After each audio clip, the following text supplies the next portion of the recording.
I can slide over. That's no problem.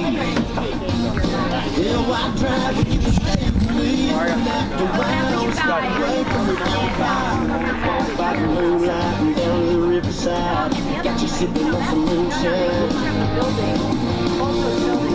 Baby, if you're in the mood, you can settle for one night of rodeo. You can be my tail-leg Juliet, I'll be your redneck Romeo. Oh, baby, you can find me in the back of a jacked-up tailgate, sitting around watching all these pretty things. Get down in that Georgia clay and I'll find peace at the bottom of a real tall cold drink. I'm chilling with some Skinner and some old hands. Let's get this thing started. It's my kind of party.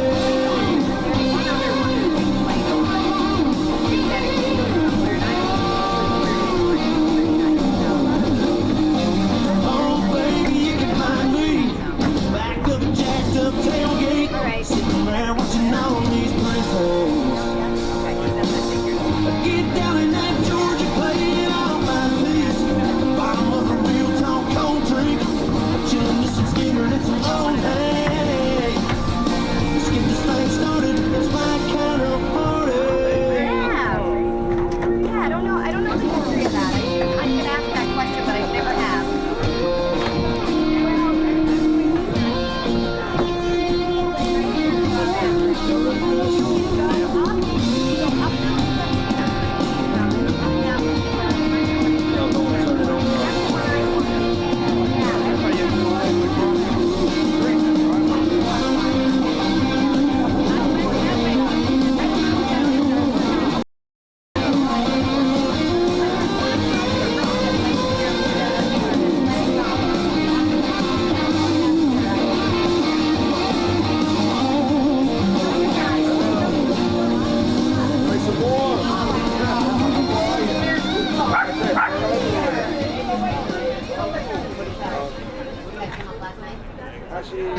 Oh, wow. All right. 1 2 1 2 1 2.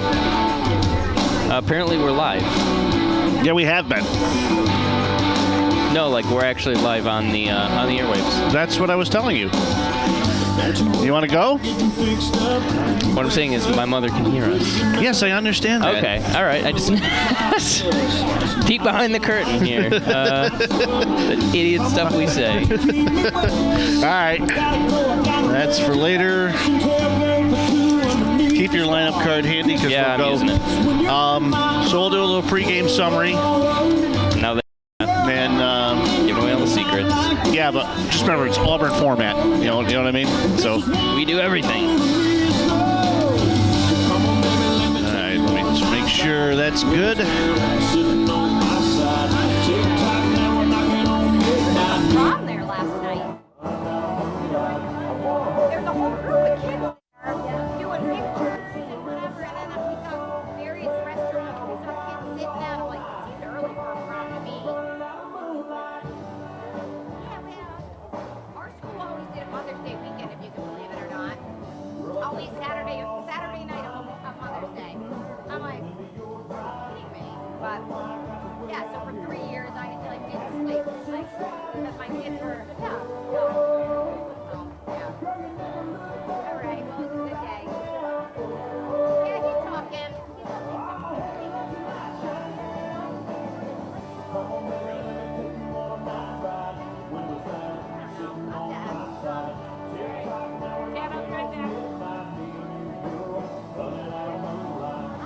Because it's on a smart mug account, but I think you can get them into a T-block photographic, I think. You go T-block photographic. I gotta look.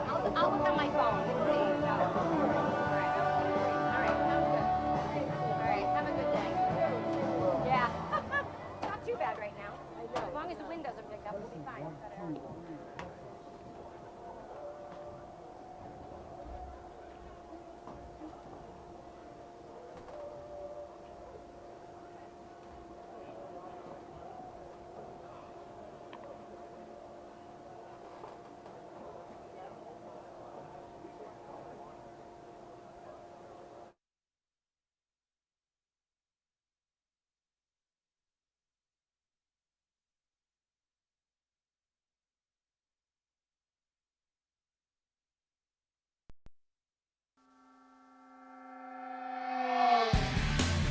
The 1-1 lifted in the air to left.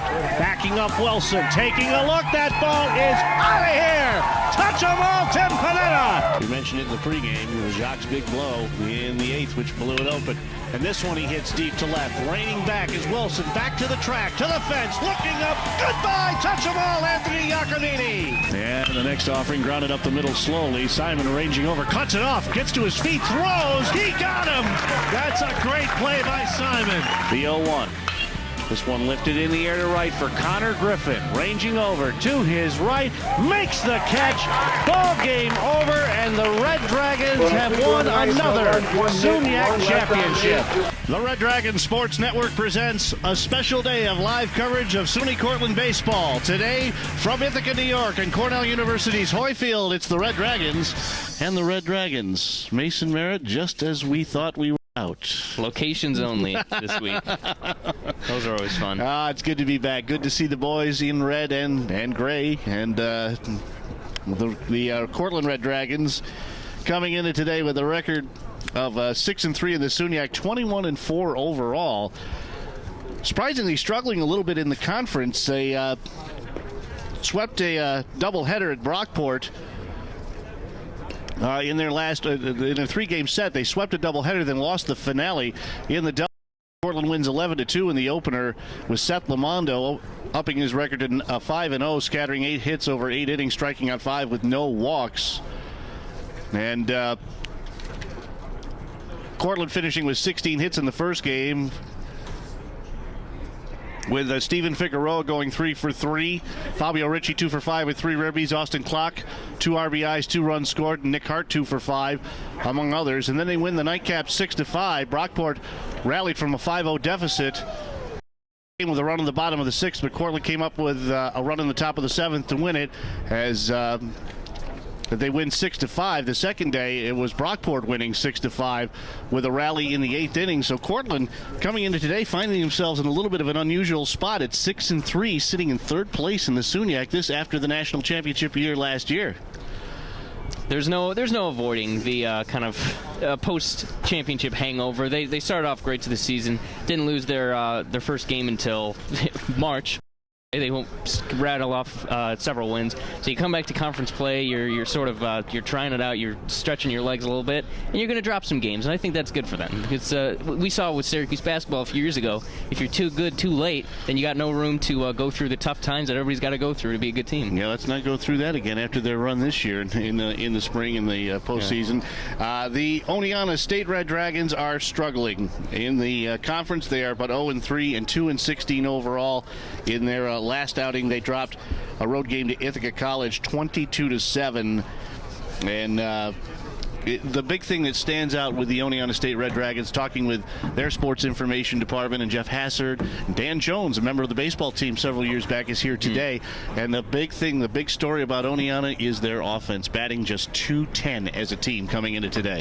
Yeah, you're not going to do yourselves any favors when you're not hitting. Offense is even though it's just offense, as some people say in baseball, pitching wins championships for the most part, but you got to put some runs on the board, and that's been, like you said, a big challenge for this team so far. I tell you, this is Nate Jones. What did I say, Fred? Oh, yeah. Who was I thinking of? Probably some member of the Beach Boys or something like that. No. You were getting your way there. I think I was actually talking about football at some point. All right, we're going to take a timeout, and when we come back, we'll bring you the starting lineups in the call of Game 1. It's a 9 and a 7, and we'll be back in just a moment on the Red Dragons Sports Network. Hey, it's Flint Lockwood here from Falls. My friends and I have just discovered these amazing living foodimals. But wait, we've also discovered a crisis that needs our help. According to my calculations, 1 in 5 kids in America struggles with hunger. That's almost 17 million kids. Our mission is to help solve hunger by teaming up with the Feeding America Network to get food to kids facing hunger in communities across the country. Feeding America is a nationwide network of food banks, helping connect children and families who face hunger to billions of pounds of food, reaching shelters, schools, and community centers in every county in America, including yours. Help Flint and the Feeding America network of food banks get food to the people who need it in your community. Find your local Feeding America food bank at feedingamerica.org/hunger. Together, we're Feeding America.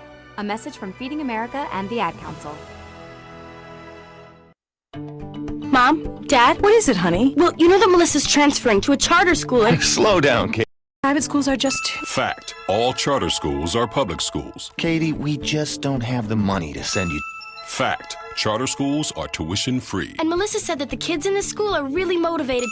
Fact. Charter schools are boosting student achievement. So can I enroll, please? The National Alliance for Public Charter Schools wants you to know the facts. Visit www.publiccharters.org. Hey, Jack, you got a sec? Jack, your hair's on fire. Yeah, I know. I just need to finish the sales report and then I'll lie down for a... But shouldn't I... No, I'll be fine. You wouldn't ignore this, so why ignore the signs of a stroke? If you or someone you know suddenly has trouble speaking, seeing, or walking, call 911 right away, because time lost is brain lost. To find out more, visit www.strokeassociation.org or call 1-888-4STROKE. This message brought to you by the American Stroke Association and the Ad Council. And we return you to Hoy Field at Cornell University. Should mention this is one of those situations from a Cortland perspective that is a little unusual. These games were scheduled to be played at Oneonta. Field conditions and the crazy spring weather that we've had have not allowed for that. So we are here on the neutral site, but the Oneonta State Red Dragons take the field as the home team, as they will in Game 1, which will be 9 innings, and Game 2, which will be 7 innings. And let's give you the Cortland starting lineup. Conrad Ziemendorf in center field leading off. Connor Griffin at second batting second. Stephen Figueroa at third base batting third. Austin Klock, the first baseman, up. Nick Hart in left batting fifth. Patrick Shetter is the DH hitting sixth. Ralph Nuzzi in right field batting seventh. Justin Teague, the catcher, batting eighth. And I have totally lost my lineup card. There you go. And Keith Andrews batting ninth, playing shortstop. Thank you. And they will face from Oneonta State, Thomas Bond. Mason, the numbers, please. Starting at the leadoff position left field is Jack Burns. No. There's the numbers for the numbers. You have to specify, my friend. Anyway, Thomas Bond, an ERA of 6.23, one win, 3 losses in 4 appearances. He has started all 4, thrown a complete game, logged 21 2/3 innings on the year, 28 hits in those innings, 17 runs, giving up 17 runs, 15 of those are earned. And I can do this ratio: 10 walks to 15 strikeouts. That is 2/3, if I believe so, 3-2 or whatever that is. So his college education has not failed me yet. The opposition 29 against the right-hander Thomas Bond. Frickin' Fracker back calling baseball. A cloudy day here in Ithaca. Nice sunshine as I drove down this morning, but not so much now. They say temperatures will be in the 40s. Oneonta in the white uniforms with the red trim, and the Red Dragons of Cortland they're in the road grays with the red trim. Well, that's what happens when you win a championship. You get some fresh gear. I noticed that. Looking good. The best way to describe it would be like, think of the Arizona Diamondbacks upgrade. It's pretty much those, but with less purple. So here is Conrad Ziemendorf at 3:15, stepping in from the left side. Bond into his windup. The first pitch at 11:58 is low and in, ball 1. Cloudy skies, as we mentioned. And we'll get you a game time temperature in about 2 seconds as soon as I figure out how to use my new phone, the 1-0. Inside, 2 balls, no strikes.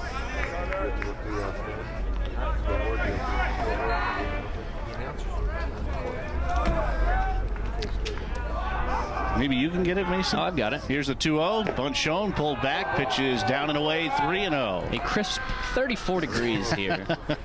Welcome to spring. Yes. Not quite below freezing, but we're close. Hopefully to warm into the 40s by the end of the day. And the pitch coming. Ball 4. Inside.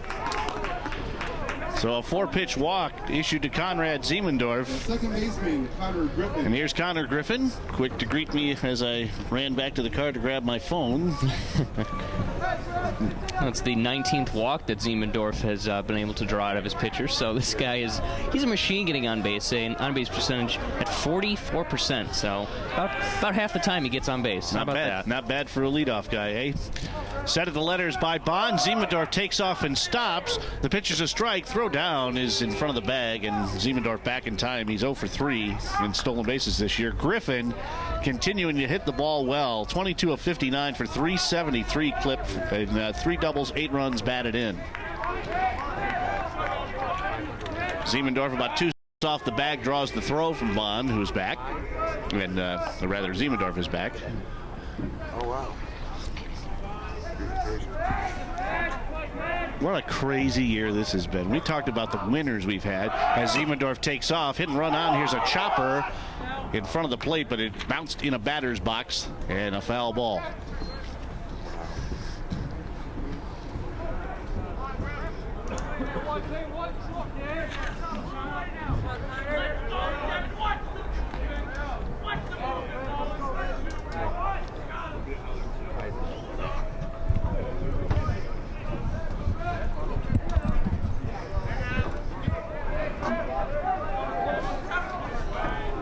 Griffin tight to the front line in the right-hand batter's box. Bond at the letters. Siemendorf close to the bag, dances off, and here's a number, foul at the plate, off the hands of Connor Griffin, rolls to the right side near the Oneonta State dugout. Yeah, probably not a swing he needed to take, but Bond had some, I think, pretty decent action on his changeup there, so sort of forced an awkward swing from Griffin, but hey, let's do it again. System of survival, partner. Exactly. Try to get the blood flowing, maybe. And a throw over to first. Diving in underneath is Conrad Siemendorf.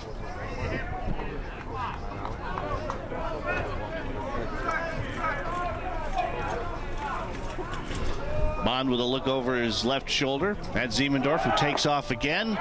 Here's the pitch. It's high. Throw down to second is in front of the bag, but the reach back by the shortstop puts the tag on, and Siemendorf is out. Dead 2-6. on arrival. 2-4. That was a heck of a play by the catcher Mullins for Oneonta. I mean, even though he got a little bit behind the bag, great anticipation. Despite that marginal error, they were still able to apply the tag. Well, quite frankly, and now the pitch coming to Griffin is swung on and missed, and a strikeout. 2 down now in the inning, and this will bring Steven Figueroa at 348. Third baseman, Steven Figueroa. 8 doubles, 2 triples, 2 homers, 23 runs batted in. He'll go from the left side against Bond. I mean, actually, as a catcher, Mason, you want to put that throw in front of the bag to make the tag easy, as the pitch is on the outside corner for a strike. 0-1 to Figueroa. But he was able to catch the ball and then snap to the throw extremely quickly, though. That's the impressive part of that play, I think. The 0-1, like a slider, and it missed high and away, ball 1. Plus, when you throw behind him, I mean, I know the conventional wisdom is to throw right at the bag. When you throw behind him, you give the second baseman or shortstop covering. They can reach their arm back and maybe apply the tag in a more unconventional spot, but it's an out nonetheless. And the pitch down and a little away. 2-1 to Figueroa. Because you get him coming in and then you get him coming out. Now, here's what I know. You've never been one for conventional wisdom. Exactly. Why do you think I'm here? You have a point. Fastball right down the middle. 2 balls, 2 strikes to Steven Figueroa. 2 down, top of the first, no score. And the 0-2 coming. Swing and a miss. Bond ran a 2-seamer slider, and the inning is over. So no runs, no hits, and nobody left on as Siemendorf erased on the caught stealing. We're through 1/2 inning of play. Cortland, nothing. Oneonta coming to bat on the Red Dragons Sports Network. Don't go away. Welcome to Move Time Radio, presented by the Arthritis Foundation. Yeah, get down and dance. You hear that? That's the sound of arthritis pain being moved, grooved, hustled, shuffled, juke, jive, jumped, funk, shimmied, shook, and boogied. See, movement is just one of the ways to help fight osteoarthritis pain. Another is weight loss. You get rid of just 1 pound, that's 4 pounds. the pressure off each knee. For more information on managing pain, wind and grind on over to fightarthritispain.org. This message brought to you by the Arthritis Foundation and the Ad Council. Back at Hoy Field at Cornell University, let's give you the Oneonta starting lineup. Jack Burns leading off and playing left field. Sage Sheeran in center, batting second. Casey Kurdesky in right, batting third. The first baseman Dylan Stamil cleaning up. Donald Geloso, the DH, hitting fifth. Sean Mullins catching, batting sixth. Joe Frankie at third, batting seventh. Michael Grodzinski batting eighth and playing short, and LJ Gizzarelli at second base batting ninth, and they are facing the right-hander for Cortland, Seth Lamondo. Lamondo coming into today's action, an ERA of 1.27, 5 wins, no losses. In 7 appearances, he has started 6 games, no complete games so far. Logged 35 and a third innings, 29 hits, given up 8 runs, 5 of those are earned, and another easy ratio, 3 walks, 36 strikeouts. That's 12-to-1 ratio, if my math is correct. Opposition batting .227 against him. More importantly, that's, less than a walk every 9 innings in terms of with a strikeout per 9 and a little above that. And what a story he wrote last year during the 2015 Suniac tournament against Brockport, carrying a no-hitter into the 9th, broken up by a base hit. And who was it? Why is my memory tapped out? Wesley Burkhart. There you go, Thank friend. you. Mr. Leah. I was drawing a brain cramp on the name. all I remember is Cody Marshall saying if anybody was going to do it, who would? And he was right. And just looking at Seth Lamondo, not your typical pitcher's body. On the roster, at least, he's listed 6'5", 195 pounds, which is pretty average for a third baseman. But as a pitcher, which he's also listed as. Some irony to that. He came to Cortland as a third baseman. Exactly, but a bit more of a linebacker's build. Jack Burns swinging on the first pitch, grounding it towards shortstop. And the throw across from Keith Andrews is in time quickly, 1 out. Burns coming in at 263 gives way to Sage Sheeran hitting 326 with 3 doubles and 4 runs batted in. You ever been out to Oneonta? No. Oh, yes. Several years ago on a visit to my cousin. But right. Decent place. Nice place. Well, as the pitch is on the outside corner from Lamondo, called strike 1. If you know where the colleges are there, of course, Oneonta and Hartwick both out that way, is the next offering. Not quite sure where that missed, maybe a little low, ball 1. Oneonta State sits at the top of a hill. That sounds familiar. Yeah. And Hartwick is right below on the same road as Lamondo hits the outside corner at the knees, and it's an 0-2 count against Sheeran.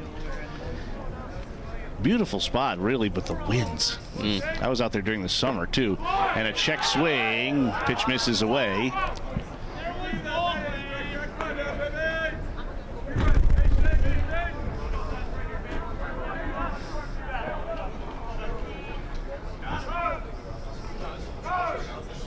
Rather than we didn't set defenses, we'll do that here at some point.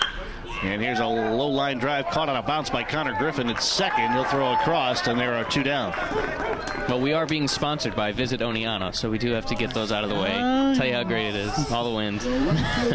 Great place for a kite. I'll tell you what. As Casey Kurdesky steps in, 311 with 3 doubles and no runs batted in.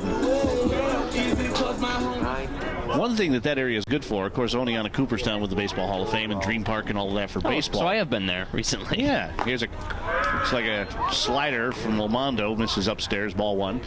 Antiquing, man. If you like to go see antiques. I actually do. That's fun for me. Yeah, it is. And the next offering misses just off the outside corner. 2 balls and no strikes. I think I stayed at a hotel there when I worked at the Hall of Fame last summer, so that makes sense. Oh, that's right. It was nice. You had that gig last year. I forgot about that. And a fastball outside corner. I'll tell you, I'm sure Kevin Millar is a perfectly nice person, but he wasn't to me. Let's just say. A little standoffish, but hey, what are you going to do? He has little experience with professional athletes. The 2-1. Bouncer off the hands toward short. Keith Andrews toward the bag at second. Steps and throws. Inning over. It's a 1-2-3 inning for Seth Lamando. Through one, Cortland and Oneonta, no score on the Red Dragons Sports Network. Hi, Olympic gold medalist and professional volleyball player Misty May Trainer here with Bugs Bunny and Daffy Duck, reminding you to get moving every day. Because when you get moving an hour a day, you'll have more energy to dig into the things you like to do. Kick the soccer ball around, ride your bike, or dance in your room. Get up and play an hour a day, Doc. Check out how to be a player. Head online to get tips on great ways to get moving every day. At www.letsmove.gov. A message from the Ad Council and HHS. Now, fairly easy inning for Seth Lamont. Kickoff things here in the bottom of the first. Yeah, I'll tell you a great story before. Go ahead first. No, you go ahead. I'll tell you, of course, of my minor league baseball time. Yeah, you were a heck of a pitcher. Third baseman. Not according to the Chiefs coaching staff. You could have been a contender. I did take VP with him once, though. I won hop. Was that before or after they resetted the infield, or was it because of? Oh no, they were still on turf then. Oh, okay. Yeah. Right. I actually one hopped the left field wall during batting practice. Oh boy. Yeah. They were impressed. I didn't get a contract. Anyway, I was up there at one point when Kurt Schilling was doing rehab he was with the Red Sox then, so Pawtucket came this close to getting an interview. But he blew me off. Well, maybe now. I don't think he might not want it. No, ESPN is having a tough time with him, so I'm not sure if he would have done too much better. Yeah. 387 leading off the top of the second, and a fastball inside corner, inside half anyway, for a called strike. Clock with 3 doubles, a triple, 3 home runs, 25 runs batted in. Pitch on the way from Bond is inside, a ball and a strike. I tell you what, though, I did have the pleasure of meeting a lot of very neat people when I was doing those games. There was a lot of people that did rehab. I seemed to get those nights every time I was up there. And here's a line drive down the line. It range into the bullpen for extra bases. Clock around second.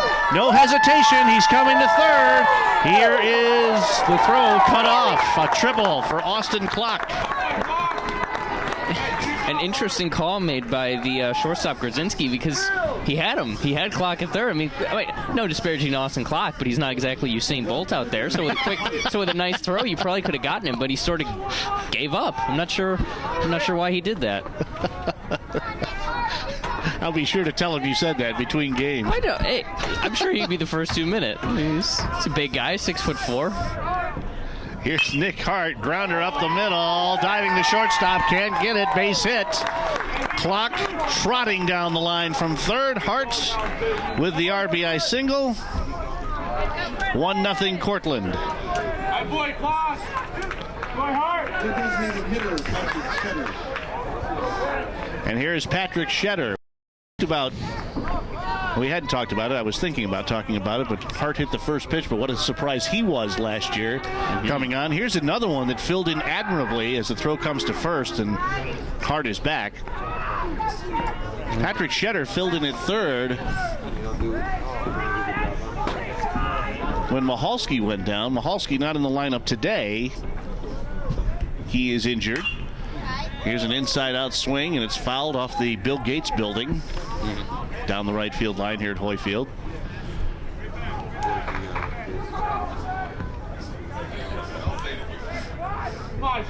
Fran, is it my imagination? No, he's busy talking. I'll have you look it up. Here's a throw to first. Hart is back. Laying on me. 4 out of 8 stolen bases. I'm just trying to remember. I think Shetter was either All-SUNYAC postseason tournament or the MVP of that tournament last year. Shows you how much time I had to prep. And another throw to is back. And you can tell Bond concerned already about runners because of runs at a premium. Runs being at a premium for his team with the offense. And another snap throw. This one a little lower as he dropped down and slung it sidearm. But again, Hart back. If you're thinking of 2015, that was actually Mark DeMilio. Shetter was all tournament. He was all tournament. Got the MVP. Right. So good try. Good try. I said he was either all tournament or MVP. Well, that's a cop out. Here's a pitch coming in. Hit on a line to right. Play made by the right fielder for Oneonta, Casey Kurdesky.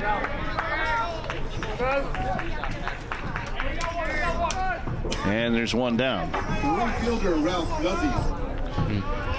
Here is Ralph Nuzzi, left fielder, hitting .250, 10 out of 40, 2 doubles, 1 homer, 3 runs batted in. And here goes my diatribe. The first home game of the season, my first day not at Wallace Field in 9 years for a home opener. What's he do? Hits a walk-off homer in the 10th to win a ball game. Runner goes, pitches bobble is low and outside. Nick Hart down to second with a stolen base. Sometimes that is the way the cookie crumbles, my friend. If you thought I was screaming and yelling about missing the finish to Cortica in 2014. Actually, I didn't scream and yell. I just said that figures. That just figures. So now Hart on second and a 1-0 count, and the pitch outside to Nuzzi, 2-0.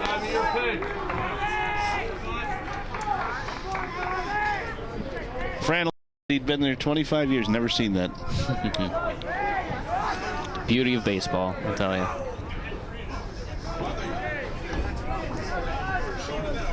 Long stare by Bond. He'll take a look back at Nick Hart at second base, who's dancing, trying to bait it. And the pitch is at the letters, guided in by Bond. And a called strike, 2 balls and 1 strike.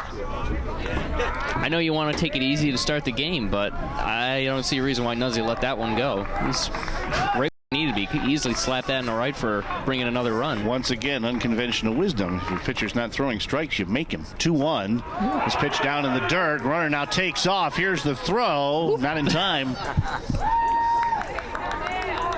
I love the enthusiasm by Shetter, but he slid a good foot or two past the base, had to double back to try to avoid the tag. Did the third baseman not noticing what was going on, but wild pitch charged against Thomas Bond, 4th of the season.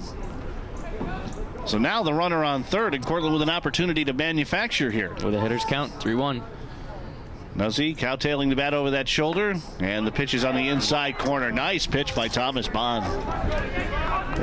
That's the one spot susceptible to left-hand batters. On the hands, right at the belt. They have a hard time with that. Don't put it down and in. Payoff pitch. Called strike 3. Nuzzi doesn't like it, but it got the front left corner of the dish. I got to agree with Bond there. That was a heck of a pitch. Caught him right on the inside part of the plate. Really had no choice but to kind of let it sail and hope for the best. So Justin Teague at 346, 4 doubles, 12 runs batted in, steps in, and here's a grounder towards second. It'll be Gizzarelli throwing across, and that'll end the inning. For Oneonta, or for Cortland rather, a run on 2 hits, 1 left on base. We're through 1.5, 1-0 Cortland in the Battle of Red Dragons. Doubleheader baseball from Ithaca on the Red Dragons Sports Network. Before I almost died from a staph infection, I came close to losing my leg. Before I came close to losing my leg, I started living on the streets. Before I started living on the streets, I thought everyone wanted to kill me. Before I thought everyone wanted to kill me, I quit eating. Before I quit eating, I never felt so good. Before I never felt so good, I tried meth. End meth at drugfree.org/Michael. A message from Partnership for a Drug-Free New York State and America. Well, they got one in. They got another to third, but couldn't bring him home. So Cortland 1-0 heading into the bottom of the second. It'll be Dylan Stamil, Donald Geloso, and Sean Mullins against Lamondo.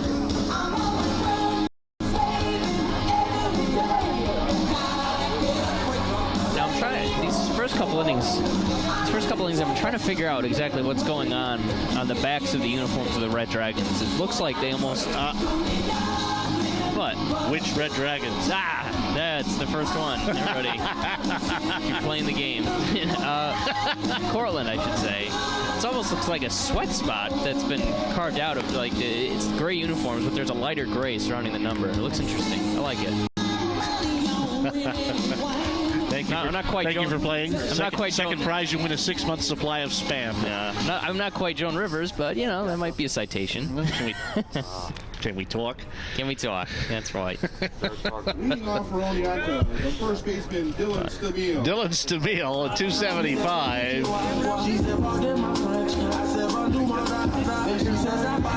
That's how good our home plate mic is. It's picking up the PA through the home plate mic. Yeah. Stabile at 275, 2 doubles, 5 runs batted in. Righty on righty matchup. And Lamondo into his wind, dealing. It's a fastball for a strike.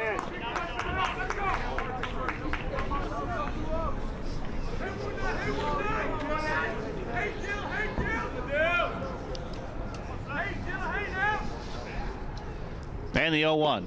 This one misses away. 1 ball, 1 strike. Interesting note that Lamondo is opting to not go long sleeve today. The typical uniform T-shirt combination. Pitchers. Yeah. The 1-1. Fastball, line foul, right side on a play. Ricochets right off the side. Somebody just woke up in there. But you can get into the whole science of the human body, all that kind of stuff. But I'd like to be warm out there. And the infielders, they get to wear long sleeves, so why not the pitchers? 1-2. Excuse me, swing. Stamil stays alive with a foul ball at the plate. The rolls back to the stop. Like heat, of course, heat escapes the body. There's all that kind of stuff. People's head can steam in certain occasions, but. You just seen my head steam if you showed up 5 minutes later as the pitch is fouled back to the screen. Now I gave you ample warning, my friend. Well, no, you said you would be 15 minutes late.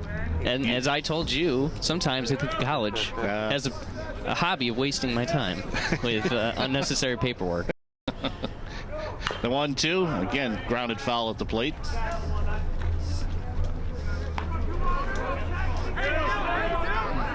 Justin Teague trying to grab that ball with his bare hand and kept bouncing away from him. Looked like he was trying to catch a firefly in a windstorm. We'll try the 1-2 again. Lamondo to Stamil. And here's a line drive. This will go up the gap. A base hit and a little more as Stamil will dive into second. Throw from left center field is cut off, and a double. Tied for the team high with 3 on the year. Stamil, again, one of those bright spots, 275 average, on base at 371. They need guys like him to produce, especially now when they've got the game within their sights. You never know with Cortland how soon that'll bust open. Donald Geloso steps in, 6 out of 24. I can do this math, 250 with a double and a run batted in. Walk-up music. Yeah, not bad. I feel like I'm back in the minors. There's the Panda song earlier. That was Monty Takeover. Exactly. And a foul ball at the plate. 0-1. I just did have that thought about a no-hitter, too. I just want you guys to know that. So, put it to bed early. Put it to habits. bed. Yes. 0-1. Just go buy tickets to a Dodgers game when Kershaw's pitching. There's a good chance you'll.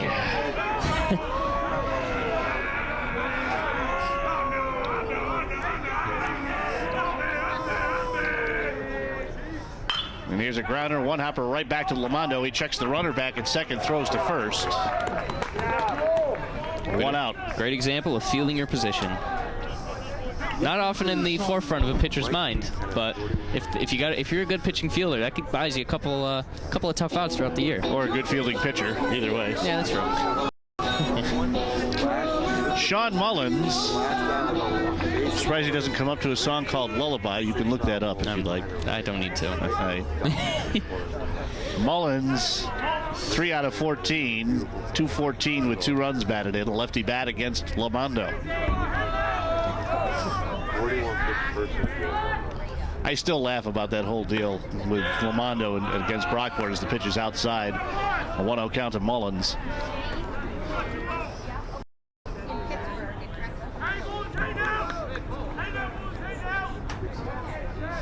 Cody Marshall, to his credit, and he's probably listening to this today. Wouldn't surprise me. Here's a chopper towards second, ranging Griffin. Underneath his glove into right. It'll be a base hit. Now bobbled by the center fielder. The runner takes off from third and scores.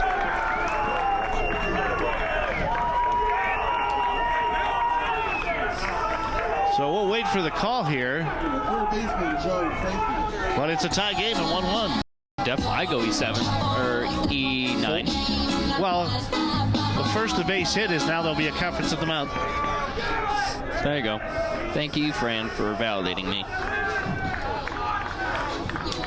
So won't be too big of a blemish, or a blemish at all on Lamondo's record, but nevertheless, or his ERA at least, nevertheless, Joe Brown wanted to talk it over.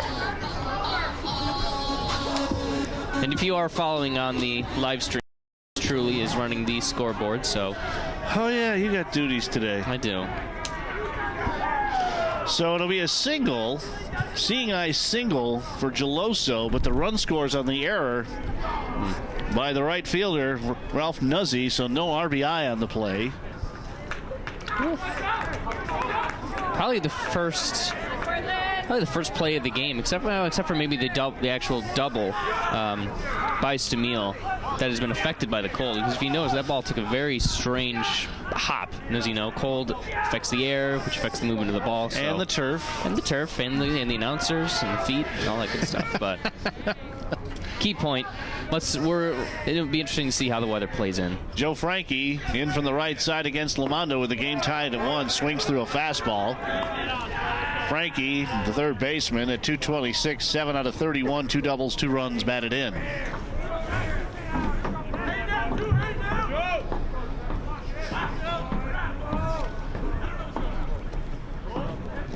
Lamondo from the belt. Runner dances off. Here's a swing and a foul ball down the right side. Give Lamondo credit for that pitch. He put it in on the hands. Frankie almost did a very admirable job fighting it off. Frankie's going to have to fight Lamondo, pressuring him into a double play ball. The infield's at that depth, and they really want one. Big gap in left center field. Ziemendorf playing a shade toward right. And a two-seamer slider misses high and away.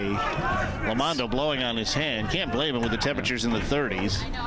Are they playing that way in the outfield with a big gap because they know Ziemendorf can get to it, or there possibly some scouting on the batter up here? Watch where the catcher Teague sets up outside. Yep. And here's a bouncer slow up the third base line, and a throw across, snagged by Clock. Runner moves up.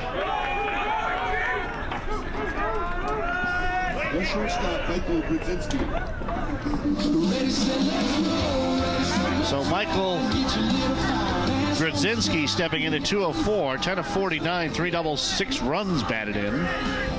Yeah, don't let the 204 average fool you. He's got a 365 on base percentage with the help of 12 walks, which is the tied for the highest on the team with Sheeran. So it's a guy that can get on base. Battle of wills, though, with Lamondo. A strike one kind of guy. And he induces a foul ball down the right side off of Grodzinski. Yeah, but the fact that he's starting off the at-bat with a swing on a so-so pitch means he's looking going in for the kill. Well, you mentioned scouting, though. They also know that Lamondo's going to throw strike one more often than not, right? Well, that's good point, counterpoint there. A look back at the runner at second and now time called.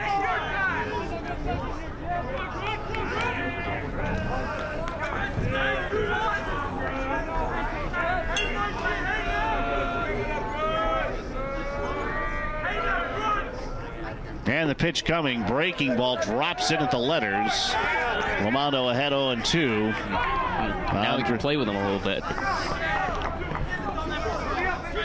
I'd say run a fastball high. You just dropped him down low with a curve. Well, drop it. First, you're going to try to get him to bait a pitch. Watch. Try to get him to swing at a bad one. Let's see. Look back at second. Lamondo with a longer stare. Still staring. Turns and fires. Came right at him, and the pitch is fouled off down the right side. Well, all right, one for you. Unconventional baseball wisdom, I'm telling you. You got to look at an old game with fresh perspective, and sometimes you'll Billy Bean it and win 20 in a row. Great movie, by the way. Moneyball. Excellent.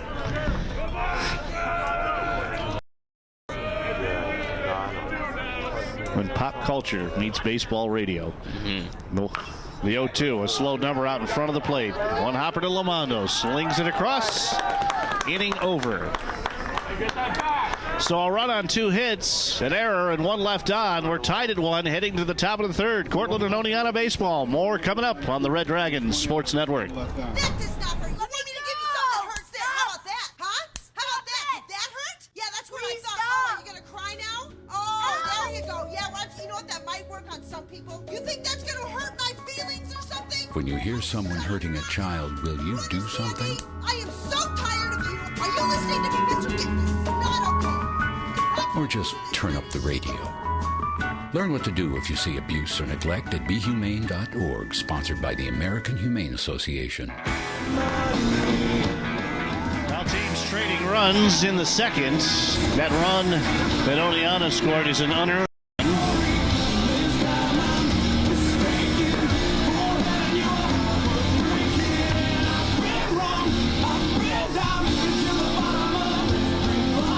Billy Bean. Yeah. Wow. What? That's not that uncommon of a person. The godfather of sabermetrics. Well, Michael Lewis technically is, but he's the one who implemented it, so I call him the godfather. I can't argue with that because I don't know what you're talking about. Sabermetrics? Yeah. Well, that sounds like some way of getting the Buffalo hockey team to play better. Yeah, stop. Okay. Well, for the Spark Notes version is that back in 2003, the Oakland A's, they had a payroll of a ham sandwich for the most part. That's true. They were pillaged by the big budget Red Sox, Yankees of all their players. So they said, well, how the heck do we win? We can't. And Billy Bean introduced this idea where it doesn't matter if we hit home runs if we can't get on base. So he emphasized players that with high on base percentages and tried to play pretty much small ball on a big scale and succeeded partially. Got as far as the ALCS, but I'll tell you what.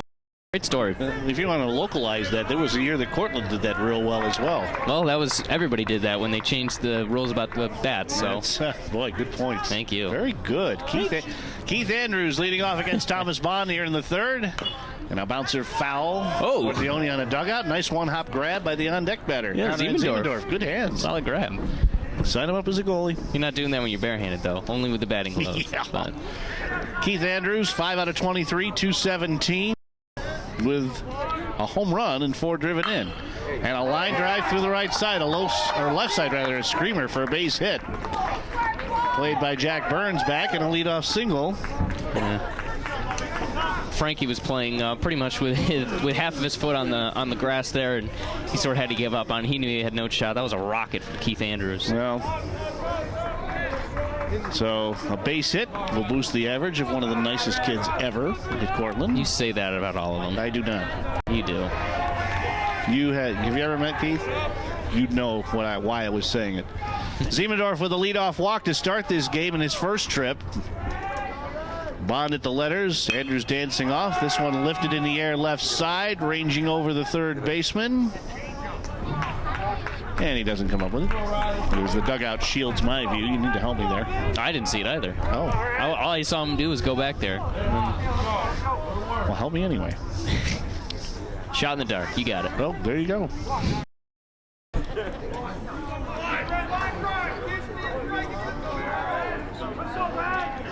A 1 count on Conrad Ziemendorf.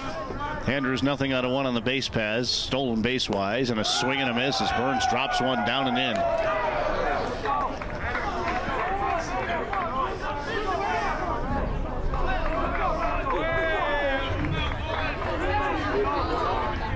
No balls, 2 strikes to the Red Dragon of Cortland center fielder. You thought I was going to slip, didn't you? No, I knew you would.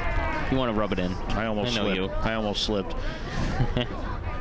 Short lead for Andrews. He'll dance off, pitch high and away, snap, throw down. Andrews was leaning a bit, but got back.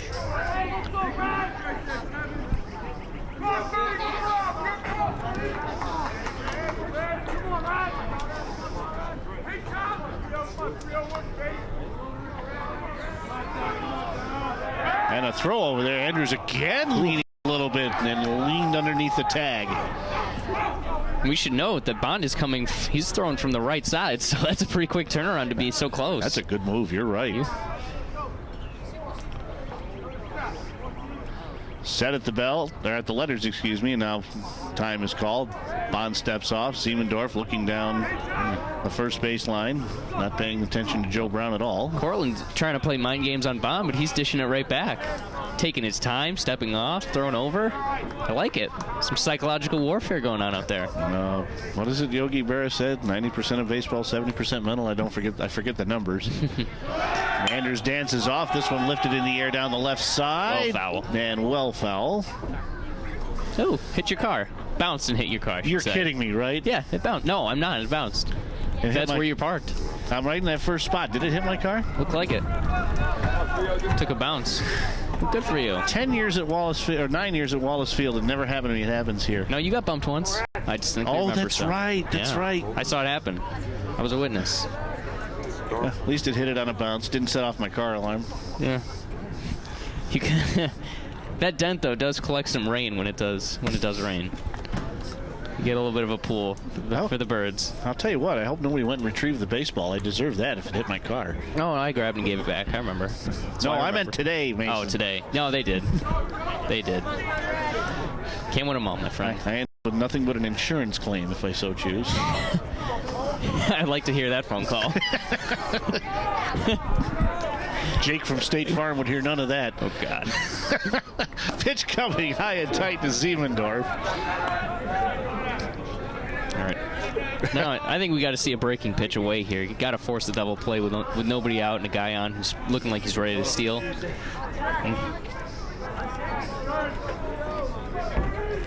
Look over the shoulder.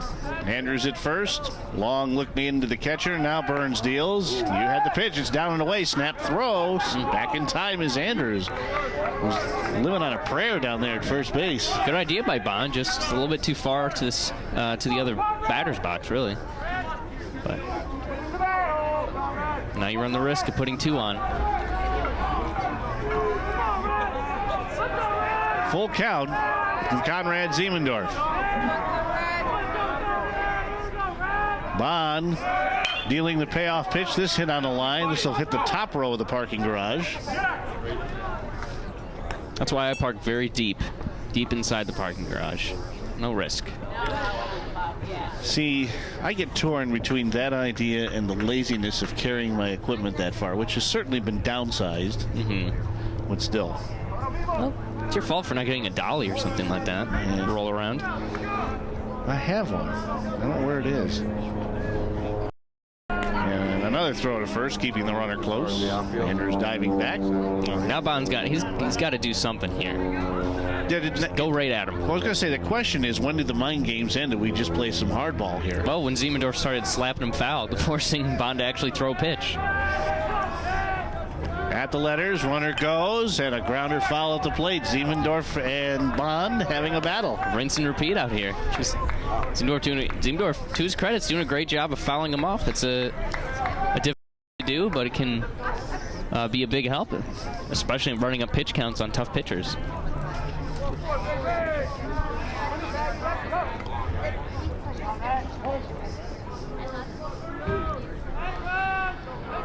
Andrews nudging his way off first, goes again. Here's a ground ball towards short. A nice stop.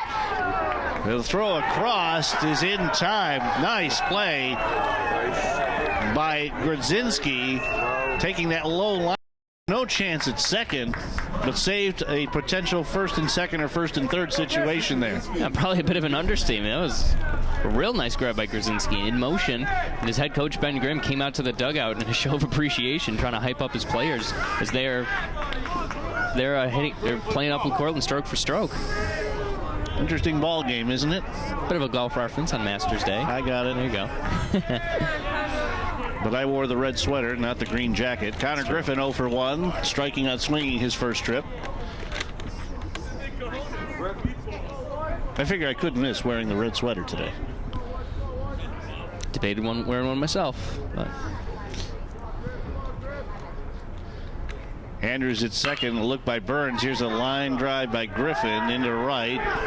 The catch is made there, and Andrews will hold as Tedeschi close enough to make a play. So Griffin 0 for 2, and Steven Figueroa also struck out in the first. Has a chance to plate one with 2 outs here.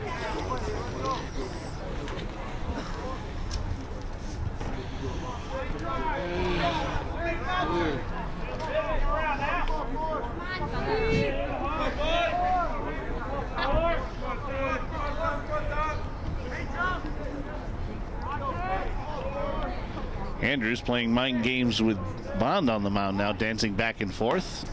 Figueroa swings over the top of a changeup, nothing in one. Wow. Yikes.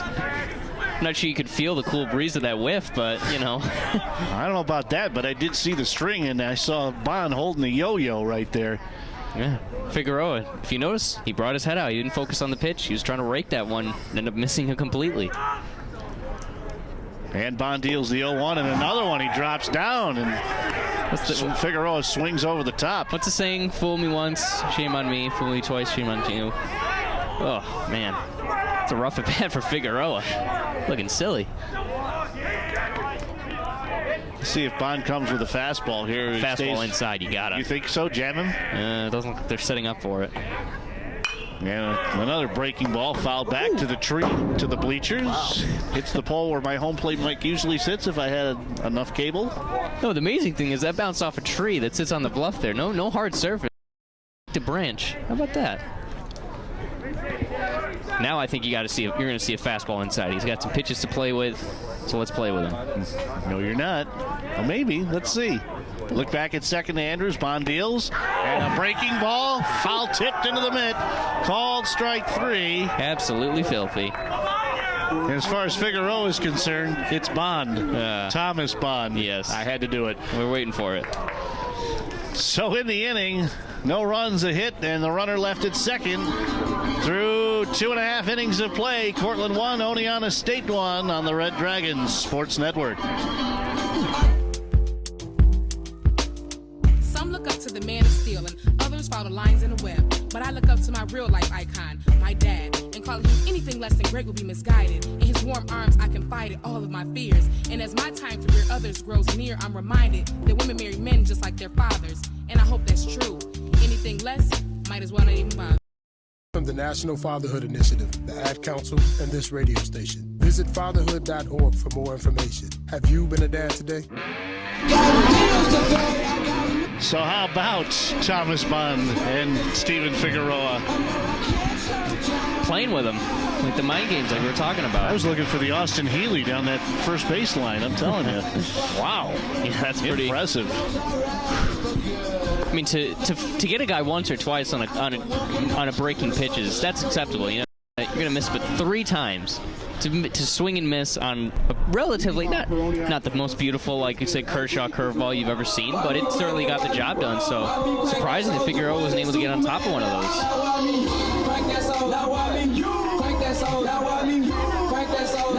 LJ Gizzarelli, 4 out of 20. I can do this math too. 200 with a double and 6 runs batted in, batting from the left side. Good work. Good work. That used to be Derek Jeter's walk-up music too. Just thought I'd point that out. Pitches a strike from Seth Lamondo. I think Derek Jeter's walk-up music has always been the fawns of all the women in the audience, wherever he goes. Yeah.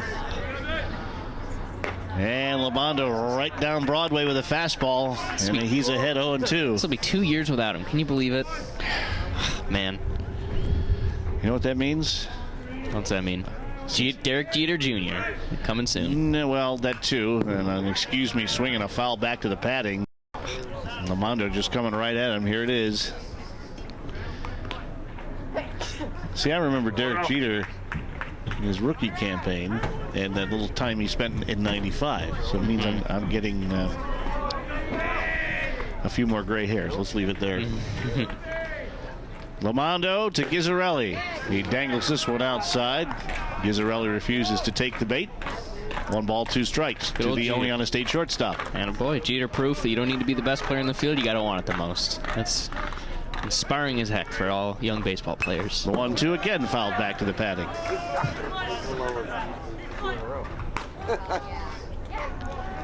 That wasn't, honestly, and that even wasn't the best part about Derek Jeter. The best part about Derek Jeter was the way he carried himself off the field, too.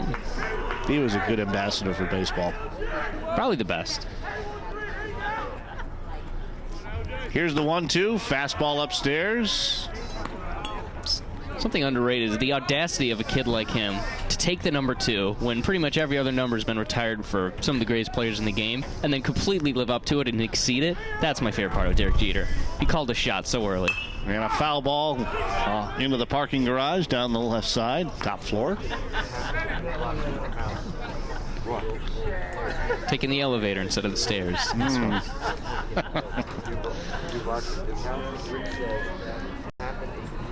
I prefer escalators myself, but that's a whole nother story. These are stairs. And the pitch high and tight. Good battle by Gizzarelli. It's more of a battle between Lamando and the umpire. He's giving him nothing out there. He's really got to earn every square inch of plate that he can find.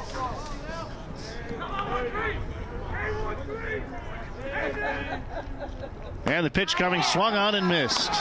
So this time, Lamando wins the battle. Believe it or not, his first strikeout of the day. And Jack Burns will take his second trip. Tim Smith checking in. Hey, how you Adam's doing? Dad. How's Adam? Adam is in California, I believe. Living it up. Good for him. Yeah, he is working for the California Angels as the pitch is the California outside. Angels? You're dating yourself, my friend. Whatever they are this week. He's in Burlington, Iowa. Okay. The Los Angeles time. Azusa and Cucamonga. Pitch on the inside corner. Called strike. Yes, I did. I dated myself. And he says to me, age is a state of mind. So, the 1-1. Fastball inside corner. Now we might be getting a little bit more leeway. Umpire saying, yeah, maybe I was a little stingy. I'll give you one here. I'm going to say that was a real thin paintbrush, but a good pitch by Lamando, and he deals 1-2. Fastball upstairs. I happen to see Adam posted on Facebook. We are friends, and I haven't talked to him in a while. And the pitch coming. This one fouled. Hit long and foul down the left side.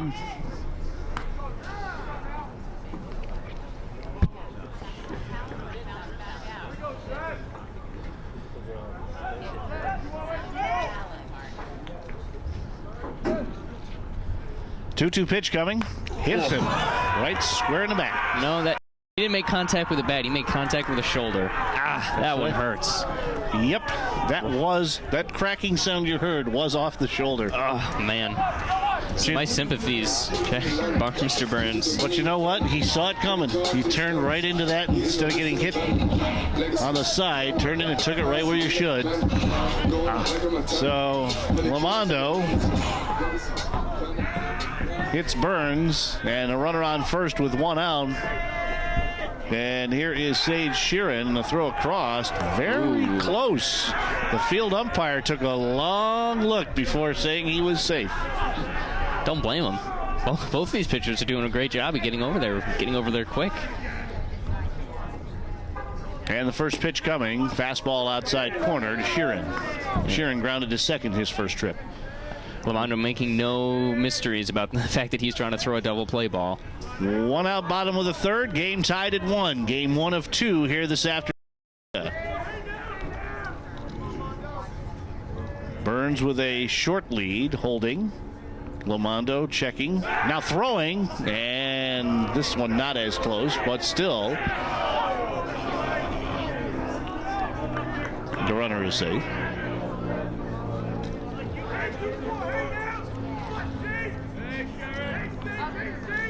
Lamando comes home, drops down for that one, and the pitch is fouled off onto the roof of the Gates building over here. I forget what the name of the hall. I think it is Bill Gates Hall. I gotta.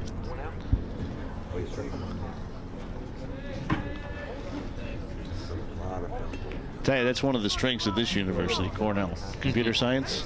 My best friend growing up, his father was a computer science professor here. And a breaking ball at the letters, called strike. The home plate umpire and Sheeran have a discussion. Sheeran said, really, where was it? That's a risky pitch. Second strikeout of the game and the inning for Lamando. And Casey Kradesky, who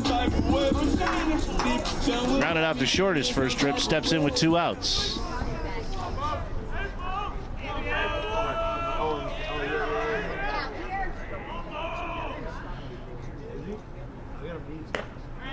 And the pitch is a strike at the knees from Lamando. He was just strike one. Yeah. You know? Always want to start off on the right foot.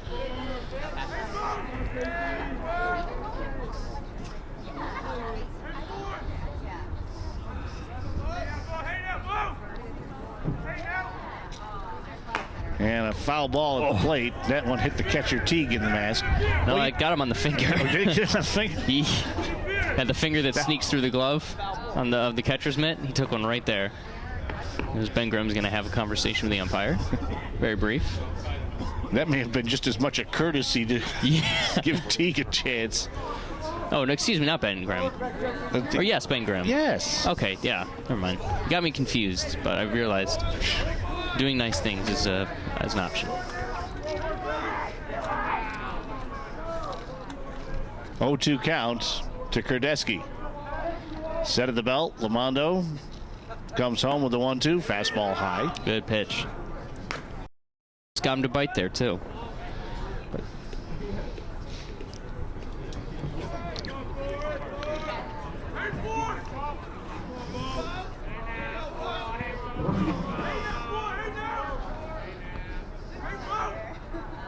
And a fastball misses low and away. Tell what Lamondo was trying to do. Kurdesky saying it's too cold to fish today on that low and away. Count even, 2 balls, 2 strikes. This time Lamondo first stops at the shoulders, then the belt, then throws to first and the runner back. And I think now you got it with 2 outs and 2 strikes. You're up. You got the advantage. Go after the batter. You got it in this kind of situation. Just ignore the runner completely. That's always my train of thought. For that reason. Set of the belt. Lamondo deals 2-2 off the hands of Kurdesky. Fouled on a bounce back to the screen.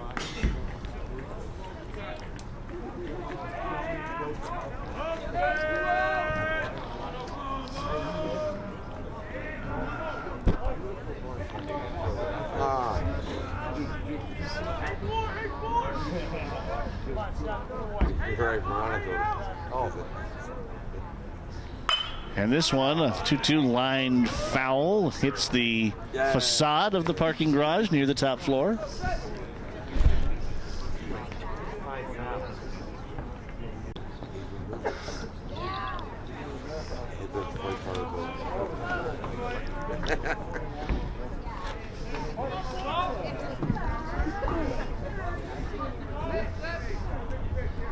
Lamondo taking a long time looking at the runner. Burns with a very short lead in this 1-1 game.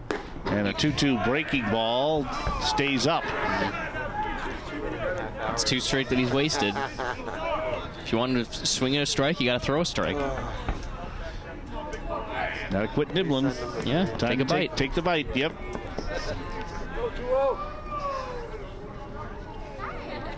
And the payoff pitch with the runner going. Line through the left side. Base hit. Turning second and stopping there is Burns.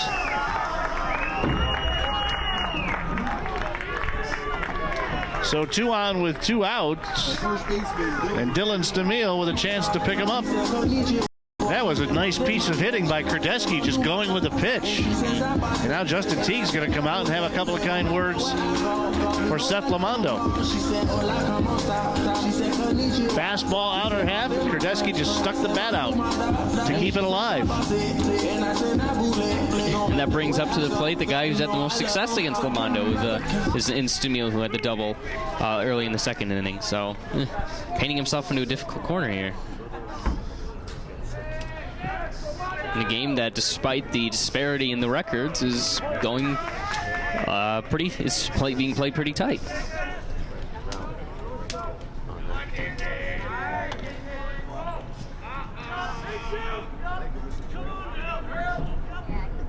And a pitch is a fastball. Tell me if you've heard this before. Strike 1. Sounds familiar. The song remains the same, as the great poets in Led Zeppelin said.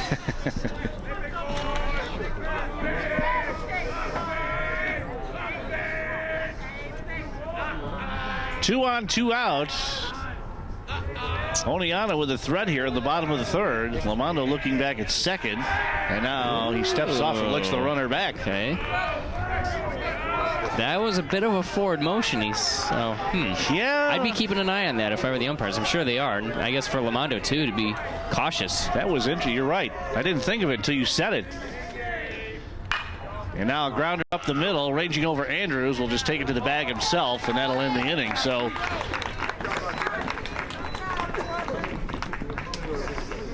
that'll do it. No runs, a base hit. And with the hit batter, 2 left on base. We're through 3 here at Hoy Field at Cornell with our score. Oneonta State 1, Cortland 1. More baseball in a moment on the Red Dragons Sports Network. Wildfires burn millions of acres across the country each year. And each year, wildland firefighters battle to contain them. But they can't do it alone. For some communities, it's not a question of if wildfires strike, but when. Get fire adapted. Learn what you can do now to reduce wildfire damage later at fireadapted.org. A public service message brought to you by the U.S. Forest Service and the Ad Council. Learn more at fireadapted.org.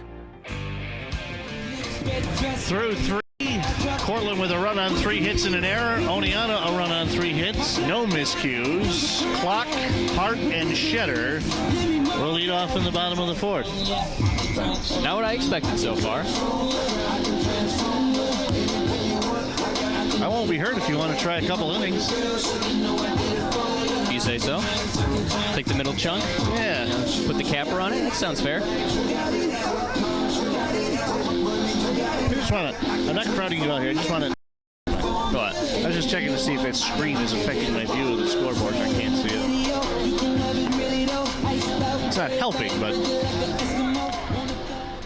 All right, 4, 5, and 6 for Cortland here in the top of the 4th, and in with the play-by-play, Mason Merritt.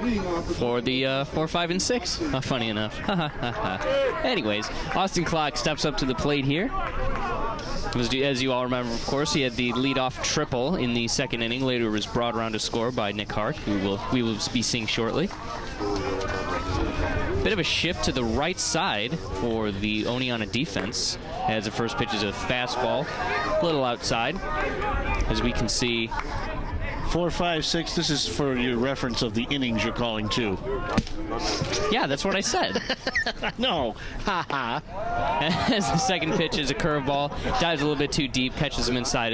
Those gags always go over so poorly on an audio-only broadcast. Smack me in the head with some papers, so call the police if you need.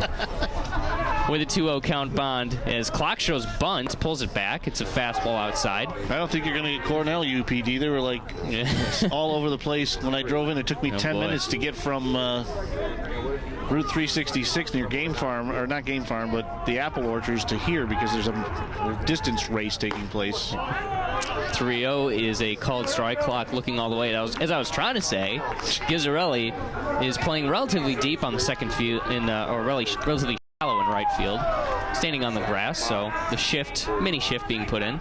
As a 3-1 lace right back up the middle. That's a single. Curves to the left. We saw the wind take that one as Clock gets on for the 2nd time tonight. He's got half the cycle. How about that? I don't know about the wind, but that ball was on the outer half, and Clock just kind of fought it off and tailed it away from the shortstop. As Nick Hart steps in, he's in the 2nd inning. He singled, later stole a base, reached 3rd on a wild pitch. That was as far as he got. As in a 1-run 2nd inning. See if Cortland can continue the even inning trend. Try to set the defenses. We've talked about it, but haven't done it all day. As Bond's first pitch is a strike at the letters. Take it away. See if I can do this here. Dylan Stamil at first, LJ Gizzarelli at second, Michael Grodzinski at short, Joe Frankie at third. The outfield after this pitch.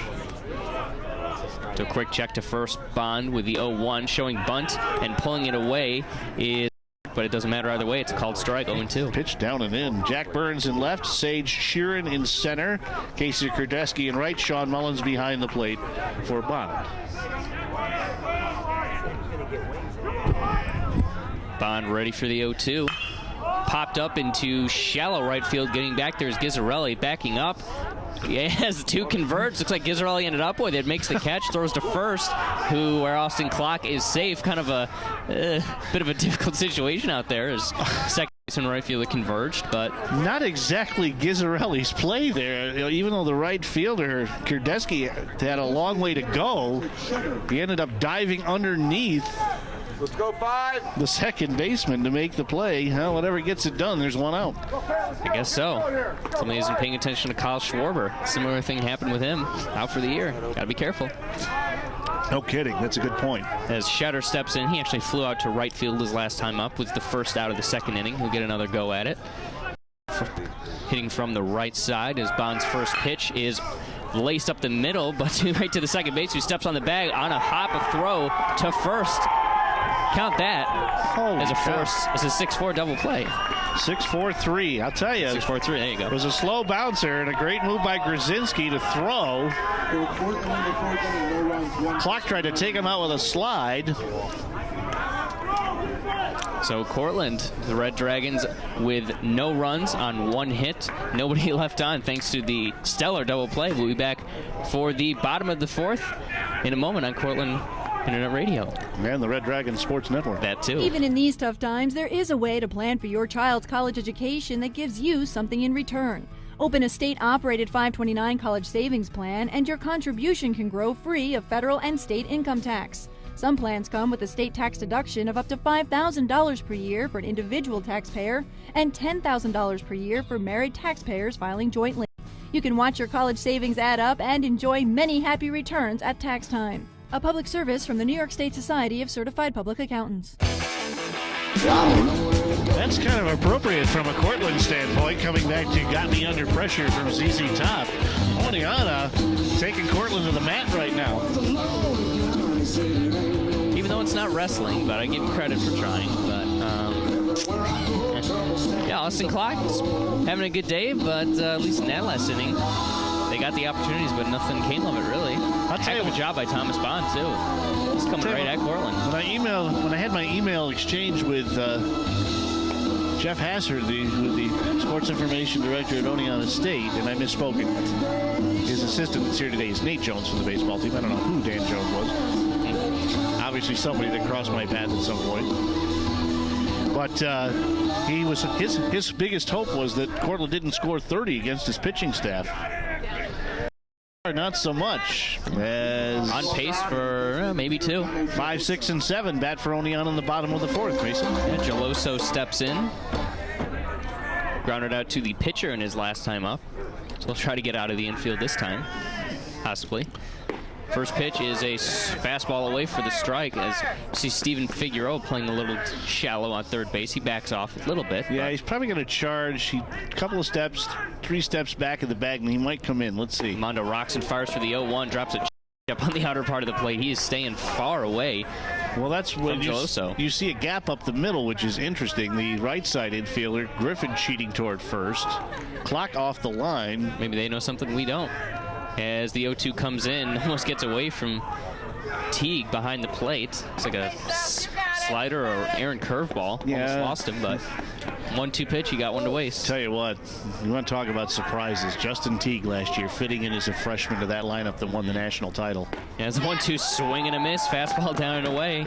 Lamondo blows it right past Geloso for the first out. The catcher, Sean Mullins. We haven't really seen him reach back for one like that so far. You can tell it's just kind of frustrating him that he's not, maybe his offense isn't doing better, or he's not getting the pitches he wants. Or I mean, it could be something as simple as getting loose out there in a cold day. That's true. You know, but either way. As the catcher Mullins comes in, he reached on a single in the second inning, one of the 3 Oneonta hits, as the first pitch is a changeup on the inside part of the plate for strike 1.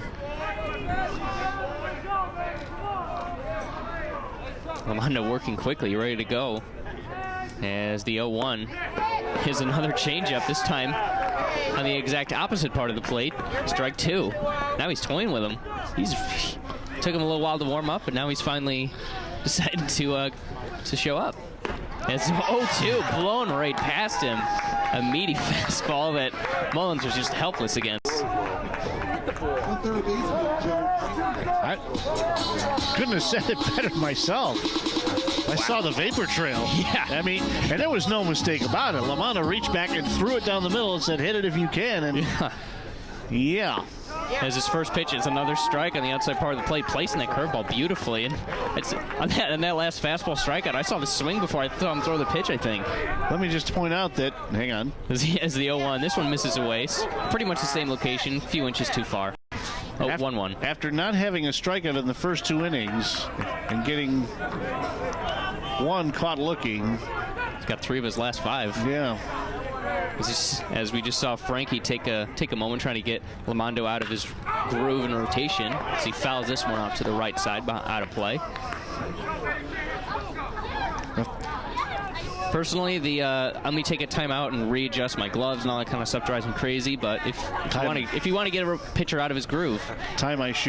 Find the pine tar on the back of my neck. No, I didn't say that. But scratch this itch. Yeah. Readjust, all that good stuff. As the 1-2 comes in, slap foul to the right side. As we see Frankie just trying to stay alive. Can't help but wonder if we're going to see a big fat fastball again. Try to catch him off guard. Well, he'll be on guard. We just won't be able to get to it, probably. Armando gets his sign, ready. Fires in the 1-2, a curveball away. They try to check the swing, didn't go. Not even close, really. Evens it up. Deuce is wild here.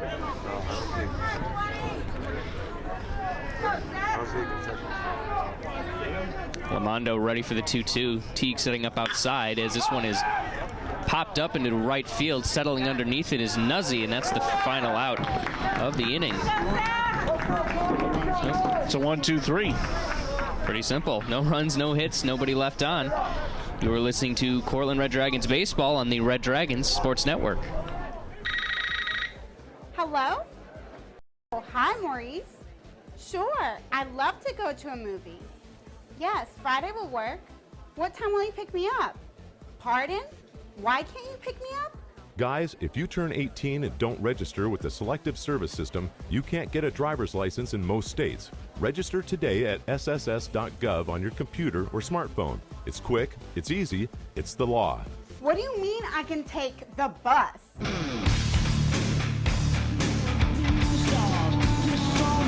Well, there's a group you'll never hear again on stage. Oh. The mighty Motley Crue, who played their final show this summer. Oh, did they? Or last summer, or you never know. Or something. Yeah, before the inevitable reunion. Yeah, exactly. What was it, like Cher's 6-year-long farewell tour? Something like that back in the early 2000s? You want to talk about a farewell tour? Yeah. Kiss they started their farewell tour in 2000. Jeez, 10 years too late if you ask me. But that's where our roads bridge apart is in the Kiss Avenue. Yeah, I can't stand them. I kind of reached the end of it myself. And it was fun while it lasted. They didn't expect to last 25 years, let alone 42. Yeah. Of course, if the generation before mine had their way, they wouldn't have lasted 42 days. As my people. Bottom of the order for Cortland here in the top of the 5th. You said Nuzzy, Teague, and Andrews. Nuzzy made the last play of the last inning, so it's fitting that he starts us off from the left side. Struck out looking in the second inning. As we'll see if Thomas Bond can continue to pitch well. He's 4 strong innings here, and he's not pitching to his ERA, let's just say. As Nuzzy drops down a bunt, Bond hops off the mound, throws it over, despite the head-first slide. Gets him at first. See, Bond was ready for that one. See, I've never been a proponent of that because you actually lose speed diving in. He might have, if he'd have run it out, he might have beat it out. To be the devil's advocate, it looks cool. So tell that to the coach. I was out. I might have beat it out, but it looked cool. Sometimes all you need is Teague steps in again from the left side. We'll see if he actually is able to swing away as the first pitch right down Broadway, a fastball. We were talking about Teague in the bottom half of the last inning. Brought in because he played most of the games because he was the best defensive catcher. Ended up hitting well, too. As the 0-1 is high and tight, but gets the strike. 0-2 is the count. Tell you what Bond is doing. He's dropping down at unconventional times and running it on the inside edge. As the 0-2 is slapped right in center field for a base hit. Pretty easy one. As Teague is able to get on top of that one. The shortstop, Andrews. It brings in Keith Andrews. He singled to start off the third inning. Just getting some early reps. It's always good to have your 9-hitter pick up a couple of hits. It's the one you least expect to. By the way, happy belated birthday wishers to Cortland Volunteer Assistant Coach Mike Sicardo, celebrated earlier this week. I don't remember what day. Friday, I want to say. Bond's first pitch. Keith Andrews shows bunt, pulls it back as home plate umpire looked like he was going to call a strike, decided against it. So Bond falls behind early. It was close. I'm not going to hide that from you. It was close. Andrews steps off to get the sign. Oh.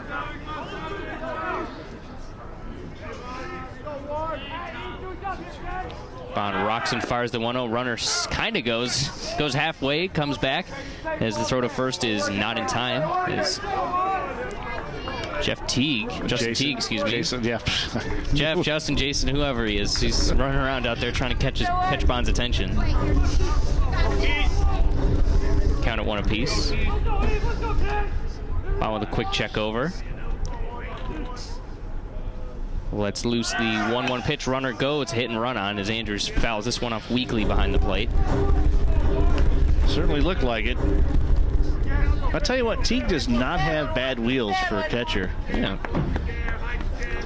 Got to beat those stereotypes. Cortland's had some guys that were decent on the base pass that were behind the plate, you know. Anderson Gardner wasn't bad. Except Dan Butler, because he was all muscle. He didn't really get around too easily, if I remember correctly. Cortland, yeah, well. Bond with a brief check.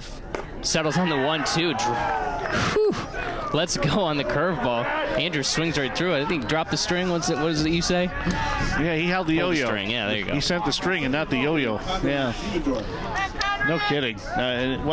Keith, that was a pitch that was on the inner curveball inner half, and you get tied up on that. That's a tough pitch. Even the best can't get that one. Tough to turn around on for sure. Ziemendorf steps in. He walked, was caught stealing in the first inning, grounded out to the shortstop in the third. So leadoff hitter will try to set the table a little bit better. As the first pitch is a fastball up, runner goes. Teague slides in, and he is out of there. Caught stealing. He's not happy about it. They're going to call an E6. 2-6. Oh, 2-6. There we go. Thank you. My apologies. He made the play at the other end. So, there's your line. Thank you very much. Cortland with no runs on 1 hit, no errors, nobody left on base. This game's still knotted up at 1 going into the bottom of the 5th inning. We'll be back with more on the Cortland Red Dragons Sports Network. So when you get to the corner of Smith and Orchard, you're going to want to take a left. Not going to then what you're going to do is turn onto Marcy and Avenue and go past the first 3 lights and then take the next left. I don't really then drive think 5 she's more happy, blocks but and you should be who am there. I to judge, right? Park on the right. That's I'll what see I you heard later last tonight. night. It's hard to concentrate on 2 things at once, like texting and driving. Stop the text, stop the wrecks. How will you stop texting and driving? Tell us at stoptextstoprex.org. Brought to you by the National Highway Traffic Safety Administration and the Ad Council. Should I just let this play so she can hear it? That's some good music. Have you done a game since that magical moment? No, I don't believe so. I guess with that song, Bullet the Blue Sky, we tell the story. Go ahead. Tell the story. So this last summer, I fulfilled a lifelong dream by going by myself. Well, not by myself, but at least going to see my favorite band, my favorite thing ever, U2, in Madison Square Garden, New York City, my favorite city. And it just so happens that during the encore, Mr. Bono himself decided to allow me to grace the stage and join him for a soul-shatteringly beautiful rendition of City of Blinding Lights on stage in front of 25,000 people and at least one president, I'm pretty sure. And then Jimmy Fallon, of course, who was there as well. Oh. So. City of Blinding Lights and Deafening Ears. But exactly. All I know is... Heck of a time. All I know is I knew you were going. I got up the next morning and saw the whole thing on Facebook and was like, what the... And forget the last word. Sometimes things just happen. It just happened. But Bullet the Blue Sky was also fun because Bono screamed at me through his megaphone, like right at me with his megaphone. So that was a lot of fun. But if you can see them, you got to see them. They put on the best show in the world. 8-9-1 for Oneonta on the bottom of the 5th, partner. Precisely. Music talk. Cease. Regardless, Grodzinski, the shortstop, steps in from the right side. As he is prone to do, Lamondo drops in a first pitch strike on the outer part of the plate. No, never. Say it ain't so. Yes. As the 0-1, dropping a bunt there is Grodzinski. Teague gets to it. How will he be in time, though? He is. Yeah. A bullet throw to first base. As Teague does a nice job to get in front of that one. Well, see, Teague was brought in for his defense, and he just showed it right there. Pounced out from behind the plate, spun, set his feet. That's just great fundamental fielding. Brings up the 9-hitter Gizzarelli. I want to know what LJ stands for, because you don't really get that too often. You get TJ or AJ, not LJ, as he swings and misses on a first pitch strike. Lamondo. All right, letting it blow by him. Here comes the MASH reference. They never did find out what stood for. That's DJ true. Honeycutt. Mr. Honeycutt, indeed. As the second pitch strike hangs on the outer part of the plate. Lamondo having his way so far. It wasn't good, but it was fast. You know, that's all it takes. If you're old as Chapman, at least. Awful pitcher, but he's fast. As this one is popped up to the left side, giving chase in the outfield and attempting to make the catch as he flips over the fence is Nick Hart. A for effort, but an F for success rate, I guess. But that averages out to a C, which I'm usually good enough. Hart auditioning for the steeplechase team? Yeah. As the horse or the... okay, you know, that's literally all I know about horses, unfortunately, so I got to use it if I can. But there's a line coming, but I can't do it to you. Yeah. Oh, boy. I'll work equine if I can. But as Lamondo actually misses on the first pitch. Oh, no, excuse me. We are in an 0-2. All the excitement, all the jokes. Anyways, the 1-2 count. If we quit horsing around, sorry. Okay. Well, that'll stop it. As the 1-2 swing and a miss. Despite his best efforts, Gizzarelli brought down by the strikeout. Fifth of the game. Yeah, 3 of the last 5. Once again, our strikeouts. As Lamondo settling into a groove here. Oh. This is something I would play, not a 21-year-old baseball player, but all right. As Burns steps up to the plate with 2 outs as again, first pitch strike. Looks like a curveball, found the lower half. Yeah, 2-seamer. I think maybe a slider, yeah. Easy one. I don't know, 1989 called. They want that song back. I'll keep it. 1-1 as the 0-1. Now 0-2 count. I only say that because at the time I was doing a lot of DJing, and we probably played, the first 10,000 times. After that. As the 0-2 is weakly slapped in front of the pitcher, Lamondo comes off the mound to get it, makes the play. That is 3 outs. I tell you what, Burns having a Steve Martin swing there. Well, excuse me. Exactly. In the inning, no runs, no hits, no errors, no left on base. A second straight 1-2-3 inning for Lamondo on the mound. How about that? With the score tied at 1, we go to the 6th inning. Back for more on the Red Dragon Sports Network. You are a waste, a loser. Everyone hates you. Why don't you just stay in your car and keep driving? I'm serious. Drive until you run out of gas, then get out of your car and walk until you find someone who doesn't think you're dumber than bricks. Could take a while, but at least all that walking might burn a couple of calories.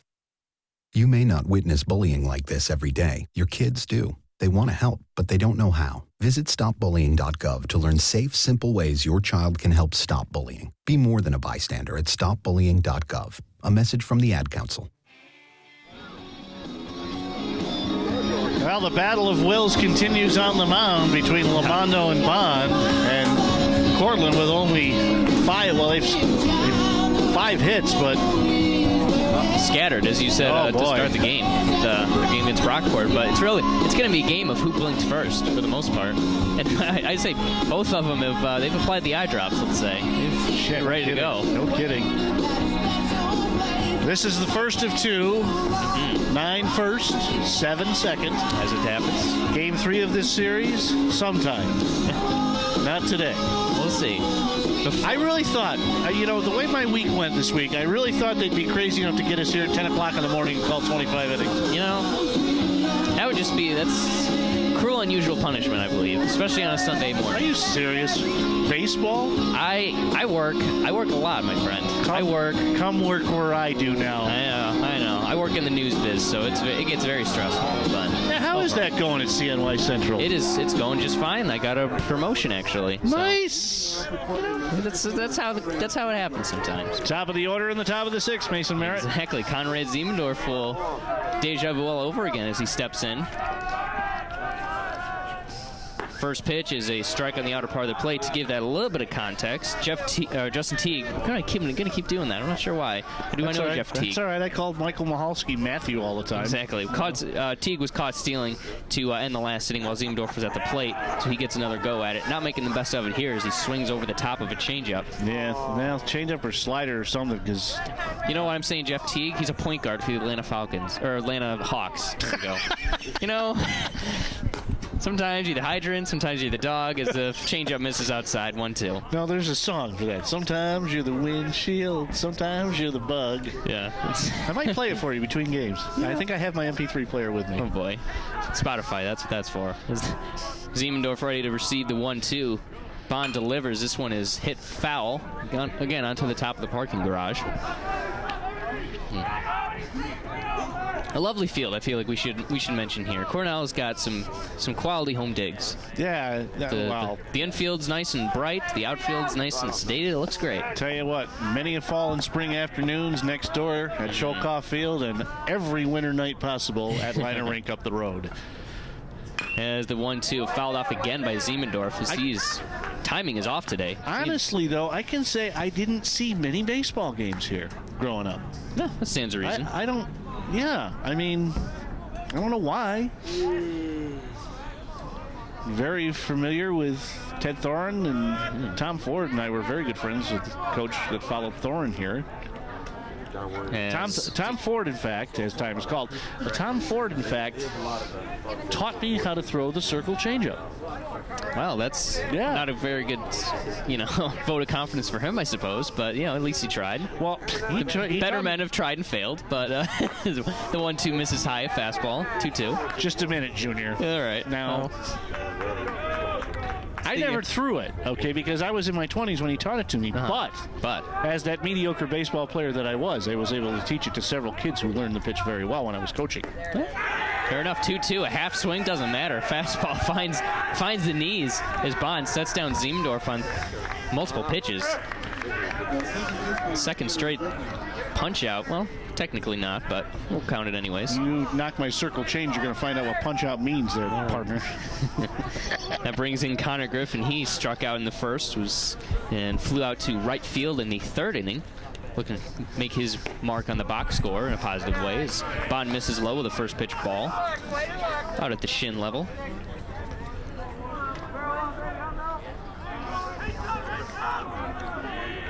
One ball, no strikes as Bond zeroes in, delivers the pitch.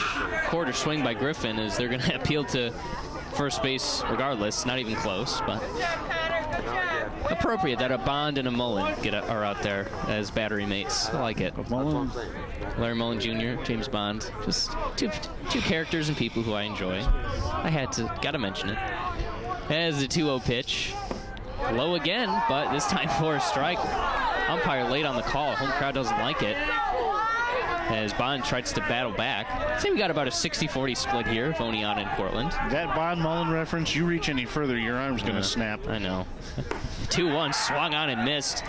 Bond blowing it right past Connor Griffin, who's fighting to catch up. Tell you what, that kid had a good bat. You think about what he did the first half of last spring. Yeah. Ty Cobb-like. As the break-up pitch is too low. Count runs full. 3-2-1 on the board. 3 balls, 2 outs, 2 strikes, 1 out. Of course, I've known Connor for a long time with my, one of my stepsons there. Cortland boy, we forgot to mention. Yes, that's right. Assumed knowledge. You gotta clarify. As the 3-2, strike 3 called. Bond catches him frozen as he struck out his second straight. And third straight, actually, dating back to Andrews. Well, there was catch caught stealing. That breaks it up, my friend. Unless you mark yours differently than I do. Because, he's caught stealing down the inning. Oh, that's right. Yes. Oh. Never mind. Figueroa steps in from the left side. He's not had a very good day either. Struck out swinging in the first and third. At my age, I can say this. Yeah. That's what I get for embracing technology. Yeah. Ended both innings those strikeouts. He starts off looking to make it 2-1. Ends up looking a little foolish, swinging through the fastball. Tell you what, Bond's just getting going out there right now. Both of the guys are warming up, I'll tell you. Is to give you just wait a minute. Now let me fight this with you here, because although the caught stealing did end the inning, the last 3 batters that Bond has faced have struck out. Well, you did face Siemendorf, but still struck out as he slaps this one to left field, ranging back and making the catch. Well, that ends all that anyway. Yeah, the left fielder Burns was able to grab that one. For the Red Dragons of Cortland in the 6th, no runs, no hits, no errors, nobody left on base. Still knotted up at 1 going into the bottom of the 6th. We'll be back with more on the Red Dragons Sports Network. Salam. Jam. Salam. Ewa. Ride. Apa pa? Pa. Mir. Shanti. Yep, Sangyokdi. We all want the same thing. Peace. And Rotary clubs Sola. are making it happen. Through international scholarships for young people to promote peace and understanding around the world. Rotary. Humanity in motion. I think it was at one point that you were listening to a broadcast and suggested couples counseling for me and whoever it was that was working with me. That sounds like something I would say. Better need your own advice the way this one's going. We're having fun. Trading jabs. I'm telling you, it's and Tim Smith, of course, when he texted me earlier, he said, great to hear you back. I do miss it. Promotions, speaking of promotions, I had one at my job, and I'm now basically second in command or third in command, however you want to look at it, at one of the cottage facilities at my place of work, and it just didn't work out. It happened like at the last minute. I was almost back, and then something happened, and they needed me, and yeah, life happens, man. Yeah, so do that. But I do miss it, and I'm glad to have a chance to do it here. As Sheeran will lead off, 2, 3, and 4. As on the first pitch, he lofts this one into right field. Tinkering foul. Nuzzy gives chase. Unable to come up with it. And you're going to need to help me out. How did the last inning end, my friend? How'd figure out? L7. L7. There we go. Thank you so much. Yes. Because we were arguing about how many batters have been struck out in a row. I think I won out. I'm pretty sure. You didn't. Yes, I did. I did. I think in my head. Fran?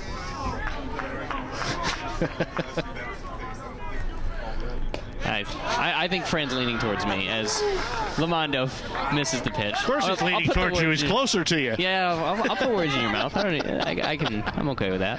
As the 1-1 pitch, Lamondo rocks and fires. This one fouled off again. Now, if you were any kind of part... Right. I will fight. I will take legal action. I need to... The law school's toolbox up to the left. I'll get him cheap. I'm Chipotle. Ground ball to second base, making the easy throw to first and making the out. Well, not as easy as it sounds. For the Red Dragons is Connor Griffin. The story here really is the pitching staff, my good friend. No kidding. Lamondo now 5 1/3 innings, giving up a run. It wasn't earned. 3 hits, walked none, struck out 5. A pretty typical Lamondo day, but then you've got on the other side Bond sort of playing outside of his, maybe not his ability, but his history. 6 innings, a walk, 7 strikeouts, 5 hits, 1 run. You don't know the circumstances, though, and it's just at any time anybody's capable. As dropping a bunt, is making the play, and unfortunately Shetter not able to get there. As Kordeski is able to reach. That was Figueroa at third, and he double clutched. Yes, it was a tough play. The bunt was dropped down. But a great bunt base hit, well placed by Kordeski. Figueroa charging, had to bare hand, double clutched because he bobbled it in the bare hand for just that split second. And no, there's no way. A good, tough one. A perfect, precisely played ball and throw might have gotten him. He's speedy out there, though. Yes, he is. You can't play right field without being fast, so gotta assume Kardeski would have gotten there regardless. You're going to say that? Talk to Reggie Jackson. Well, there's always exceptions. As Tamil steps in, takes a first pitch strike on the outer part of the plate. He's 1 for 2 with a single in the third. One of now 4 hits for the home team Oneonta Red Dragons.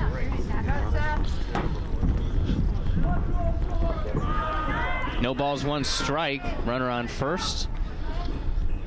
As the 0-1 is popped into left center field, giving chase as Ziemendorf. Is he able to get there with a diving catch? Yes, he is. Silver Star play right there. Charging and to his right. Caught it at the waist. Good play. I'll tell you, in a game where like the little dips and dunks and unintentional hits are going to win this game, neither defense has really given up either any of those opportunities. That's probably why we're so stagnant, offensively at least. That brings up Geloso. He's 0 for 2. Grounded out to the pitcher and struck out. As again, first pitch strike for Lamondo. Some things never change. As with 2 outs. Kardeski hasn't attempted to steal all season. I doubt Lamondo's really thinking about that at all. Well, never mind. He checks over to first base. All right. Well, thank you. Thank you, Seth. Barely get it out of my mouth. That reminds me, last football season I mentioned about how some running back wasn't having a good day. This was deep in the 4th quarter. Very next play, runs off a 70-yard gain. Naturally. Yeah, swing and a miss there from Geloso as he falls behind again. Can't help it, really, against the Ramondo the way he's pitching. What do I always tell you, Mason? That's why we sit up here. Exactly. As soon as you open your mouth, it always happens. All right. The 0-1. Slap foul out of play to the right side. Radio ball. Radio ball? I think that's what happens when they play for the Cortica Mike. That would be radio ball. No, it would also be television ball. Count 0-2. Mondo looking to put him away here. Swing and a miss. He does exactly that. High cheddar, and he was biting.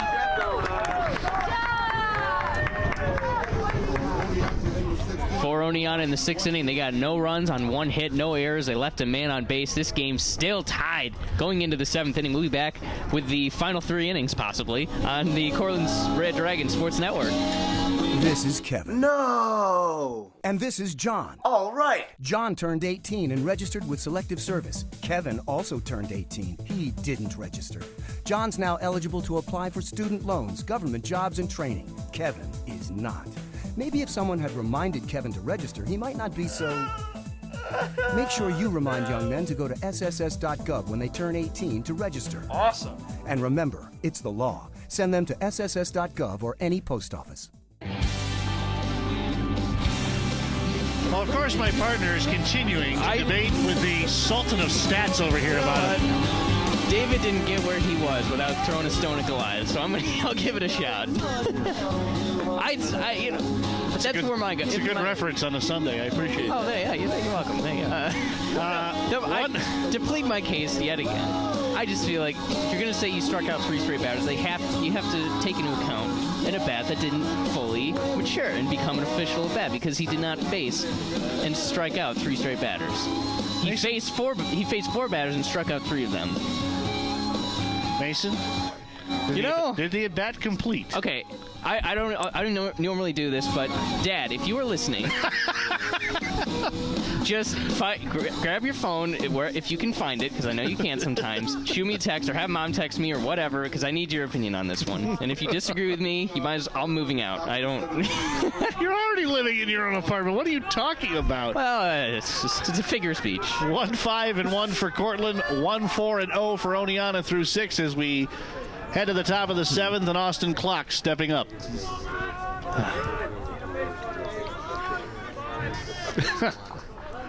Figures. You got to call to him just like you did on Beatles Sunday in the second game of that doubleheader. Was it always on Sundays? As Bond misses low and in, ball 1. Sun's out. Temperature just went up 1 degree. Clock 2 out of 2. And the pitch is a fastball from Bond and a strike. Pretty much is the offense for the most part. He was able to score on that triple. So he's doing his part. 2 of the 5 Cortland hits. Yep. And the only run. And this one he hits on a line to center field. Sheeran getting a little bit frustrated by the breeze. Heads to his right and snags it. 1 down. The left fielder, Nick Hart. Here's Nick Hart. 1 out of 2 stepping in.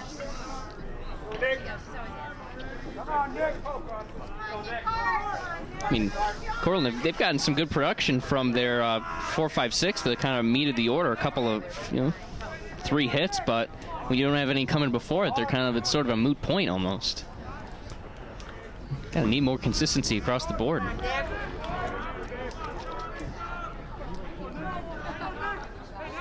Left-handed batter against Bond and a strike at the knees.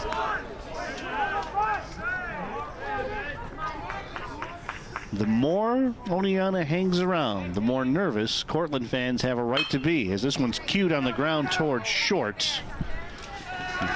Slow bouncer fielded and tossed across by Grodzinski for the second out. And for that matter, the more nervous the team actually becomes. I mean, when you go in this late, and I mean I think they're justified in thinking that they're a better team. They've got the track record for it. Then you start swinging for the fences and you start giving up easy outs and making mistakes.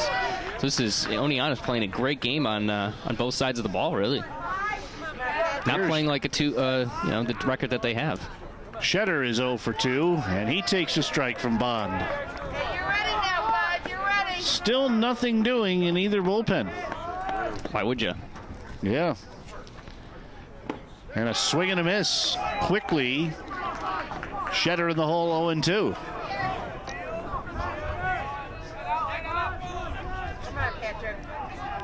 And Bond working quickly, deals away. Shetter almost committed.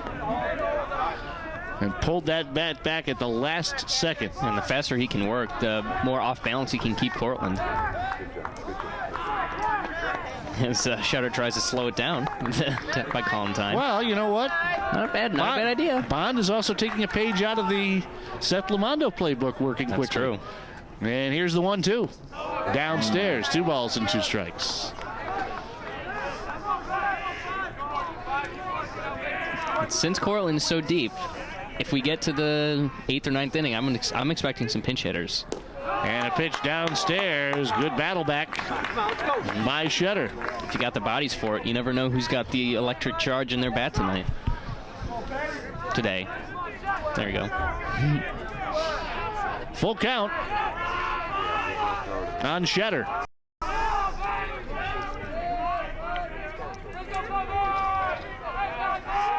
And the payoff pitch fouled off right side.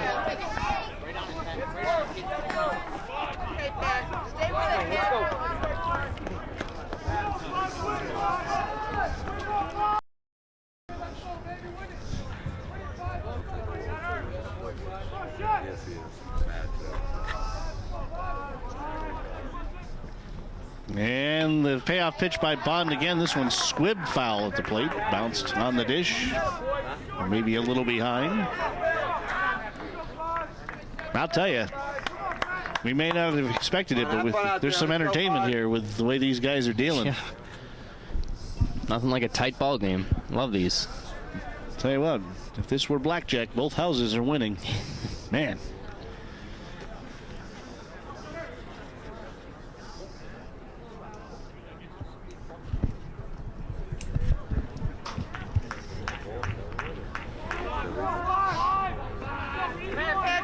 So a quick meeting at the mound.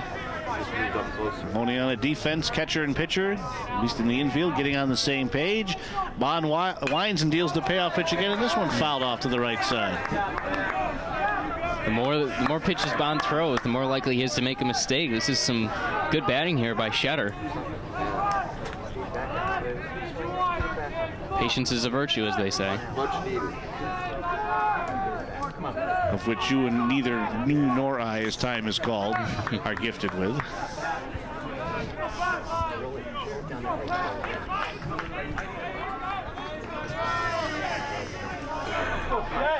Now Bond in the motion, dealing the payoff pitch again, and the batter wins the battle as Shetter draws ball 4 low and away.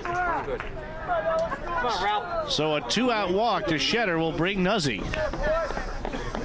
There we go, first substitution of the day. Portland looking for the run. They bring in some in the artillery. Oh, pinch runner. Yes, that's what I'm saying.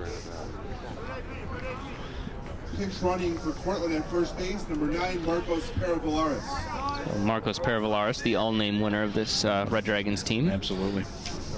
Peravalaris. Sounds like a car almost. 2012 Nissan Peravalaris. I'd buy it.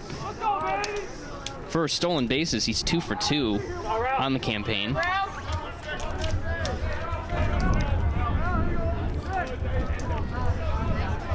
Corlin hoping that this is the difference. And in the DH spot, he can make a run, or he can slide in there on offense, but Joe Brown tends to like to bring in batters and over pinch runners.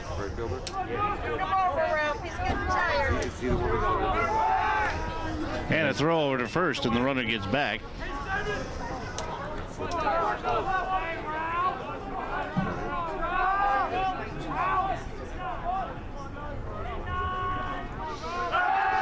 And another throw over, and the runner is back. Now, in this situation, I'm okay with checking over at first a little bit because, A, especially this late in the game, to pick him off, that could be a momentum builder. Right. And B, an out's an out. And C, Nuzzy has power, so you might want to not go with him. Don't bring that up. Pitches outside. Now 1-0. Now I need your recap of this inning, partner, if you would, please. Okay. No, you just read it to me. Oh. You're just joining us. Clock flew out to center. Okay. Hard grounded out to shortstop, and Shetter drew a walk, is where we are at this point. And the pitch is a strike to Nuzzy. Ball and a strike. Dropped a bunt a couple of times with 2 outs. I'm not quite sure why. I haven't changed the pinch runner yet, yeah.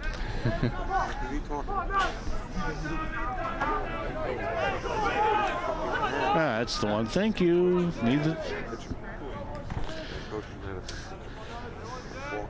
It's been a year since I've done this. Bond taking his time on the mound. I have a stopwatch, but I'm sure he would have gotten into the double digits as far as seconds go with that one. Starting off quickly, now he's letting the batter sweat it out. I got the other one. Well, I doubt anybody's sweating today, but you get what I'm saying. No, Catching my drift. And the pitch is high and away. The count is 2-1, and I'm going to beg to differ with you on that. Well, sweating for long, I should say, because once he gets crystallized, I'm sure. Peravalaris 2 out of 2 in stolen bases, by the way. I got that. Oh, I wasn't listening because I was trying to figure out how to use my electronic scorebook again. Short lead by the runner at first with 2 outs here in the 7th. We're tied at 1. The bunt shown, pulled back and twisting away is Nuzzy on a pitch inside. Might be a way to get rid of the bunt. Give him some chin music up top, force him to swing away at this one. Understand what the point of the bunt is. Because you're going to get an out. Either the likelihood of getting an out is pretty high. Did you see where Frankie came in? I saw where he came in. That's the point of faking the bunt. Get him to draw him in and hit one, bloop one over his head. Frankie even with the bag at third. Runner being held on at first. Middle infield looking for the force. And a fastball right at the letters. Nuzzy's too good of a batter to be bunting in this situation. So when you've established that you got a thunder stick up there, let him swing away. Not one to disagree with Coach Joe, but I have different perspectives, I suppose. Just because he's showing it doesn't mean he's doing it. Pitch coming, foul tips into the mitts, called or strike 3. Man. No runs, no hits, and the runner stranded at first. The 2-out walk. Stretch time at Hoy Field at Cornell. This is interesting. 1-1 tie going 7th on the Red Dragons Sports Network.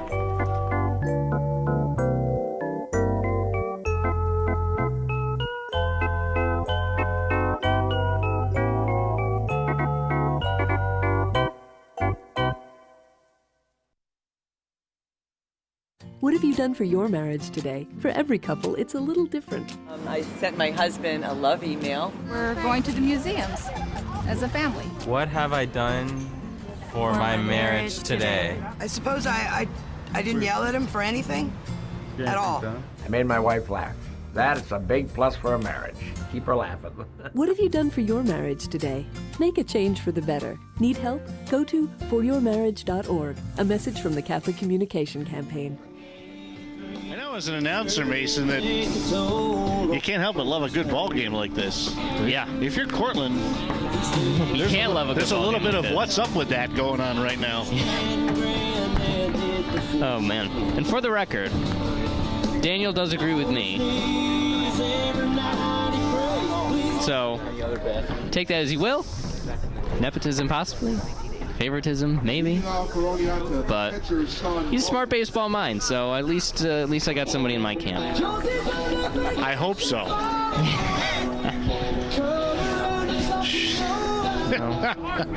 That's what's great about this lovely, lovely game.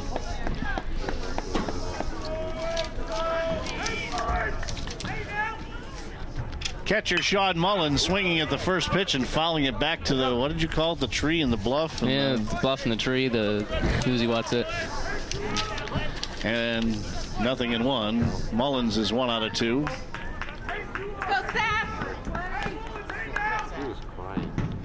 And Lamondo deals fastball inner half, 0-2.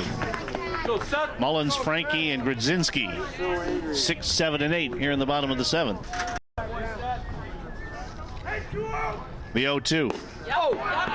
Oh, just below the knees. Had the plate so close. Home plate umpire wouldn't get it to Lamondo. It was the first time today we get to see some shadows out there. Lamondo, the Rembrandt on his face. And a breaking ball. Bounced foul at the plate and back to the screen by Mullins. Count holds. Do you get that reference? Say it again. It was the Rembrandt on his face. Oh, yeah. Lighting. Lighting. You get the little triangle underneath your eye. It's a Rembrandt. Like the toothpaste. Or so I'm told. The 1-2, a fastball outside. I'm not touching it. All right. I get it, but I'm not touching it. Bottom of the 7th. Both teams scored in the second. Nothing since. It's a 1-1 game. And this one foul down the left side out of play. It's really been punch for punch, tit for tat, all that kind of stuff. Are you still like in the mix with high school? It is a heavyweight battle, I'll tell you that. At least with the pitchers. Both have been very, very good this afternoon. Lamondo dealing 1-2 to Mullins. Off-speed pitch, stays up and away. It's made my job as running the scoreboard pretty easy, I gotta say. I was gonna say, you got good duty. Yeah. Yeah, how you did a college game, right? 2-2 pitch coming. Called strike 3. 1 out.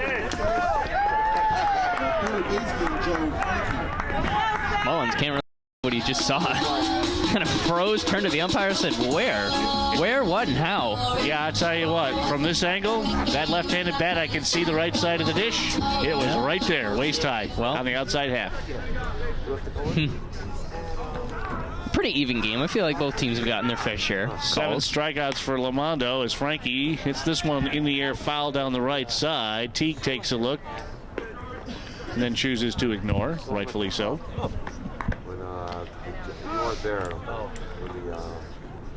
I want to point out again that Oneonta State came into this game at 2-16, hitting .210. Offense, okay. But Bond has been good. This one hit in the air to center by Frankie. Ziemendorf a couple of steps in, makes the catch. Your shortstop, Michael Grodzinski. 2 out here in the bottom of the 7th for Grodzinski. I want to point out, though, although 2-16 is, let's take into consideration that of their 3 conference games, they faced a couple of tough battles with Brockport, that they were in the game for at least a couple of them. They lost the last one 10-2, so fine. So it's not like they've been, scuffing their feet. They played some good teams, playing the 2 best to start off. Grodzinski a 2 bouncer back to the pitcher. Lamondo on the first pitch. He'll throw across. We'll elaborate more on that later. No runs, no hits, no errors, none left. 7 in the books at Hoy Field in Game 1. We are tied at 1 between Cortland and Oneonta. More baseball in a moment on the Red Dragons Sports Network. If you bought the weight loss supplement Acavar 2050, you may be part of a class action lawsuit about whether the Acavar marketing slogan, "Eat all you want and still lose weight," is fraudulent and misleading. Defendants say they did nothing wrong. There is no money available now and no guarantee there will be. You can stay in the class or exclude yourself. To learn more, go to acavarclass.com. Excuse me. No excuse needed. This is a cool song. Yeah. What's this? Oh, you never heard this? No. It's a John Mellencamp song, believe it or not. Oh. Now it's not cool anymore. No, it would be if you heard the album. Yeah. Get the Human Wheels album. That was Wheels. Yeah. Write that down. That is one of his best albums, especially from the early days. That was a song called When Jesus Left Birmingham. And was that pre or post Cougar? No, he was John Mellencamp then. Okay. Yes. And it was really the first album he did as a serious songwriter. You know what I mean? You got to hear the songs. You'll understand it when you hear it. All I can think of when I think of him is Pink Houses, and that just makes me literally it's a bad taste in my mouth. It's like licking a battery. What was I saying about the first 10,000 times? I get it, you know. I really do. Justin Teague, Keith Andrews, Conrad Ziemendorf. On. As we do see some stirring down that right field line, and I did not bring the binoculars, Mason, so we'll hopefully be told. Well, I need to turn. I've got good eyesight. 20/20 vision, believe it or not. Wow. I can see that. Pitch on the way from Bond, inside corner against Teague. Out there would be Christopher D. DiMizio. Ooh. Got an ERA of nada. And the offering downstairs. Bond seemingly losing a little velocity here. D. DiMizio, the left-hander, throwing down that right field line. And the pitch coming. Breaking ball. Outside corner. Yes. You don't need velocity to be a great pitcher. The best pitchers are the ones that do it, take their time and locate instead of trying to blow it past people. So not too bad of a deal.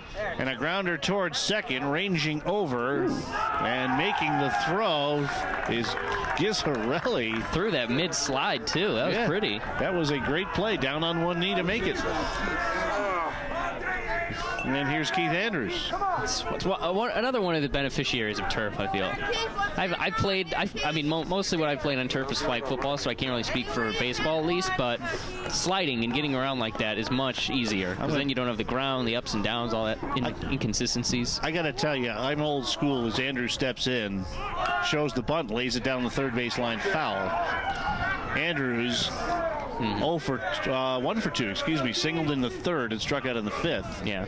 I'm old school, and I'd rather see baseball played on grass. But anymore, the way the winters have gone here, if a turf field is available, get it down and let's play. I mean, like if you have two schools, at least one of them should be turf, just by theory and just for convenience. I think. I'll tell you what, I love grass. You can make a lot of money from other schools if you have a turf field. Yeah. Ask Cornell as the pitch is outside.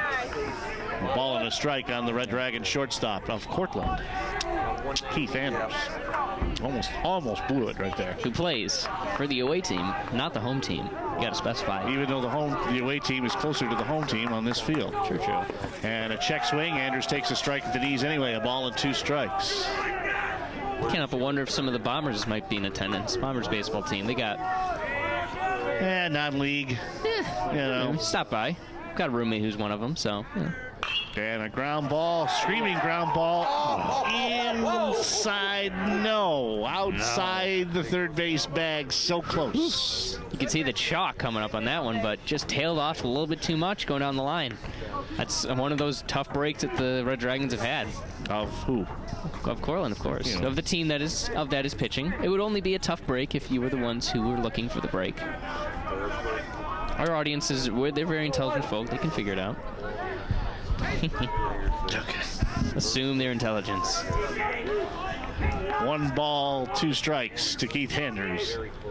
Bond deals. And this one bounced foul at the plate, rolls out in front, but both the field and home plate umpires wave it dead.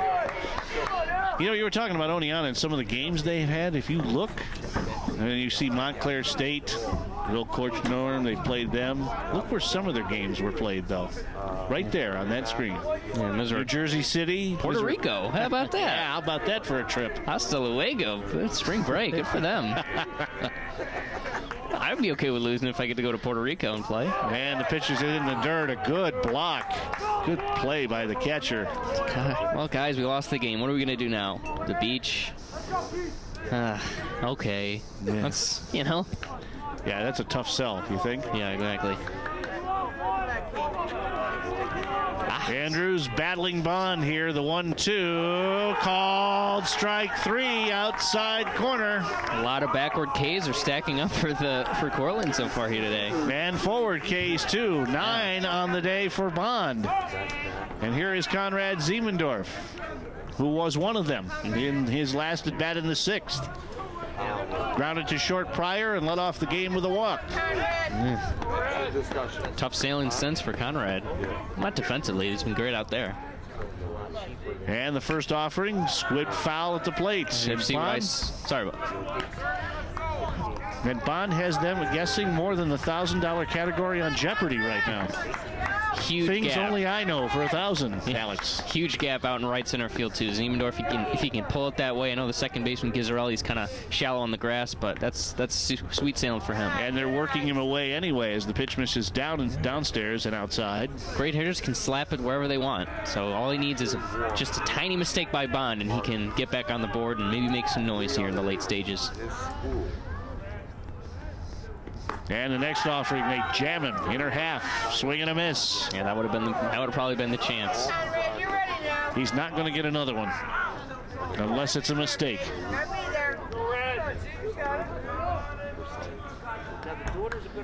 1-2 count on Conrad Ziemendorf. And the pitch from Bond stays upstairs. Looked like he tried to reach back for something and had it, but missed it high. Might have gotten away with that early in the game. Like you said, he's losing a touch of velocity, so he's got to be a little bit more creative here. Try to go the unconventional route to get Ziemendorf.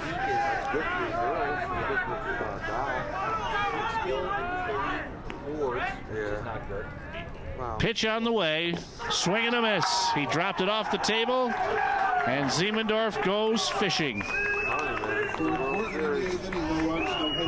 Thomas Bond has been magnificent. That is the 10th strikeout on the day for him. And a 1-2-3 inning. No. Yes. I don't know. Yes. I'm sorry. You got it? Yeah, I got it. We head to the bottom of the 8th in a 1-1 ball game on the Red Dragon Sports Network. Red Dragons alumni and fans, show your Cortland pride. Whether you're following today's action on the web from Maine or California, you can order official SUNY Cortland apparel with a click of a mouse. Auxiliary Services Corporation has sweatshirts, polo shirts, blankets, mugs, decals, and much more. Find the right item and size on the College Store website at www.cortlandasc.com. Or if you're in town, stop by New Big Hall. During the school year, weekend hours are Saturday from 11 to 4 and Sunday from 11 to 3, with convenient parking just footsteps away. Show your team spirit and visit the College Store today.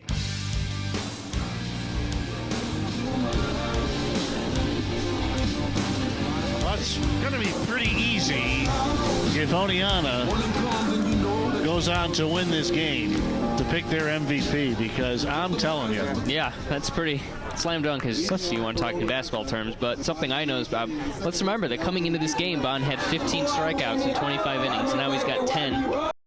8. Not bad. His ERA was 6.23 in 21 2/3. Yeah, I can't do ERA math off the top of my head, but I can surmise that it'll be close to 4 or 4.5. We're going to ask, I'll tell you. Lamondo has been equal, deals a fastball. This is a recording, strike 1, to Ghizzarelli, who has struck out twice against Seth Lamondo. Ghizzarelli, Burns, and Sheeran, and a fastball at the knees. If Bond is Rembrandt, then that's Picasso right there. 0-2 count. For you art history majors out there, bet you made your day. And a chopper to the right side. Lamondo off the mound perfectly. He's going to take it himself. Well, you're already going there. Might as well make a quick pit stop. The one unassisted on your scorecard. The left fielder, Jack Burns. Jack Burns. 0 for 2. Grounders to short and the pitcher sandwiched between. He was hit by a pitch in the third. Right square on the shoulder as Lamondo deals a breaking ball. That one stays upstairs. We heard that ball hit Burns' shoulder all the way up here. What one of my kids that I work with calls an owie, as this one is fouled off left side. So currently, for Bond, his ERA has dropped from 6.23 to 4.91. This is why we have Fran. Yeah. Still pretty good day, shaving off a run. Not bad. This one fouled down the left side. Hey, right here, Seth. Go, Seth. Right here, Seth. You know, the Glove Shack reminds me of my days here at Cornell covering hockey. That was the name of one of the hockey houses back in my days when I used to hang out with them. Here's an inside-out swing, grounded to short for Andrews. Easy play for him. Sets and fires, 2 down. He may not hit a lot, but his shortstop abilities on that side of it, you'll take it. Not a glove, made of glue, probably. Hitting into a black hole, whatever you want. Rangers shortstop is extremely underrated. They can make plays that turn hits into outs. As Sage Sharon fouls one back to the screen, he is 0 for 3 with a strikeout. All it's going to take is one hit to blow this game open. It's going to be a matter of who gets it first. And the pitch on the way. This one lifted down the right side into foul territory. Clock gives chase, but runs out of space.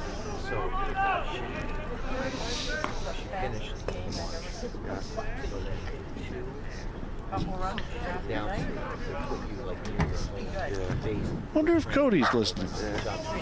How dare he miss this magical moment?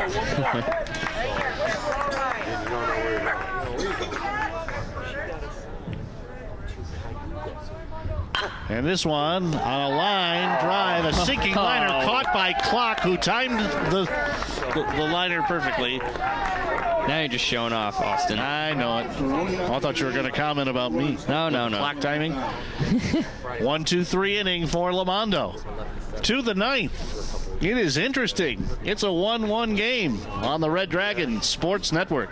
There once was a boy wizard whose name was Larry Smarter. Larry, why weren't you in Professor Dinky Doodle's mythical creature classification class? Well, I'm taking Algebra 2 in a foreign language. Oh, so you can talk to unicorns? Not exactly, unless they're French. Larry wanted to go to college, so he visited knowhowtogo.org to find the classes he really needed.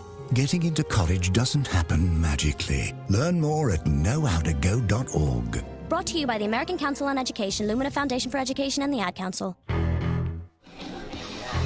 wanted to make it funny here, but I can't remember the guy's name that used to give James Bond his weapons. How do you not remember? It's one letter. Q. Q! It's the easiest thing to remember. Everybody's got one letter. Q, M. Ah, man. C, if you've seen the newest one, which is great, by the way. But you're talking to the guy who loses his keys when they're sitting in front of him. Well, yeah, you're the one who's on your phone and you can't find it, really? All right. Well, through 8, both pitchers have thrown 112 pitches. Ah, well, that's figures. I mean, how many there was somebody last year in Auburn threw like an inordinate amount of pitches in a game too, and I want to say it was the Friday game against RPI. It wasn't Brandon McClain. He threw like 40 in that game. Fastest I've ever seen a game go in Auburn in that championship round. Saying something. That was second baseman Connor Griffin. I was home in time to get dinner. I mean, seriously. Auburn isn't too far away from school. I might go up for a day and catch some baseball. Championship Sunday. I got nothing better to do. Kick my feet up. That doesn't happen unless things go along. That's true. Connor Griffin will lead off. Wow. Griffin, Figueroa, and Clock. And Bond deals low, ball 1. Or a month. After a month, he got fish go. He's there now. Griffin is 0 for 3 with 2 strikeouts and a strike call. I predicted and expected some substitutions, but it looks like Joe Brown is keeping it tight. He's letting his guys work their way out of this. I agree with that, actually. And here's a soft liner caught by the shortstop. Plain catch. Grodzinski. And Connor, that ball was in on his hands. He was jammed. 1 out here in the 9th. I commend Coach Joe Brown for leaving his team out like that, because these are the kind of games you're going to have to win down the line. And you got to let the guys who are playing the game win the game. So I changed my tune. Figueroa steps up. 0 for 3 with 2 strikeouts. And a bunt shown. Up the third baseline, it's rolling foul. But one thing I don't agree with is will still be the bunting. I don't get it. You're not hitting the ball hard. You got to do something. I mean, I see the plus you're trying to catch that third baseman back, and Frankie Stump. Swing away. Step in front of the bag now, cheating toward the edge of the infield turf, green turf. Left-handed batter Figueroa fouls one off to the bluff right behind us. And if that ball that hit my car isn't still there, I'm going to go back and get that one between games. You're going to have to hop the fence there. At one point, I had about 14 softballs. I don't know how that happened. I got them through a practice one day. And the pitch on the way, twisting away is Figueroa. Takes inside, the ball with 2 strikes.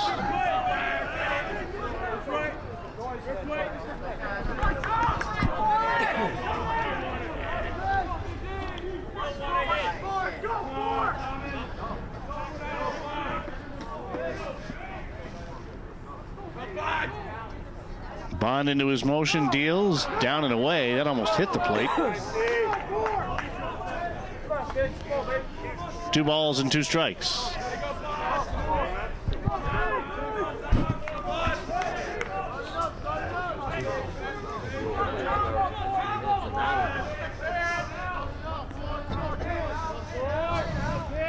And the 2-2 swung on and missed. 2-seamer. Figueroa was late. Number 11 for Bond. First baseman Austin Clock. Like we said earlier, sometimes you're the dog, sometimes you're the hydrant. And, a lot of hydrants on that field today between the 2 pitchers. Fire department's happy. And the pitch is low to Austin Clock, who has 2 of the 5 Cortland hits in this game and has scored the only run. Got another triple in his bag. Cortland would settle for a base runner as that one drops off the table and a swing and a miss.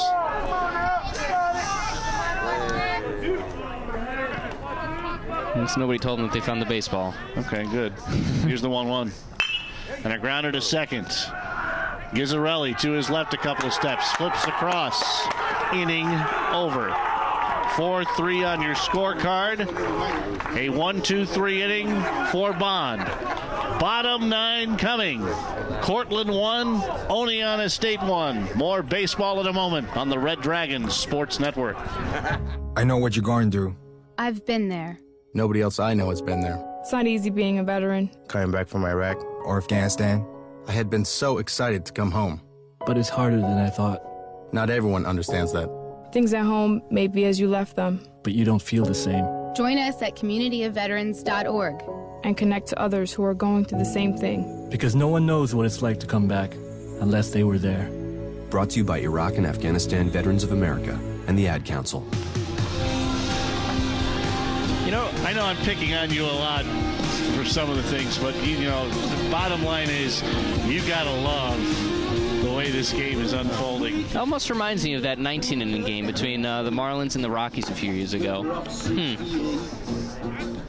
You're really going to do that? No such thing. I still think back to a Monday night baseball game back when ABC still had the games. Oh, boy. Between, I believe it was the Mets and the Cardinals, that ended at something like 3:30 in the morning because the game was being played in St. Louis. Yeah.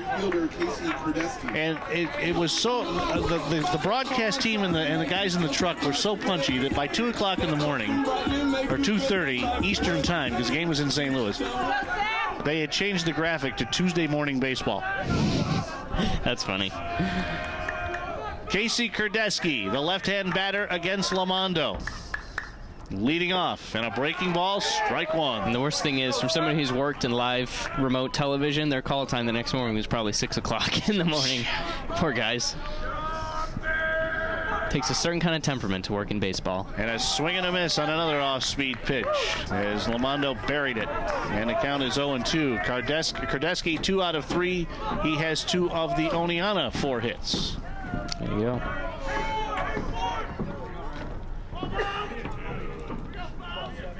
And Lamondo deals. Fastball away.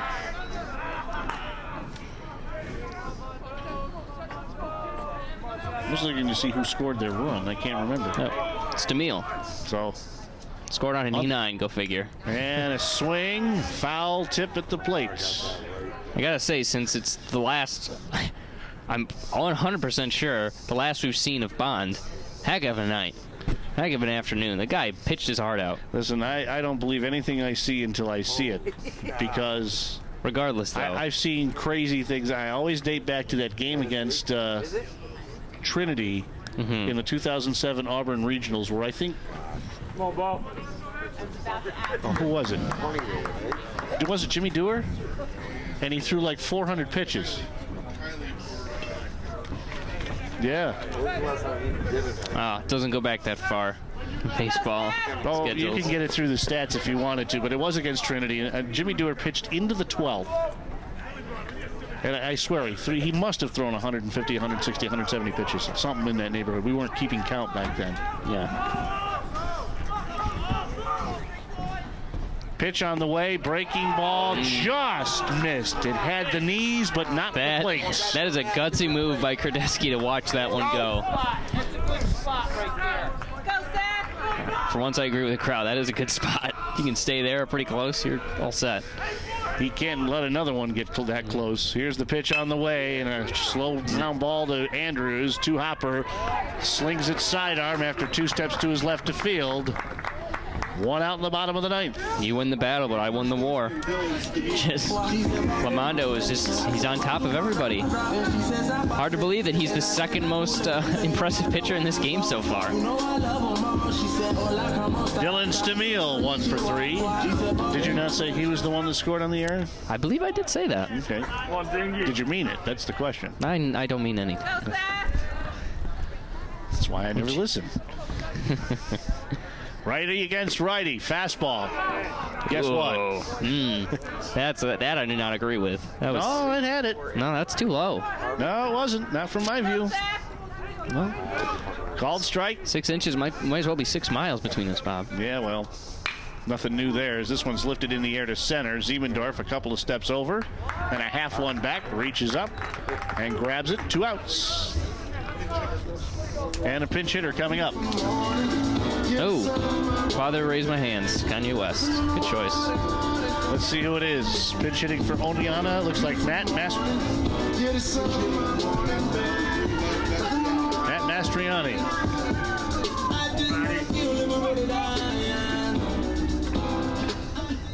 Will hit for Geloso.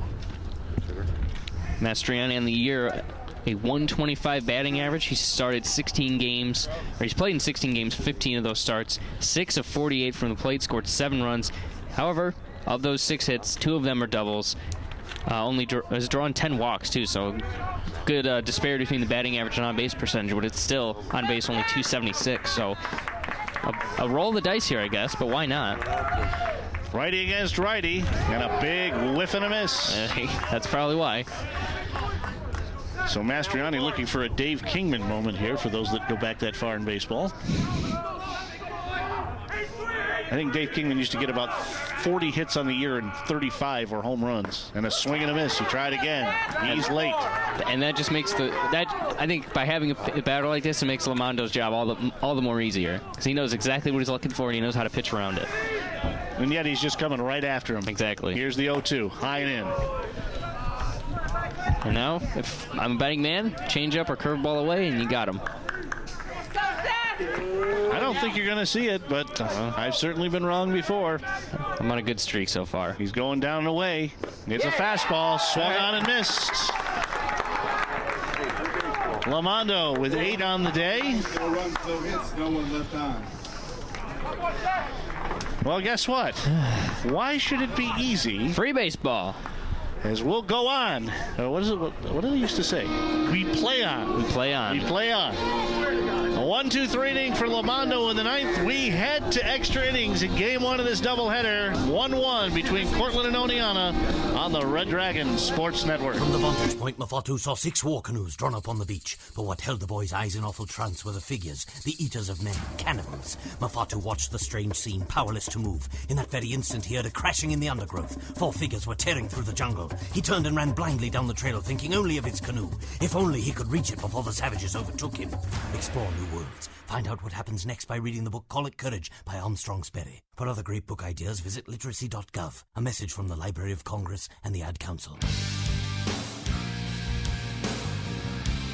New pitcher in the game, Mason Barrett with his name and his numbers. Christopher D. DiMizio is the third pitcher we've seen in this game so far. Hard to believe in the 10th inning. On the season, he has 1 win, no loss, and ERA that is flatlined at 0. In 8 appearances, he's started no games, but he has logged 10 2/3 innings, surrendered 5 hits, obviously no runs, walked 2, struck out 10, given up. He surrendered 2 doubles, however, of those 5 hits that he's given up. Batting average against 139. Ouch. So it's in the discount aisle, let's just say. Very good. So we'll get you Bond's final line.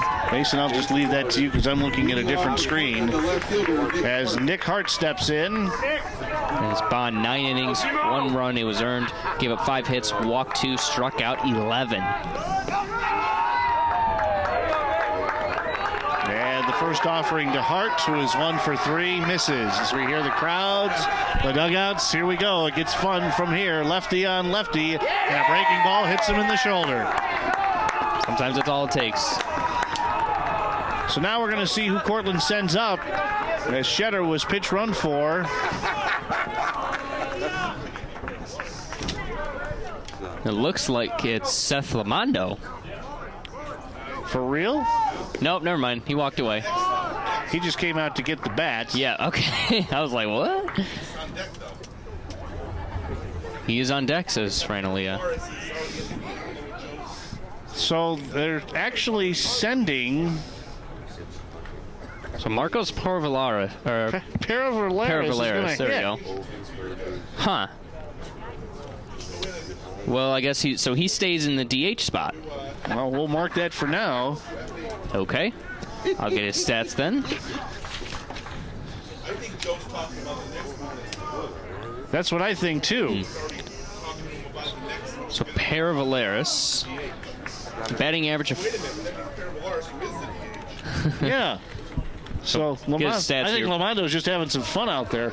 Paravallaris batting 400, 16 games, 4 of them starts, 8 of 20 hitting, scored 9 runs, his 3 doubles, no homers or RBIs, on base percentage of .519.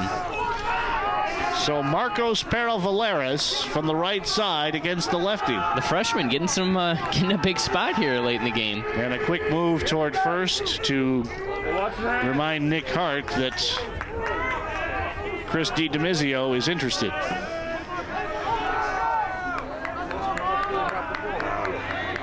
Well, if I were Nick Hart, I wouldn't go too far away from that bag with a lefty out there.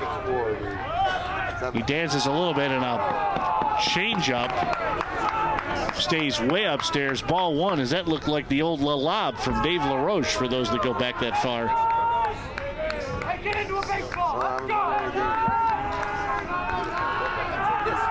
DiDomizio sets at the belt, deals a fastball inside.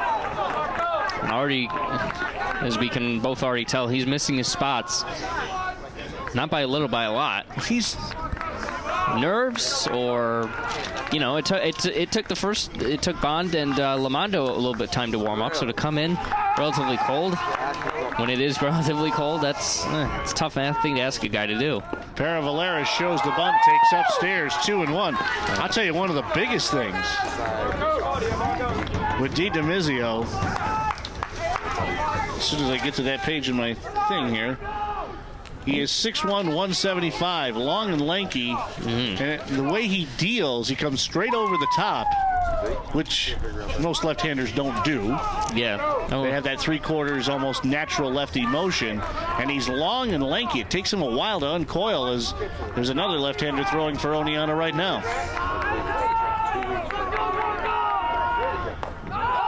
And Paravaleris takes a strike at the knees. And Paravaleris is already kind of doing this, but if I'm Corlin, I'm putting the bat on the shoulder, sitting back, and I'm letting this guy beat us, not trying to beat him. So I feel like he's going to be his own undoing. Yeah, that's what we said in the second inning with Bond, didn't we? We have to be careful of that now. Well, that's bunt shown by Paravaleris. He gets it down, right back to the pitcher. DiDomizio throwing to first. He makes it happen. Sack bunt 1-3. So now let's see what the move is.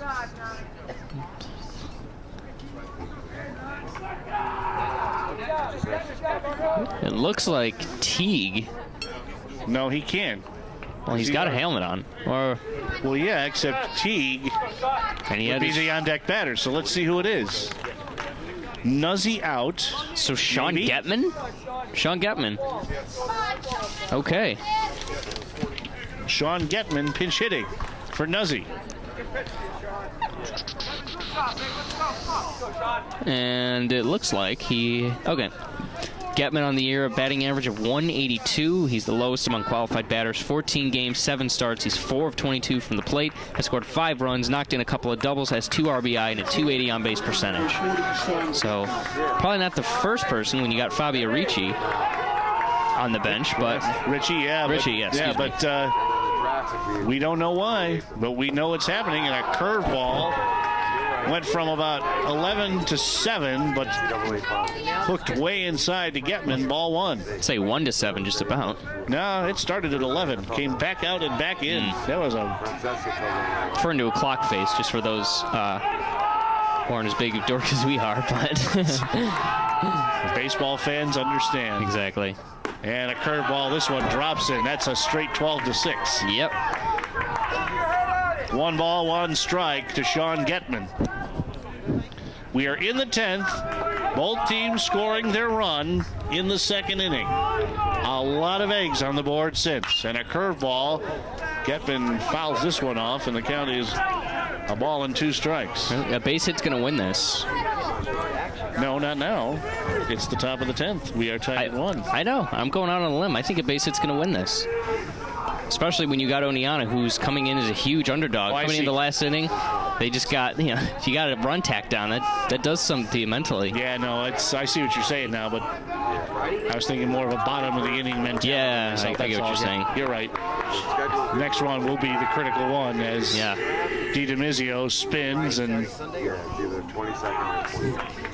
games like this are, especially early on the season, are a good gut check for your team. I'm sure they had a few of those down the line, but. And here's a curveball. Getman swings and misses. And Joe Brown is letting him hear it. A pitcher's motion is everything to time. And, DiDomizio, who has more uncoiling to do than a garden hose after a long winter, can throw even a right-handed batter with a good look off. Joe Brown barking over at Getman. He is not happy with that swing. Teague takes a curveball for a strike at the letters. And hey, that's a little boost in the confidence for For the pitcher out there. I was going to DiDomizio and his team. Now, you were talking about if a base hit scored the run that put Cortland ahead. Now what's going to happen if DiDomizio gets out of it? And another curveball. Misses downstairs. Well, this guy's got 3 speeds. Slow, slower, and I'm causing my own traffic jam. I'm telling you. I got a lot of good material saved up. Yeah. Here's the 1-1. Curveball at the knees. That was the even slower curveball. Wow. If I'm DiDomizio, if I've got a fastball, I'm using it on the inner part of the plate. At this point, I'm trying to make some noise and get my team hopped up for the bottom of the 10th inning and try to take this one home. Keep in mind, this was a team that came in here with a team collective ERA of 7.61. And that's an average runs per 9 innings. So. And there's the fastball that hit him. Or did it? It doesn't look like it. Nope, hit the bat. He tried to sell it. No, actually, I think he hit the catcher. Missed everybody completely. Right. That's what that pock was. It was a pock. We don't need to get into this one again, but it was a pock. Let's just settle it. All right. I'm too committed to the intrigue of this game to argue with you about that. There you go. Let's see what the count is, though. Yes. Brandon's right. Bring the wet. So wise. Pitch on the way. Curveball away. Now you got to come at him.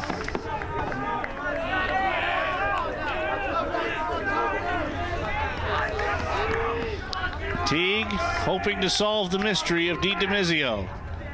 Takes a fastball called strike 3. DiDomizio throwing Teague a surprise party. That's exactly what I said. You're going to let Oneonta go into the dugout. They're jumping around. They're psyched up. They're happy. They're jumping on each other. Fun to watch. If I didn't know what was happening, I think a swarm of bees just got at him or something. No runs, no hits, no errors. The runner left. To the bottom of the 10th. Cortland and Oneonta tied at 1 on the Red Dragons Sports Network. Over 13 million people are affected by famine, war, and drought in the Horn of Africa. Unfortunately, just listening to this commercial won't help them. Just listening won't give them their next meal, or shelter, or hope. You can help by texting GIVE to 777-444 to donate $10, and by going to usaid.gov/FWD to forward the facts.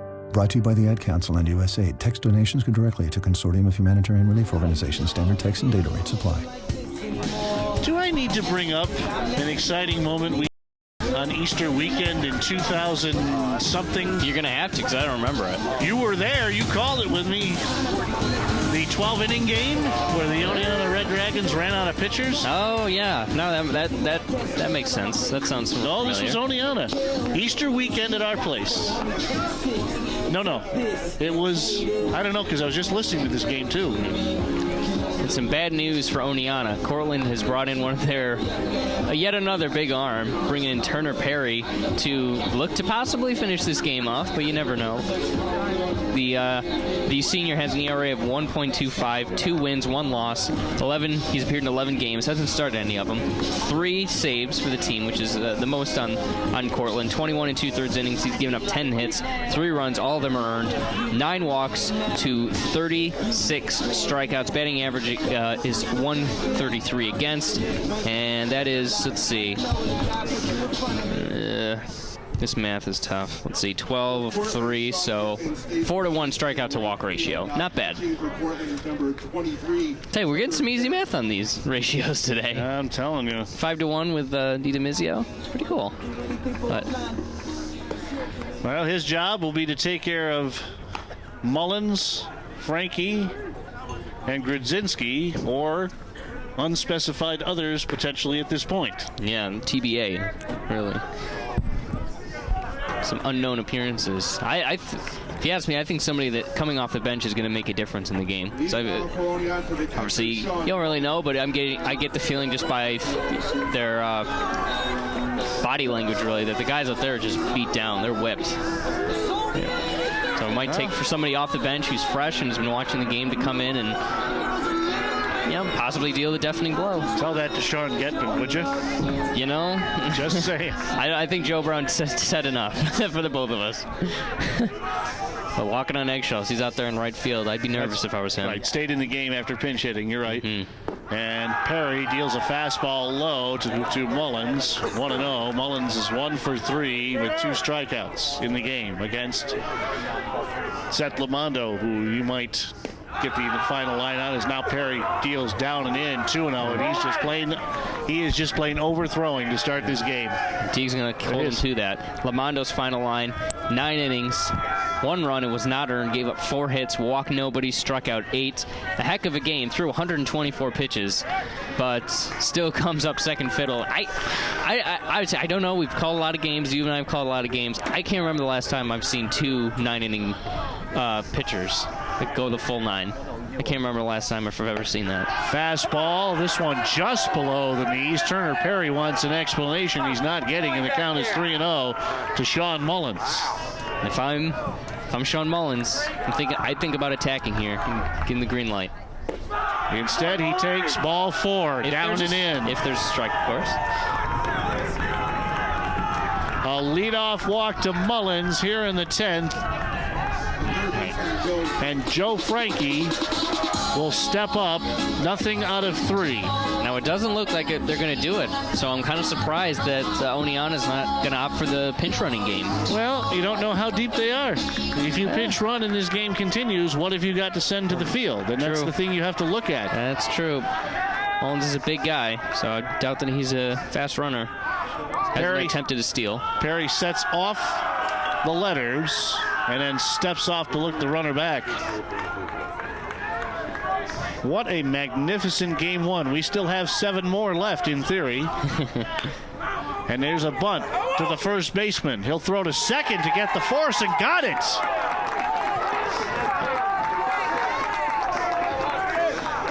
So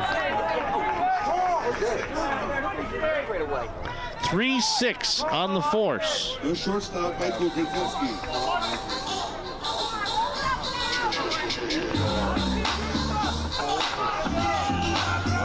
Fielder's choice. Now you just pretty much gifted him an out.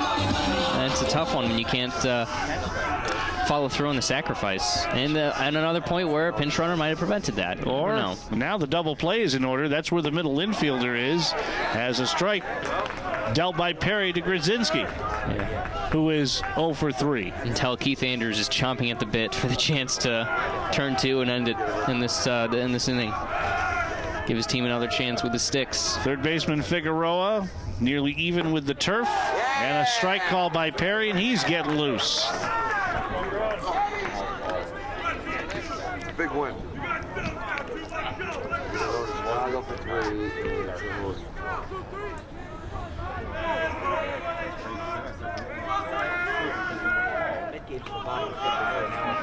Teague setting up outside, and Perry deals downstairs over the plate. Not quite the location he wanted there. His pitching is a little sloppy here. It's a little all over the place and not really keeping his eye in the mid. He's dragging his head away, and he's erratic because of that, I think.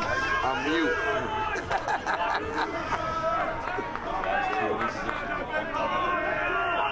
And a throw over to first. That's close, but the runner dives back in. But no cigars, they say.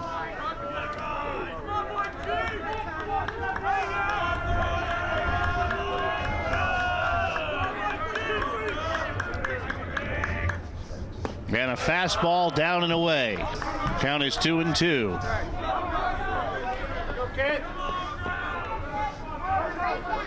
Okay, it wasn't in 2010.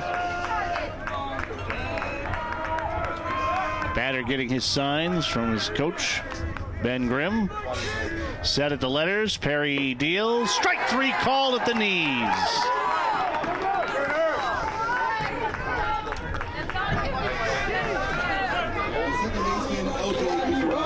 I got to do it. I have to do this. Michael Grudzinski, can I help you? No thanks. Just looking. Cody Marshall, wherever you are. So 2 out with a runner on first. L.J. Gizzarelli stepping up.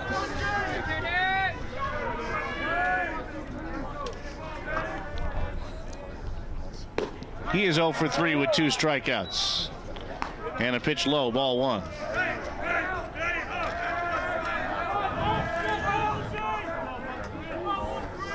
It was April 23rd, 2011, the 12-inning classic. 7-6, Cortland won in 12 innings, and a throw to first. And I was mad that day. I'll tell you why. Fran will remember this when I bring it up. At that point, something was supposed to happen where I was supposed to be the official scorekeeper for the first time for that game, and it didn't happen. I'd have been kicking myself. Swing and a miss. Over the top of the off-speed pitch by Perry. Probably was there for that one. You were. You called all 12 with me with Josh Brooks. Oh, yeah. Yeah, man. Oh, Josh. Good old Josh. Hope he's well. He is doing fine. Still working for the Jets, I believe. Oh, wow. Well, they need a quarterback, so. The 1-1 swung on and missed. And then they were that desperate, but all right. I don't know about quarterback, but Josh was a pretty good middle linebacker in his high school years. I'd believe that. A ball and 2 strikes on Gizzarelli. Let their cow in here. The runner goes. Swung on and missed. Weak swing. So after leading off the game with a walk, he sets down the next 3. Does Turner Perry. No runs, no hits, no errors. The base runner left. We will go to the 11th. 1-1, our score on the Red Dragons Sports Network. If you bought the weight loss supplement Acavar 2050, you may be part of a class action lawsuit about whether the Acavar marketing slogan, "Eat all you want and still lose weight," is fraudulent and misleading. Defendants say they did nothing wrong. There is no money available now and no guarantee there will be. You can stay in the class or exclude yourself. To learn more, go to acavarclass.com.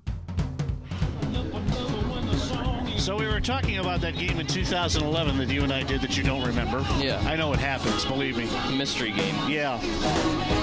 In that game, Cortland was down, and then freshman Tim Panetta singled home the tying run in the bottom of the 9th. Freshman Tim Panetta. And sophomore, here's a name from the past, a recent past, sophomore Zach Grachik. Hey, there you with go. A game-winning single in the bottom of the 12th. I see somebody running around 15. I keep wanting to say Grachik. That's. You know, the thing I'll remember about that game more than anything else, though, is that Chris Tyson came in with 2 outs in the 6th and had to stay out there because Oneonta had run out of pitchers. Remember on the Friday, the lefty had gotten hurt. Tyson he literally threw his arm off that game. Yeah. He had never gone that long before. That's the thing I'll always remember about that game. Meanwhile, in this one, leading off the inning is Keith Andrews, and it's strike 1 against him, and here's another curveball that misses low. Andrews, a pretty well hit single in the 3rd. Since then, caught swinging, caught looking. And he tries to put the bunt down on a curveball and pushes it up the first base line.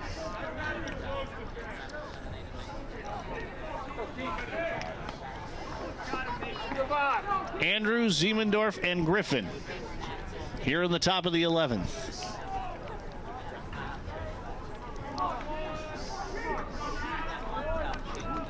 And the 1-2. Swung on and missed. Nope, swung on and foul tipped.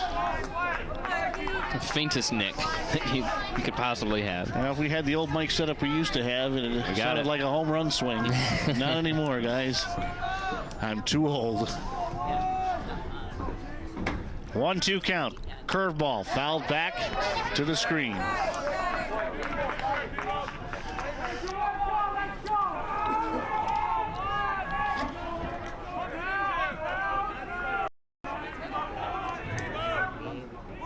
And the pitch on the way. Curveball, a little humpback liner, sinking to his knees and making the catch for Oneonta State is the shortstop, Grodzinski. Defensively, he's been the MVP today. Guy's been feeling this position with just flawless out there. Making some fantastic plays. Conrad Ziemendorf, nothing out of 3. He walked in the 1st, grounded to short, and has been caught swinging each of his last 2 trips. Those were against Bond. He takes a breaking ball inside from DiDomizio. Yeah, that's the benefit of having of getting a new pitcher in there. Just everybody kind of gets to start over. And a curveball strike, a ball and a strike. Then on the other side of that, everybody has to start over and figure out a new pitcher. So. And the next offering is a little inside, 2-1. Now looking at DiDomizio, again, a reminder of that game that I was talking about. It was Joshua Herzenberg who hurt his arm in the first inning. Here's a grounder to first, knocked down. Good play, and the first baseman will take it to the bag himself. Good play by Stamil. The second baseman, Connor Griffin. So 3 unassisted on your scorecard. 2 outs, Connor Griffin to the plate. And a breaking ball misses away. Griffin, he has struck out twice in his 4 trips. And here's another breaking ball. This one's going to drop in for a strike.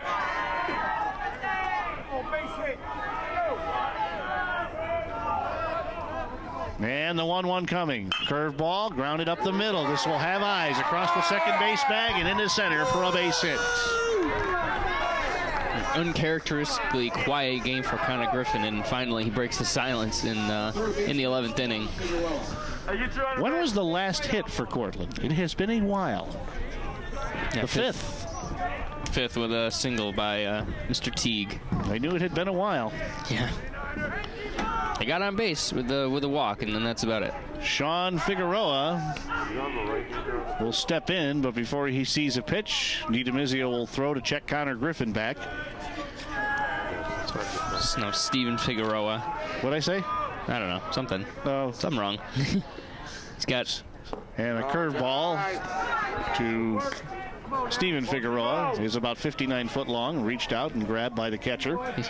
Coming in this game, he had 8 doubles, 2 triples, 2 home runs. Counts for... And here's another breaking ball. That drops in on the inner half. Extra base hits count for about a third of his hits overall in the season, so... I doubt he's ever needed one more than right now. I'm just glad that DiDomizio's not a starter, because the way he throws, he could add 12 minutes to the game. Running clock. And you know, and if you look at it, they face Bond, who throws a lot of fastballs, and now this. Yeah. As the bats are kept off balance. As another throw by DiDomizio to check Connor Griffin back. Yet, strangely enough, has had the worst pickoff move of the game so far, despite being a long, lanky lefty. Or that's what he wants us to think. That's true. Here's another curveball. What a surprise. Inside corner. He drops that thing in on the back door. The mailman out there. Yeah.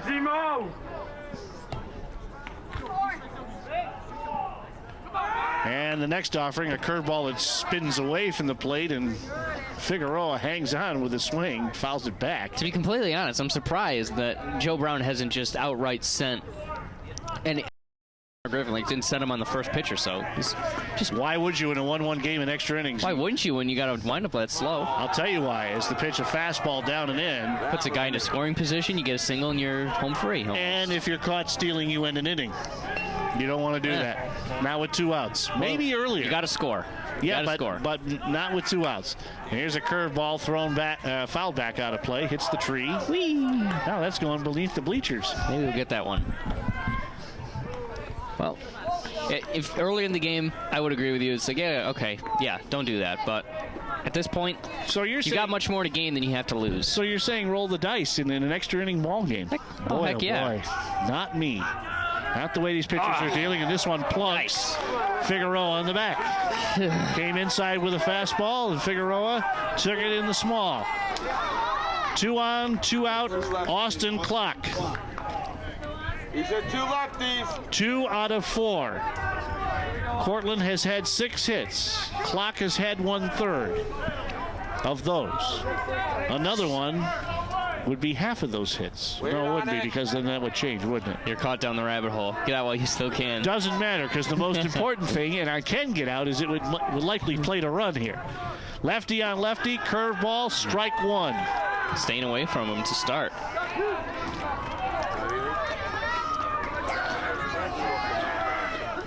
Probably the first batter that DiDomizio is going to be intimidated by in this game.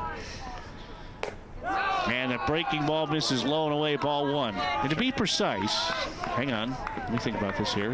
All right. He would have 43% of the team's hits, rounded up. How's that for math in your head? And you thought I wasn't getting out of it. DiDomizio deals. Here's a slow curve punch to the third base bag. And Frankie will just take it to the bag himself. Wouldn't you know? Cue up the 14th inning stretch music, Bob. We're going to be, just in case. You know, I'm going to regret I mentioned that 25-inning game. I just know it. No runs, a hit, 2 left. Bottom 11 coming. It's a 1-1 ball game, and this is just the first of 2 on the Red Dragon Sports Network. I'm NASCAR reporter Wendy Venturini. I've covered racing's greatest champions, but if I hadn't joined another organization of champions in high school, I might not have discovered my full potential. That organization is Skills USA. Skills USA members learn the technical skills to succeed in America's top industries. They also learn the leadership skills to succeed in life. Come join the fun and get on the fast track to your career. Learn more at skillsusa.org. Skills USA, champions at work. Thank you. That's my favorite U2 song right there. Of the popular ones. You'll never guess mine. No, because you will never guess mine. Probably the bonus track on some CD that's unlabeled. No. Oh, go ahead then. No. Moment of Surrender. Moment of Surrender from No Line in the Horizon. I actually had Zooropa off the shelf the other day. I don't know why. Well, had you asked me to do the game by then? Because I do that to people. Whenever I talk to somebody, like, oh, I heard you too a few hours after we talked. No. It was during my time off last week, so it had to have been early in the week.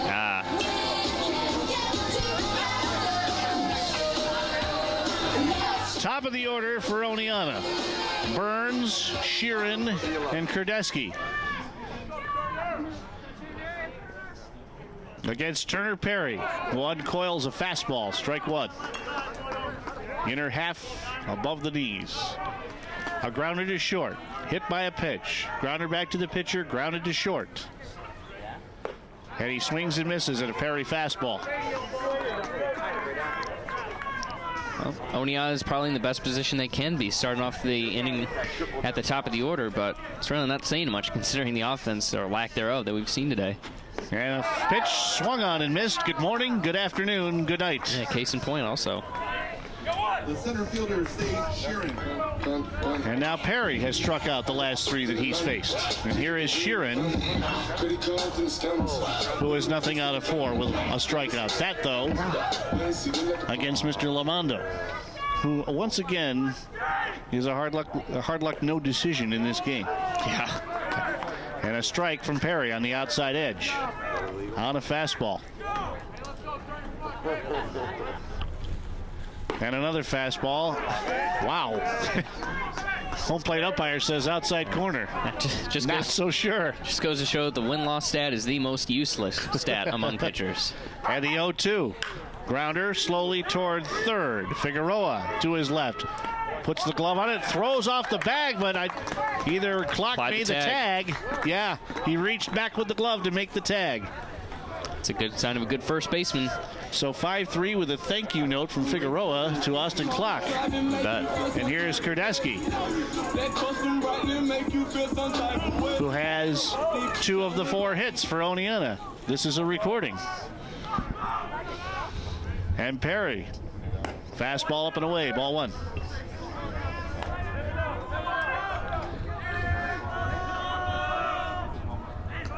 You know, the thank you note thing does have new meaning now that Jimmy Fallon is the host of The Tonight Show. As this one's inside-outed by Kurdesky, foul to the parking garage.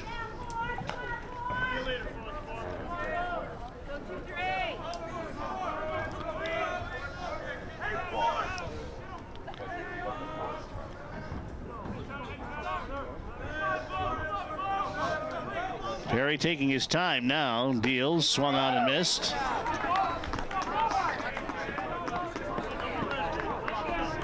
Boy, a sinking fastball by Perry. Comes right over the top and drops it. Sort of been the theme of the extra innings. Just dropping pitches. And the 1-2 swung on and missed. That too. And Kurdesky looking completely overmatched. 4 strikeouts in 2 innings for Turner Perry. We head to the 12th. 1-1 our score. Game 1 of a doubleheader. Baseball on the Red Dragons Sports Network. We inherited this business from our father. Who got it from his father? We needed an emergency preparedness plan in case of fire, cyber attack, or anything. So we went to ready.gov and got free checklists, templates, and more to be prepared. Thanks to ready.gov, we worry less about keeping Rizzo and Sons in business. Only it should be Rizzo and Grandsons. And granddaughter. Right. Go to ready.gov for details on creating an emergency preparedness plan. Becoming a success is hard work. Protecting it isn't. Brought to you by the U.S. Department of Homeland Security, the Ad Council, and this station. DiMizio remains on the hill. Cortland, if the plan stays the same, sends Nick Hartz. Marcos Paravaleris and Sean Getman. Sean Getman will certainly have something to prove out there. Yeah, but that in itself, I hope somebody has said to him, listen, you don't have to hit a 6-run homer to win this game. You know what I mean? Yeah. Base hits really all that matters. Nick Hart is 1 for 3 officially. And a strike. DiMizio. This truly has been a fun one to watch, though. Watching these guys pitch. As DiMizio, a curveball hit in the air toward right center, 2 ranging over. That ball is going to find the gap behind the right fielder. Turning first, heading to second is Hart. He'll stop there with the double. Closest to the ball is it? Wow. 1 stumble away from a triple. He sort of feet got caught up turning first, headed to second. He was probably going a little bit too hard, a little bit too soon, and has to settle for a double, but regardless, single gets probably played to run. So Marcos Paravaleris will take another turn at the plate after the leadoff double from Nick Hart. And now catcher and pitcher Mullins and DiMizio will have a conversation. That is the story of my life at my new job. We have a lot of conversations.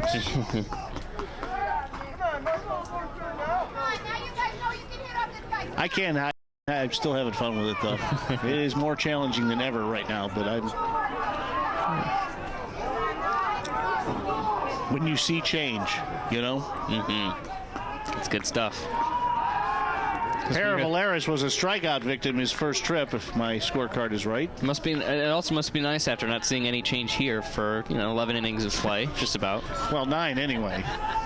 Well, even then, that inning was pretty much similar. Mirror image.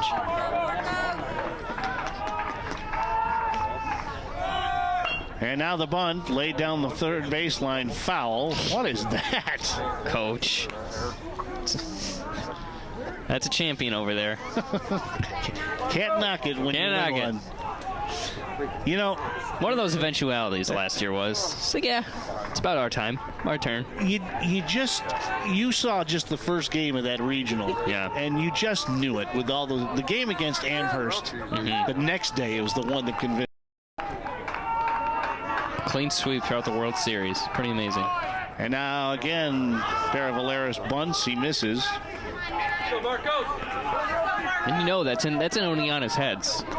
It's been in their heads ever since they saw when this game was going to be played. It's like, we're going to play the champions, so let's bring our A game. I wouldn't be surprised in Bond's case if that fed into today's effort. That's what happens when you win a national title. Target. You might as well put your bullseye next to your number. Well, tell that to the Golden State Warriors, I guess. Yeah, well. And a bunt and a miss. Bunt on 2 strikes. That's why you don't do that. 1 out, runner on second. And now here's Getman. Oh boy. Go, Sean. What a better way to get into coach's good graces than knocking in a base hit and bringing a run in. And I was wrong. Paravaleris actually grounded to the pitcher. I was looking at Getman's strikeout. It stood out. Oh, okay. That's what happened there. Getman did strike out. No, I don't know. Yeah, Getman struck out. He did, yes. And he foul tips this one at the plate. You heard it. Tink boink. Don't go there. I got you. More of a ping, but it's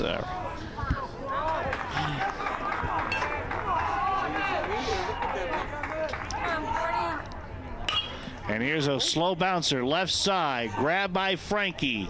He'll throw to first and get him. Hart has to remain at ground ball to the left side of the infield.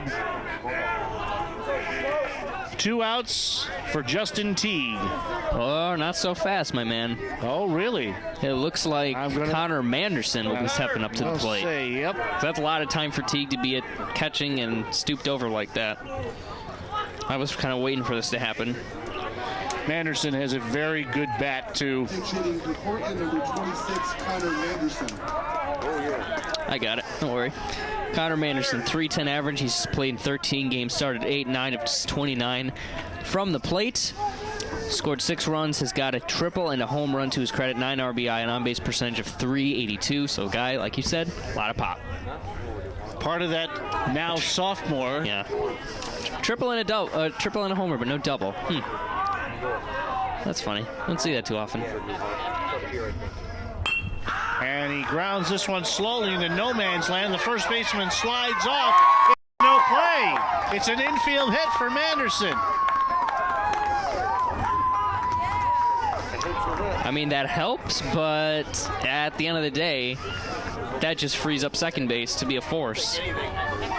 So, yeah, you got on base, but you really didn't help your cause too much, except for move a guy up 90 feet where he would already have scored on a majority of plays. It looks like we got a new pitcher.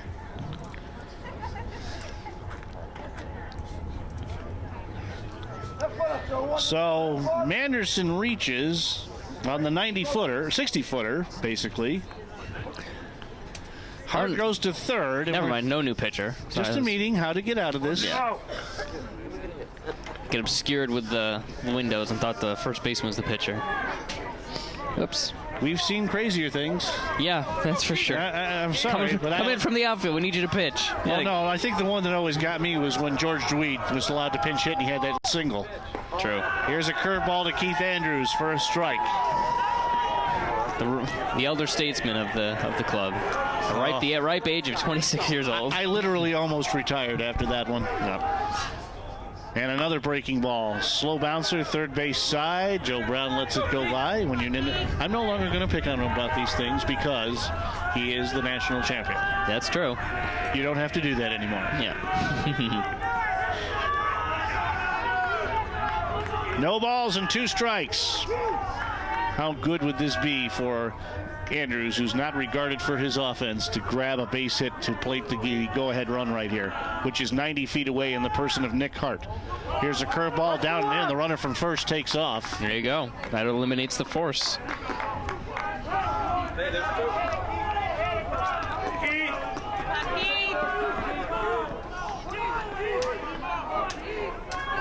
So now second and third. And a base hit could plate not only the go-ahead, but a potential insurance run.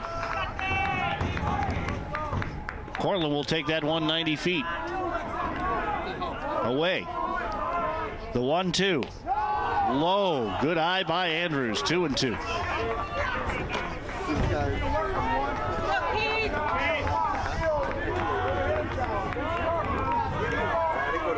First time I get to say this today. Deuce is wild. 2 balls, 2 strikes, 2 outs in a 1-1 game. It's the first time. Probably. Curveball. That one drops off the table too low. Yeah, like we were talking about earlier, he's chewing too much. He's got to take a bite sometime. I know it's tough, but he got 2 outs. Right now, there's nothing to lose, really. Well, that curveball, he's got some pretty sharp teeth, too. Yeah. The payoff pitch, fouled at the plate. If Andrews reaches, Conrad Ziemendorf, who no, he hasn't. He's had a rough day. After the leadoff walk, would get a shot at this. 19-hour 1-1 game, 20-degree weather. And the curveball swung on, grounded to short. Grudzinski throws across, and the runner is out. Whew. By the tag. Oh, and first base coach is not happy. There, he's giving an earful to the umpire. Joe Brown is too now. Joe Brown is calling him off. Wow. And now, hold on. We're going to wait right here because the umpires are going to talk about it. Oh, boy. Intrigue. So before we score this... They're putting him back. They're putting him back. And the runner scores, I would think. Or did he? Let's see. Andrews goes to first. Manderson is now on. That is unbelievable. And now Ben Grimm needs some. Yeah, and he is completely entitled to it. So that's insane. Do a quick recap, Bob, of that last play. So here it is.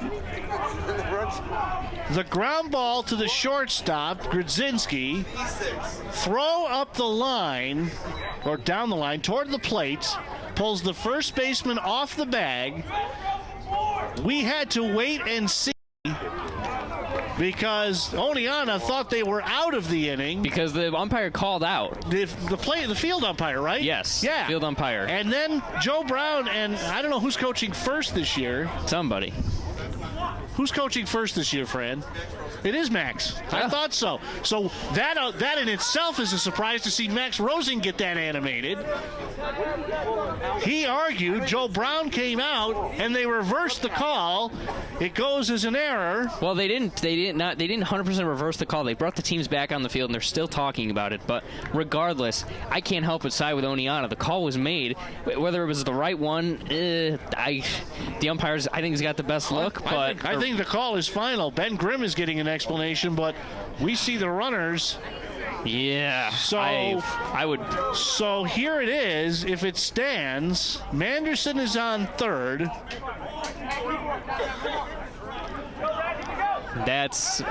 Hart scores on it. There is no RBI. It is an unearned run because that should have been the final out. And it's 2-1 Cortland. Showing my lack of allegiance, I side with Ben Grimm on that one. I think they got hosed. Well, and you look at it, and now we're going to have Grimm come out again, and I don't know what he's signaling. I think he's getting a new pitcher. He's going to get the left-hander in from the bullpen. Probably. Oh, my goodness. Wow. Just when I thought. Not the same line I used at the beginning of the broadcast. Yeah, but. Just when I thought I had seen it all.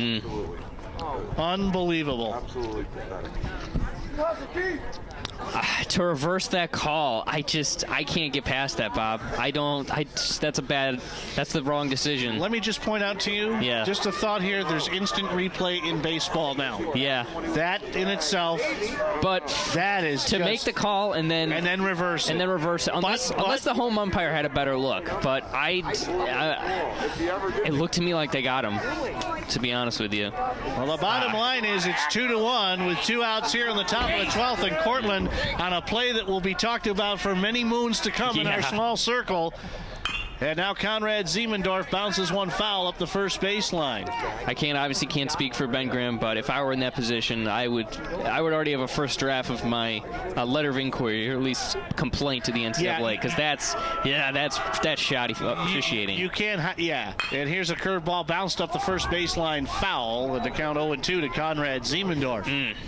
Wow, that's a tough pill to swallow, especially if you're Oneonta out there to be handed the end of the inning and then revoked as soon as the other team starts to complain. That's what and I don't normally agree with you on anything, and this one I do, because once the call is made, the call is made. It's the human element. I get that. Yeah. Even if it's the wrong one, sometimes that's how it goes. Runner goes. Ziemendorf with a lazy liner to center. Sheeran over to his right to make the catch. Inning over, I should say, but boy, oh boy, the damage is done. Took us a while to get here. And a run on 2 hits. It is unearned. An error and 2 left on base. We'll see what's next. Bottom 12 coming up here at Hoy Field at Cornell University. Cortland has taken a 2-1 lead over Oneonta State on the Red Dragon Sports Network. If I were you, I'd stay right here. I'm Steve Gillen. 350 years ago, not far from here, 30 English freeholders signed a petition for religious tolerance known as the Flushing Remonstrance. It spoke passionately about the need for each of us to be free to follow our own religious convictions. From that document and others like it, Americans today are free to worship as they please. For more information on this important moment in our history, go to flushingremonstrance.info. Let's remember our history. After all, where would we be without it? Wow. In a game that has had intrigue of its own based on the quality of play, now all of a sudden we have controversy. Yeah. And not just ball and strike. This is the game being dictated by one team not on the field. Like I said, partner, I'm not one to do too much. To be agreeable all the time, but it is the age we live in, and of course, there's no instant replay here, and we talked about that. But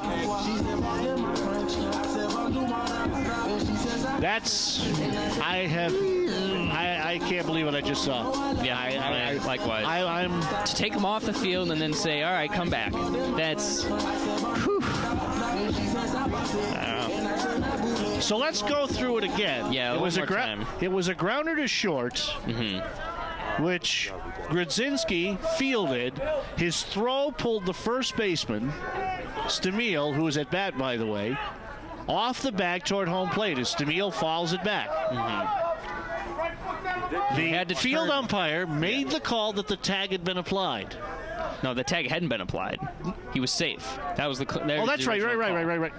No, you're right that he was out. Thank you. My bad. Come on, I'm not losing it that bad. As the 0-1 is fouled back to the screen, and Stamil trying to send it into the gorge from here.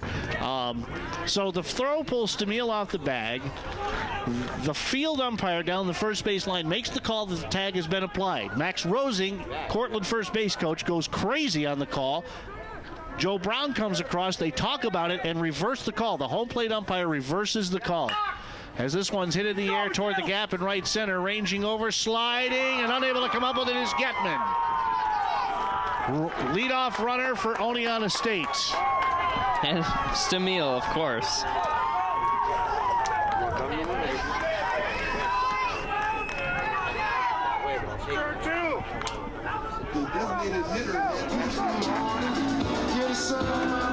Here is Mastriani. Struck out in the ninth in his first trip, and he's looking at Ben Grimm. Is that a hit for him? Yeah, it's got to be. Got to be. That's a just checking. Yeah, that's a nut. Just checking. You never know. We got to double check here. Umpires do. Why can't we? If I'm sure, I just write it down, man. Yeah. That's all. But I get your point as the pitch comes inside. Snap throw down the first baseline. Safe, says the field umpire. As the throw had Cluck up the line, he tried to reach back with a tag, but Stamil dove in. Now, just to be clear in the rule book, the umpires can reverse a call. They have the right to do so, correct? Yeah. All right. Yeah. If they converse or conversate, as I once heard on a football bus. Conversate, yeah. Don't ask. Yeah. It was an 8-hour bus ride to Mountain Union. Mastriani looking at the 1-0. It's down and in from Turner Perry. If that doesn't fire up the adrenaline with both of these two teams, I don't know what will. Well, it may be the difference between them freezing to death in game 2 or nothing else, if we ever catching get there. On fire, possibly. I mean, they're the more likely of the two. I could believe and Mastriani shows the bunt, pulls it in, and that one misses inside. 3-0. 3-0 count. Do you give the green light or you're popping the brakes? You're taking. You're going to take one. It's still a hitter's count. Again, the difference between you and I. Manderson out to talk with. By the way, Connor Manderson did stay in the game to catch. Through all of this stuff that we've been talking about, I may or may not have mentioned it. Yeah, it's a fair assumption. This is what we're talking about. It's more interesting anyways. Bottom of the 12th. 2-1 Cortland. Oneonta, the home team in this doubleheader, trying to pull one out of somewhere. And it hits Mastriani on the 3-0. On the inner thigh, too. You're playing with fire right there. You catch my drift. 2 on, nobody out.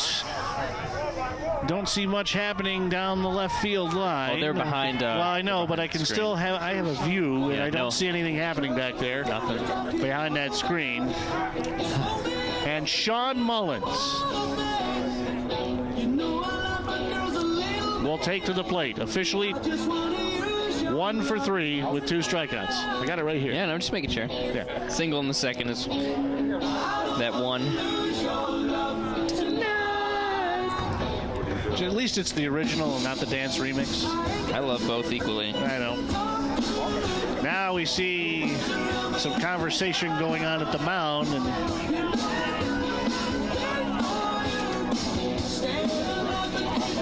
Portland sending the pitching coach.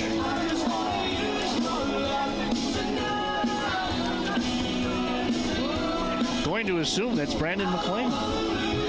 I can't see for sure. Sure does look like him. Yeah.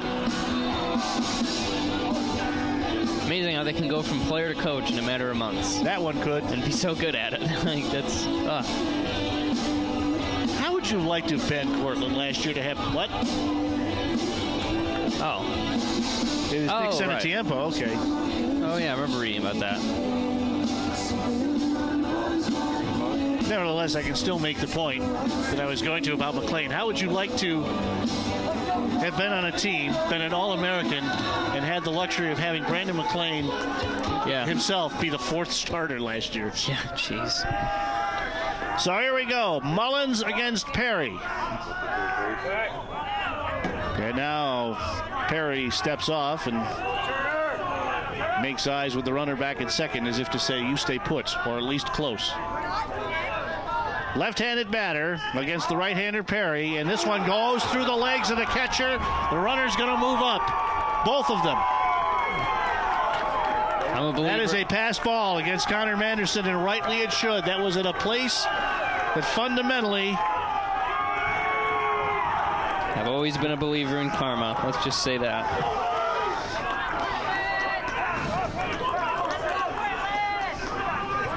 So second and third, nobody out. Oneonta gave up a run in the top of this inning on one of the more bizarre situations you'll ever see, now looking to potentially tie or win this game. And time is called. To the winner goes the Seals. It'll take us a while, but eventually we'll get there. Or one will way it? or another. Or will it? Then we'll die here. A base hit could win it right here. And they get 3 chances. And now they're going to put the batter on. Mullins. Set up the force at home. Now it'll really put the icing on the cake if we get a wild pitch on the intentional walk. That'll be wonderful. If that's the case, you're on your own for game 2, because I will retire this time. Okay, I can deal with that. Here's ball 3. Step out and slap one of those if I were him. So here's what you're going to see. As ball 4 now comes from Turner Perry to Mullins. You'll see the infield in, the outfield in, bases loaded, nobody out. And here is Joe Frankie.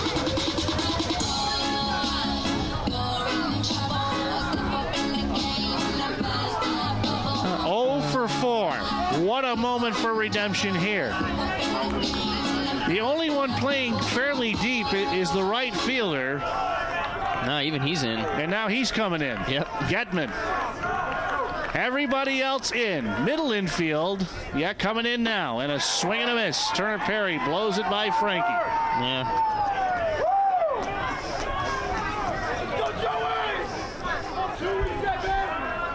I want you to know something after this next pitch, which is a swing and a miss as Turner buries that fastball below the knees and Frankie swings over the top.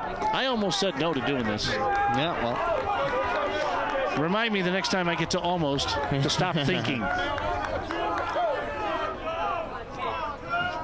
Set of the letters. Perry deals. Here's a grounder to short. Andrews goes to second for 1 on the first. It's a double play. Or is it? Yeah, that's a play. That's a 6-4-3, Bob. and the runner at third is held. No, runner scores. Runner scores. Bases loaded. Tie game. Never mind. Sorry about that. I was thinking, go ahead, run already. Getting ahead of myself. So they take the tie. Stamil scores. Mastriani to third.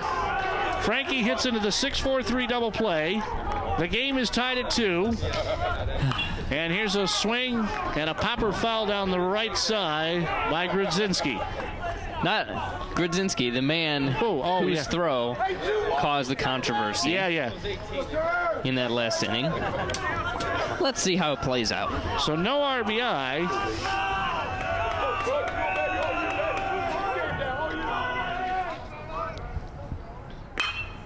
And a liner foul down the right side out of play, and the count is 0-2. How long was that Trinity game? Because that's my longest baseball game. Got to go back and look. I believe it was 13.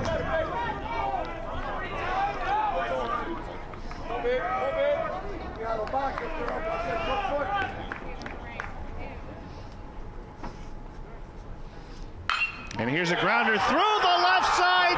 Base hit. Runner from third.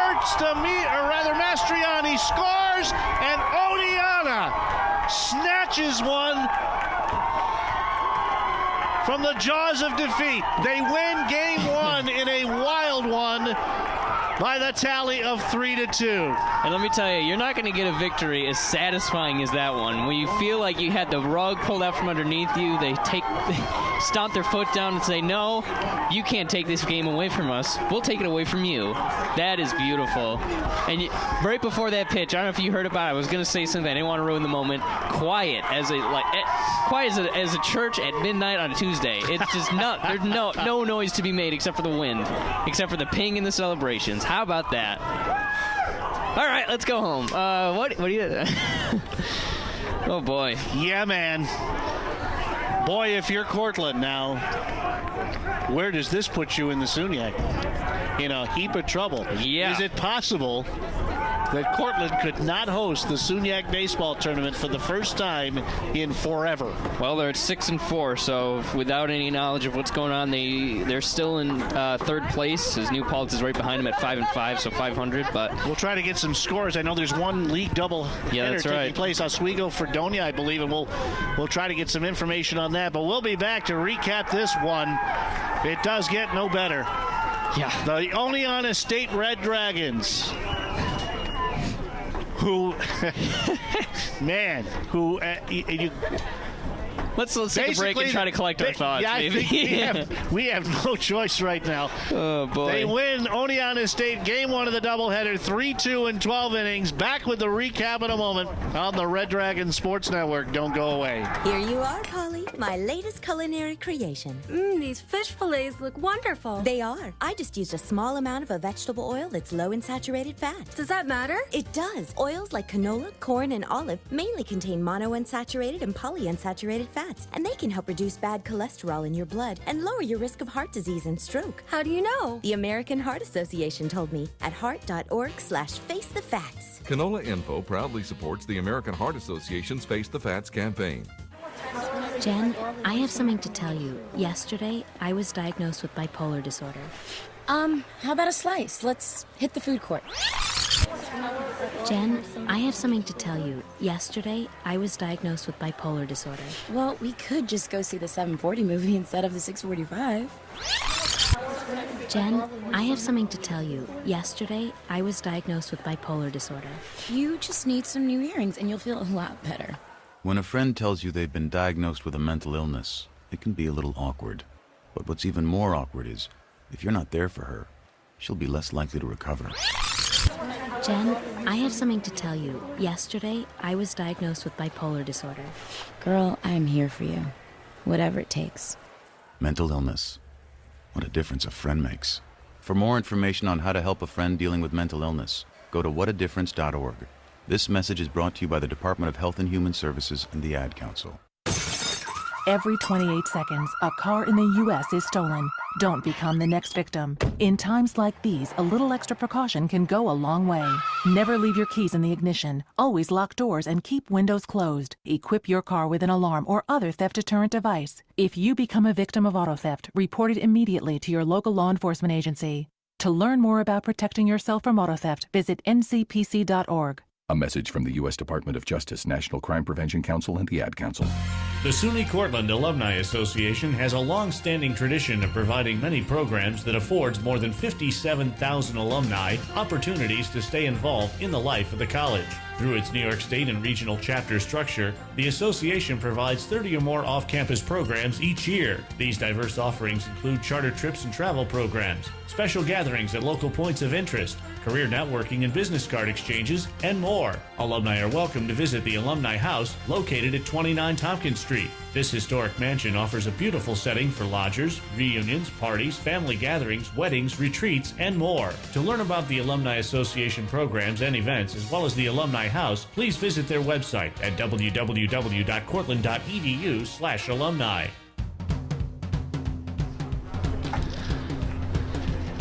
Catch your breath yet? As a fan of cinema and the creative sort, thank you very much, and story writing, you can't do much better than having the shortstop whose throw caused a huge upheaval and big discussion and argument and, raise the stakes that much more. You can't do much better than have him come in with 2 outs, ground a single down the third base line and win the game. That's perfect. So probably. Well, not to mention the first baseman who thought he had the final out leading off the game, that inning with a single. We'll get to that. Yeah. Let's go back to the second inning where the teams exchanged runs. Top of the second, Austin Clock for Cortland leading off with a triple down the right field line, and Nick Hart singled up the middle, bringing him home. And it was a 1-0 game for Cortland. That would be it for the offense for Cortland in that inning. In the bottom of the second, Dylan Stamil doubled to left center. Geloso grounded out to the pitcher, and then Sean Mullins singled through the right side. Stamil got to third, then scored on a fielding error by Cortland right fielder Ralph Nuzzi. The game was tied at 1, and there we sat for some time. To the top of the 12th, Nick Hart doubled to right center, leading off the inning. Marcos Paravaleras struck out swinging on a bunt. And then Sean Getman grounded out to third. Connor Manderson then pinch hit for Justin Teague. And that's when the fun began. Nick Hart advanced to third. Manderson then would steal second uncontested, and Keith Andrews reached on a throwing error by Oneonta shortstop Michael Grodzinski, which initially was called the final out of the inning. Max Rosing, feeling that the tag applied by the first baseman, Stamil, was missed, argued vehemently. Joe Brown came across the field to argue vehemently. They reversed the call. Cortland took a 2-1 lead. Ziemendorf would then fly out to center to end the inning. And you thought that was good. In the bottom of the 12th, Connor Manderson comes in to catch. Stamil singles to right field. Michael Mastriani was hit by a pitch. Stamil to second. Both moved up on a pass ball, given up by Connor Manderson. Sean Mullins was walked to load the bases. And then Joe Frankie grounded into a double play, 6-4-3, which scored the tying run in Stamil. And wouldn't you know, as baseball justice would have it, Michael Grodzinski would come to the plate, single through the left side, plating Mastriani, and Oneonta wins the ballgame. The only question is, at least for me, I of course can't speak for you, but was that the best game I've ever been in physically seen? And I can't think of anything off the top of my head besides football. Montclair State, 2011, 2010, or whatever it was. Oh, the 10-9 wide left game. Yeah, exactly. But I feel like this is probably it. It's probably the best baseball game I've ever seen, just in person. It's amazing. I'll be honest with you. I mean, I've had a lot more of these, about 800 for Cortland and the conference. There are very few that come to my mind in that case.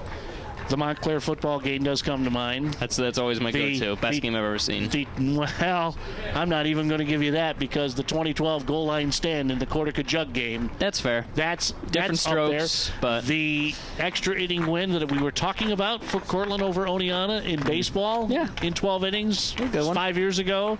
But there's a few, but none with the controversy, the intrigue, the dramatics, quality of play, and the dramatics that this one has had, at least as far as baseball goes. Soap opera on the diamond, if you ask me. Yeah, no kidding.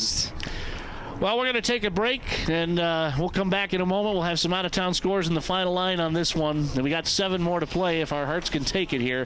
Oneonta State with a win. They're first in the league this year, going to 1-3 in the SUNYAC, 3-16 overall. Cortland falls to 6-4 in the SUNYAC, 21-5 overall, as Oneonta State with an incredible, controversial 3-2 win over Cortland in Game 1 of the doubleheader. Out-of-town scoreboard and final line coming up in a moment on the Red Dragons Sports Network.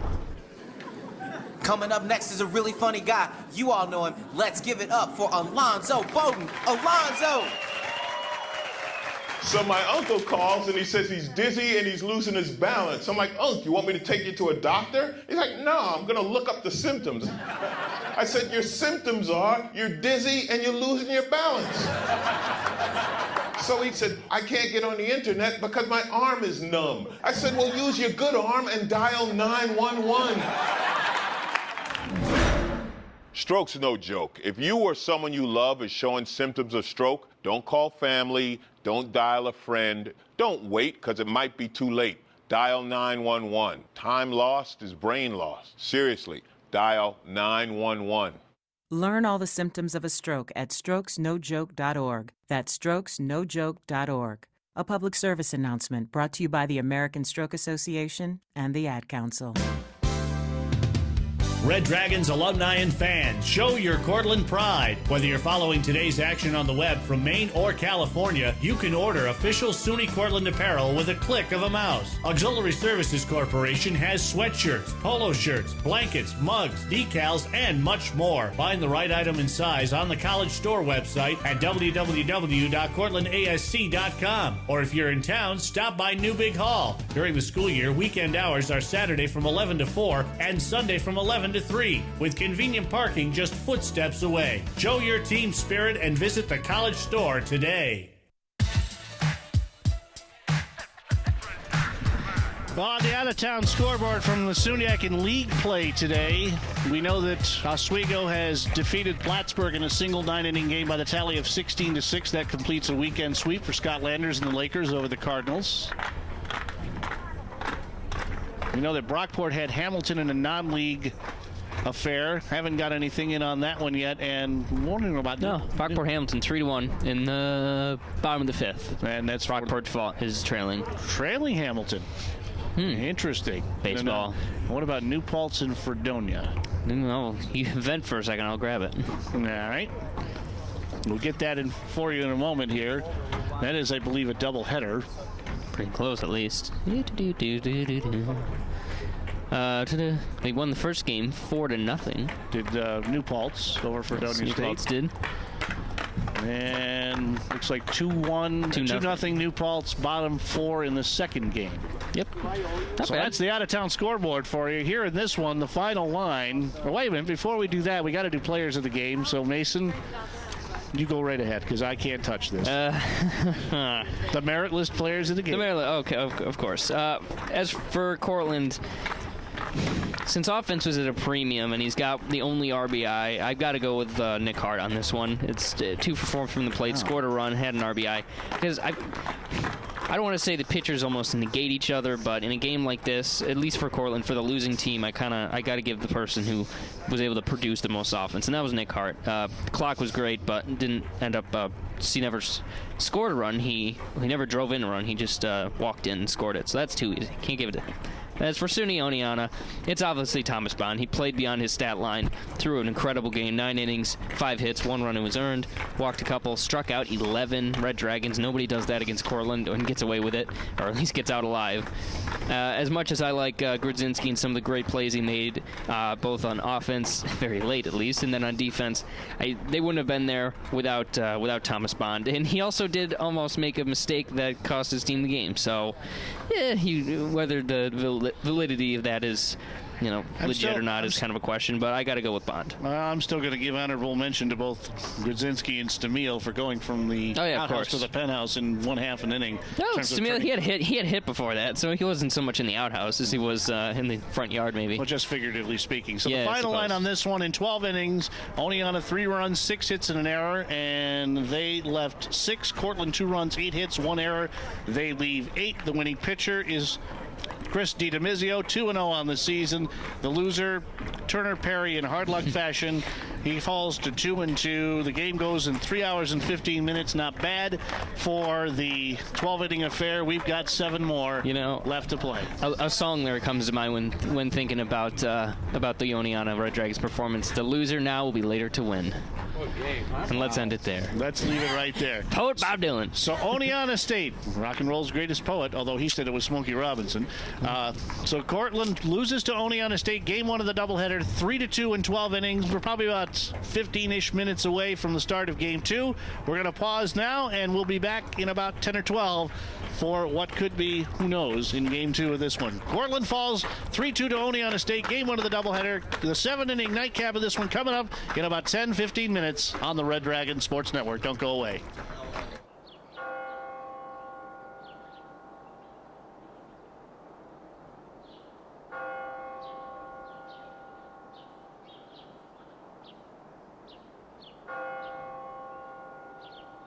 In our sundown perambulations of late, through the outer parts of Brooklyn, we have observed several parties of youngsters playing base, a certain game of ball. Let us go forth a while and get better air in our lungs. Let us leave our close rooms. The game of ball is glorious. Walt Whitman.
Costello.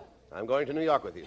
You know, Bucky Harris, the Yanks manager, gave me a job as coach for as long as you're on the team. Look, Abbott, if you're the coach, you must know all the players. I certainly do. Well, you know, I never met the guys, so you'll have to tell me their names, and then I'll know who's playing on the team. Oh, I'll tell you their names, but you know, strange it may seem, they give these ball players nowadays very peculiar names. You mean funny names? Strange names, pet names, like Dizzy Dean and... His brother Daffy? Daffy Dean. I'm their French cousin. French? Gouffet. Gouffet Dean, oh, I see. Well, let's see, we have on the bags, we have who's on first, what's on second, I don't know who's on third. That's what I want to find out. I say, who's on first, what's on second, I don't know who's on third. Are you the manager? Yes. You're going to be the coach, too? Yes. And you know the fellow's name? Well, I should. Well, then who's on first? Yes. I mean the fellow's name. Who? The guy on first. Who? The first baseman. Who? The guy playing first. Who is on first? I'm asking you who's on first. That's the man's name. That's whose name? Yes. Well, go ahead and tell me. That's it. That's who? Yes. Look, you got a first baseman? Certainly. Who's playing first? That's right. When you pay off the first baseman every month, who gets the money? Every dollar of it.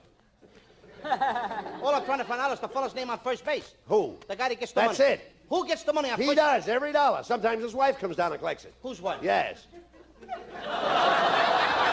What's wrong with that? Look, all I want to know is when you sign up the first baseman, how does he sign his name to the Who? contract? The guy. Who? How does he sign his That's name? how he signs it. Who? Yes. All I'm trying to find out is what's the guy's name on first base? No, what is on second base? I'm not asking you who's on second. Who's on first? One base at a time. Well, don't change the players. I'm not changing nobody. Take it easy, buddy. I'm only asking you, who's the guy on first base? That's right. Okay. All right. I mean, what's the guy's name on first base? No, what is on second? I'm not asking you who's on second. Who's on first? I don't know. Oh, he's on third. We're not talking about him. Now, let's forget about Now, how did I get on third base? Why, you mentioned his name. If I mention a third baseman's name, who did I say is playing third? No, who's playing first? What's on first? What's on second? I don't know. He's on third. There I go, back on third again. Look, when you stay on third base and don't go off it. All right, nobody will know. Now, who's playing third base? Why do you insist on putting who on third base? What am I putting on third? What is on second? You don't want who on second? Who is on first? I don't know. Third base. Look, you got outfield? Sure. The left fielder's name. Why? I just thought I'd ask. Well, I just thought I'd tell you. Then tell me who's playing left field. Who is playing first? I'm not. Stay out of the infield.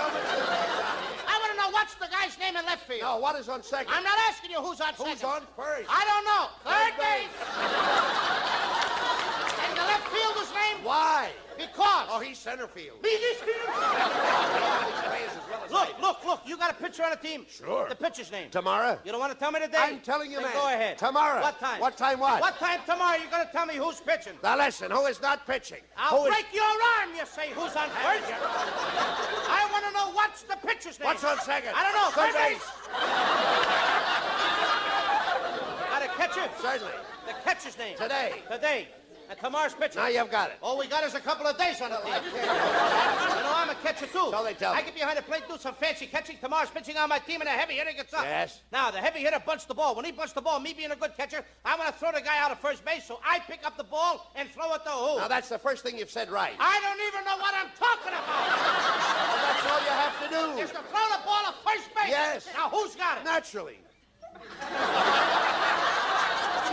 Look, if I throw the ball at first base, somebody's got to get it. Now, who has it? Naturally. Who? Naturally. Naturally? Naturally. So I pick up the ball and I throw it to Naturally. No, you don't. You throw the ball in a hole. Naturally. That's different. That's what I said. You're not saying that. I throw the ball to Naturally. You throw it to who? Naturally. That's it. That's what I said. Listen, you ask me. I throw the ball to who? Naturally. Now you ask me. You throw the ball to who? Naturally. That's it. Same as you. Don't change them around. Same as you. Go ahead, now get it over. I throw the ball to who?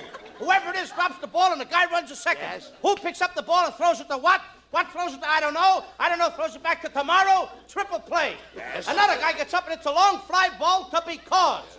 Why? I don't know. He's on third and I don't give a darn. What? I said I don't give a darn. Oh, that's our shortstop. I'm in Come on.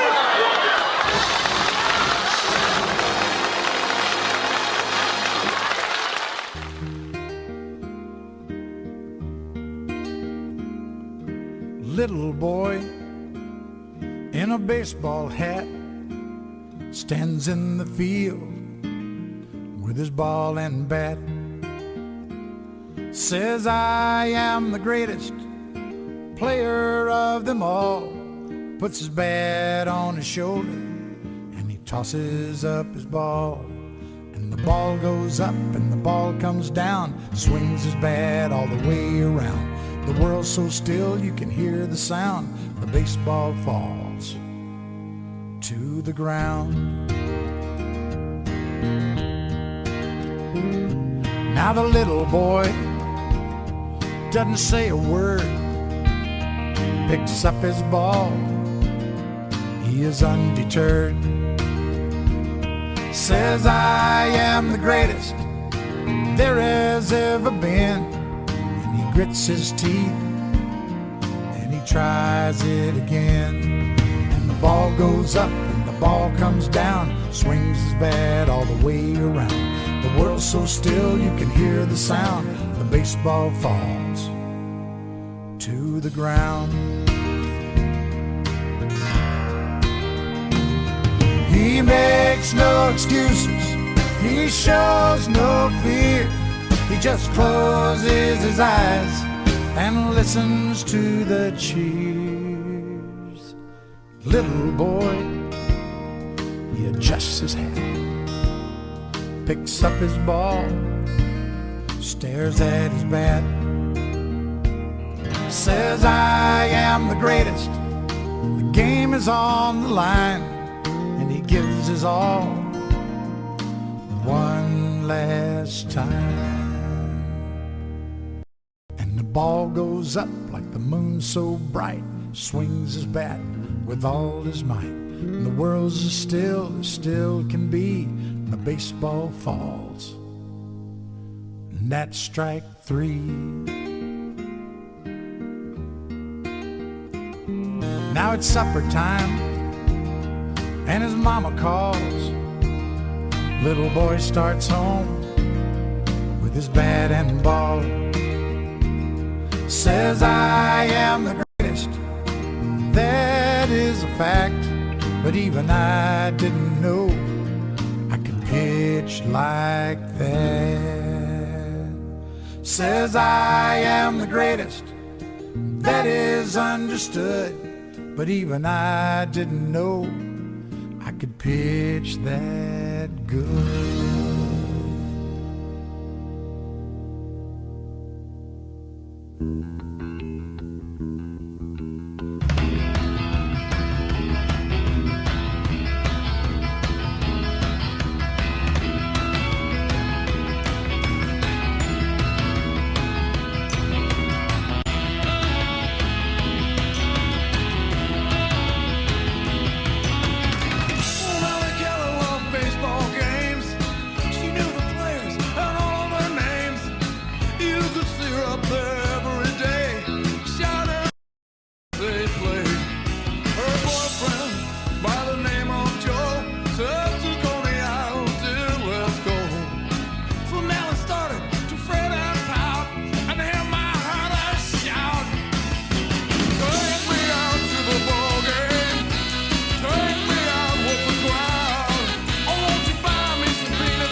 You're out at the home.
And we welcome you back. You know, I really should do this just because, let's see if I've got the... Oh, I don't even have it in here, so I can't do the Thank game 2 you very much, friend. All right, game 2 of the doubleheader. And Conrad Ziemendorf will lead off for Cortland in center field. Paul Dondero at shortstop hitting second. Austin Clark, the first baseman, hitting third. Fabio Ricci in the right field hitting fourth. Steven Figueroa, the third baseman, hitting fifth. Seth Lamondo, the DH, as if he wasn't busy enough, hitting sixth. Matt Personius, the catcher, hitting seventh. Ralph Muzzy, the left fielder, in the eighth spot. And Marcos Paravaleris in the 9 spot for Cortland, facing Nicholas Panesi. Mason Merritt. Panesi, an ERA of an even 6, no wins, 2 losses. He's appeared in 4 games, 2 of them are starts, as the first pitch is a taken ball. He's allowed 15 innings, given up 21 hits, 12 runs, 10 of them are earned, walked 7, struck out 9, opposition hitting .333 against him, as the second pitch is a strike at the knees. Not bad. You're learning. Okay, he's going to call the first 3, folks. Mason is. So the 1-1 burn as Ziemendorf hits a ground ball to the right side. The second baseman recovers and makes the play. 4-3, Gizzarelli picks up right where he left off for the first out, and for that matter, as does Conrad Ziemendorf, putting up a bit of a goose egg minus that first at bat walk. So we gathered our bearings. We're here. I've got some cookies, so we're ready for a 7-inning contest. I was going to say the Q word following it, but I learned against that, as the first pitch to the next batter, Dondero, is a strike. And a second pitch, a curveball in the dirt. Almost getting away from the catcher there. Dondero did not play in the first game. He's got an average of .362, 17 games, all of them starts, as he pops this one up into the air. Gizzarelli calls off the shortstop and makes the play. Just to finish it off so we know, Dondero, 21 hits and 58 at-bats, 3 doubles, a homer, 7 RBI, on-base percentage at .500, which moves us to Austin Clark, who steps in after a 2-for-5 game in the matinee, if you will, as the first pitch curveball misses low.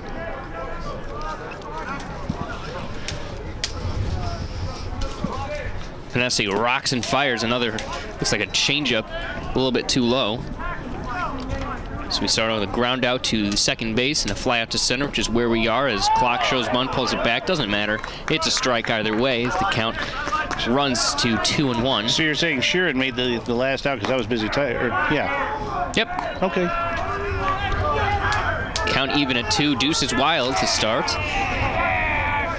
I would try to get the Oneonta defense in, but I'll try it if we have another pitch to work with. Deuce is wild, and clock's number is 22. Funny. As the dividing pitch is a ball away, count full. So similar, Stamil at first, Gizzarelli at second.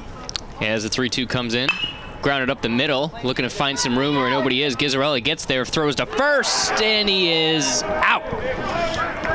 We'll finish in the top of the next inning.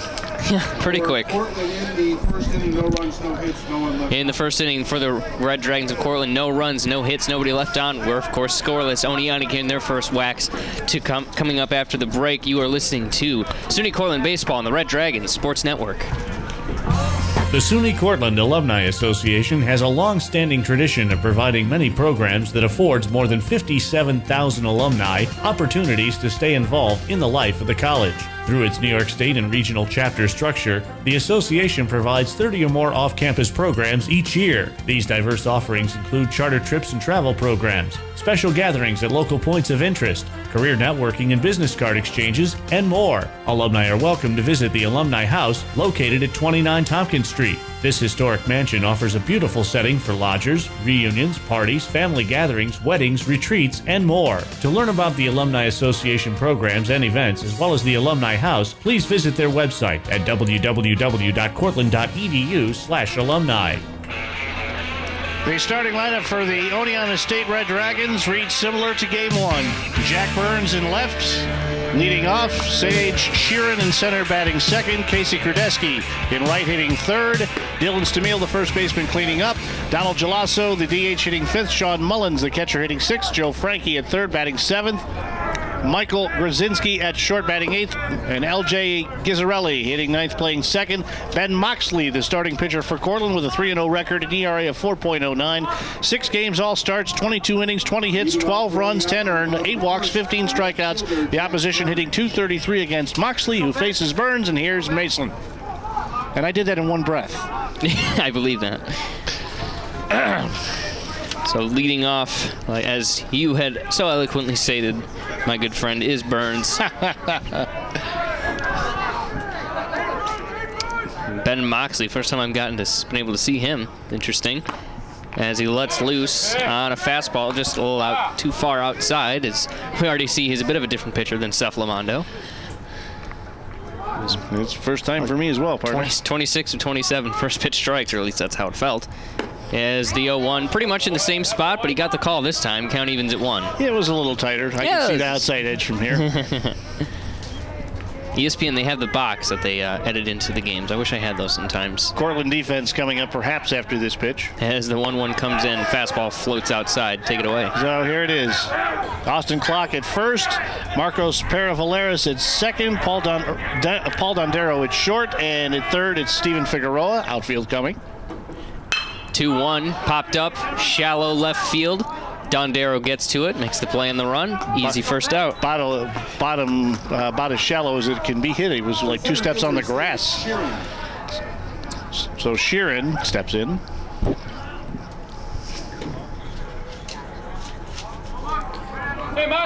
Sheeran stepping in from the right side. Give you the outfield and the rest of it here in a minute. Try to get after this pitch, possibly. Moxley rocks and fires. And misses low for the ball. Ralph Nuzzi in left for Cortland. Conrad Ziemendorf in center. Fabio Ricci in right. And in Personius, the one catcher we didn't see in game 1 for Moxley. The one that was popped up out of play. Takes a couple of bounces. Even at 1 out.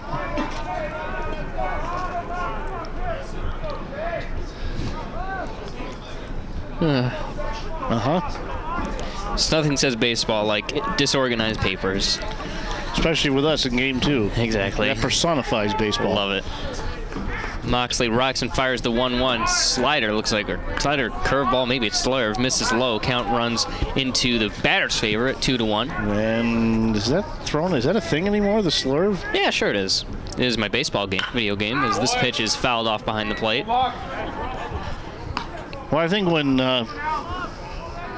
for Oneonta, when DiDomizio came in and threw a couple, one of them looked like, I mentioned Dave LaRoche in the lob. That hasn't been around since the 70s. Interesting point. In that last game, both pitchers who've had a win for this team coming into the game as a fastball misses outside. Both Bond and DiMizio, they both had wins. The only ones who did. DiMizio ended up with 2, so good for him.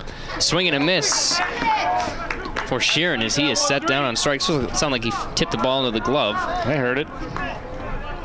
So Moxley gets off to a good start. Kardeski steps in from the left side.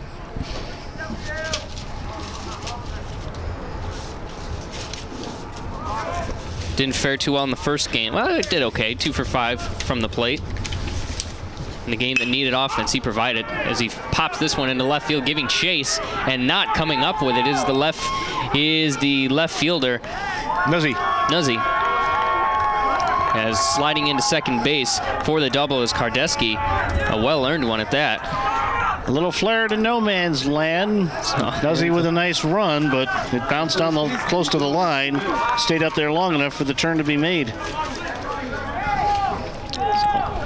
Through dramatic irony, this game has got to be something along the lines of 16-12 or something like that, just because we've earned that. You heard that through my headset. That's another wad of papers to the skull. That's okay. No, the same wad and the same skull. Oh, okay.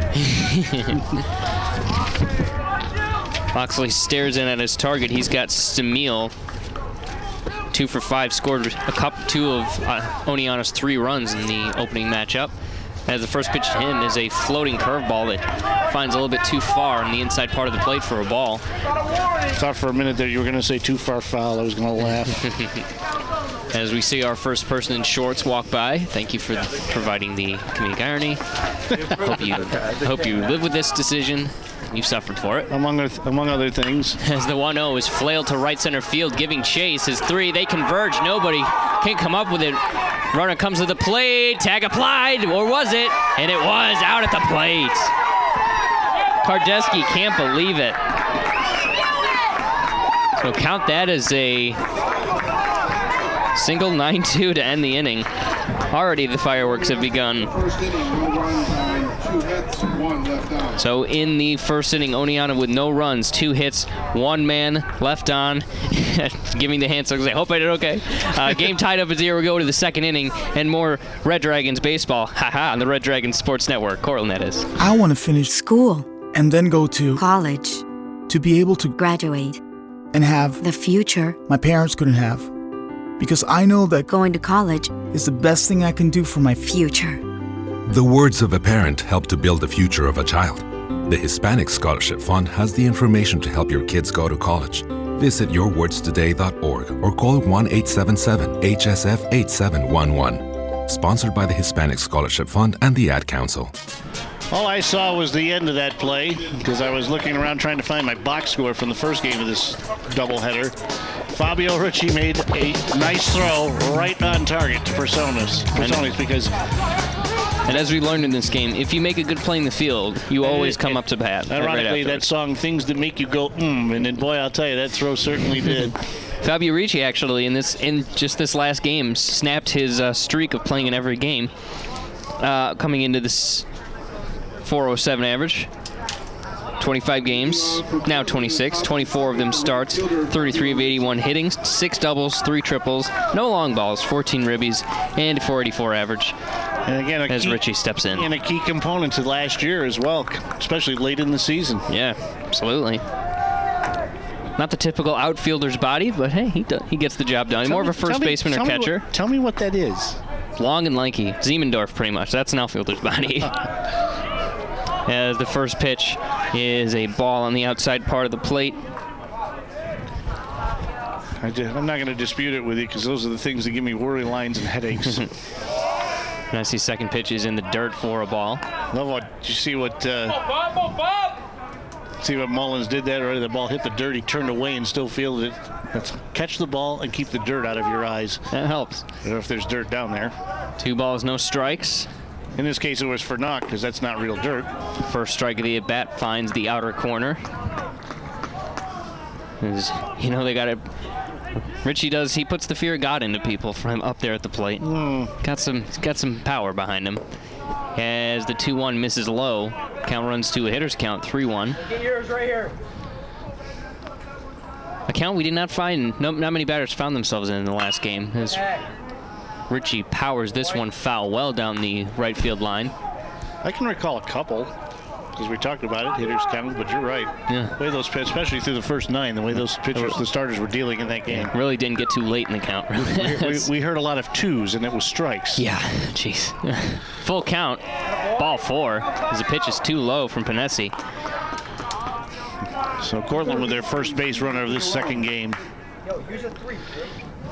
Ricci 4 of 6 stealing bases, so again, easy math, 2 of 3, 66% success rate, or 33% fail rate, depending how you look at it. So in steps Figueroa, who's at third base after a quick check over to the bag. Figueroa in the last game, 0 for 4 with 3 strikeouts, so probably a game that he wants to forget as soon as possible, and this game could help do that as the curveball misses away. Baseball's a game of redemption, and that's not the kind of hat trick you want. Exactly. Not the golden sombrero. Not quite that, which sounds nice, but isn't really. It's 4 strikeouts. As the catcher Mullins sets up outside, and the pitch is right there as a bunt is laid down. Panesi comes off the mound, fires to first, gets the out. The runner advances to second. So Ricci heads to second base. This Figueroa sacrifice bunt goes 1-3. The designated hitter, Seth Lamondo. You think with all the attempted bunting the Cortland's tried, they would actually get one to work for them. Did. Now we're seeing something. Our game one starting pitcher is the designated hitter. Yeah, pulling double duty today. They're getting their work out of him. Seth Lamando steps in, like you mentioned, start the first game through 9 innings. Never mind. Talk about the offense. Hard luck, no decision. Yeah. Trying to find him here. I will. Hang on. Oh, there he is. 500 batting average, 2 of 4, scored a run, couple of RBIs, same on base percentage. Hasn't gotten much work. Well, hang on. As the first pitch is a strike at the knees. And I understand he's cooking the post-game meal in the parking lot. Driving the bus home. And driving the bus home, and then we'll fly to the next G8 summit. And he's going to tuck everybody into bed tonight. So read all the stories. He's really getting yeoman's work. Just remember, as the 0-1, pretty much the same pitch, curveball, and maybe a change at the knees, strike 2. Just remember, he was a third baseman at one point in time. Exactly. That's how he came here. He's a third baseman pitcher. Still is, for the most part. No balls, 2 strikes. I would tell as he calls time. Wouldn't tell that to Steven Figueroa, but yeah, well, that's all he needs. That's why third basemen make good pitchers. They got the arm strength for it, both ways, really. So do outfielders. Yeah, that's a different kind of throw. They don't have to be as precise. Doesn't matter. It's still a strong arm. You can amend. That throw from third to first, though, I will give you, is the hardest in baseball. As the 0-2 pitch, too low, about shin level. I don't know why, but I've always marched to the beat of my own drum, but I always found the throw from short to first to be harder to judge than the throw from third. Yeah, that's a weird angle. I get what you're saying. As the 1-2 again, keeping low is Panesi. He is not raising the bar at all. Trying to bite at their ankles, it looks like. Count 2-2, 1 out. Fabio Ricci is at second base, got there from a walk and advanced. Has another pitch at the knees. This one's close enough. Strike 3. Yeah, Lamando doesn't like it. And by the way, he's got sleeves on now.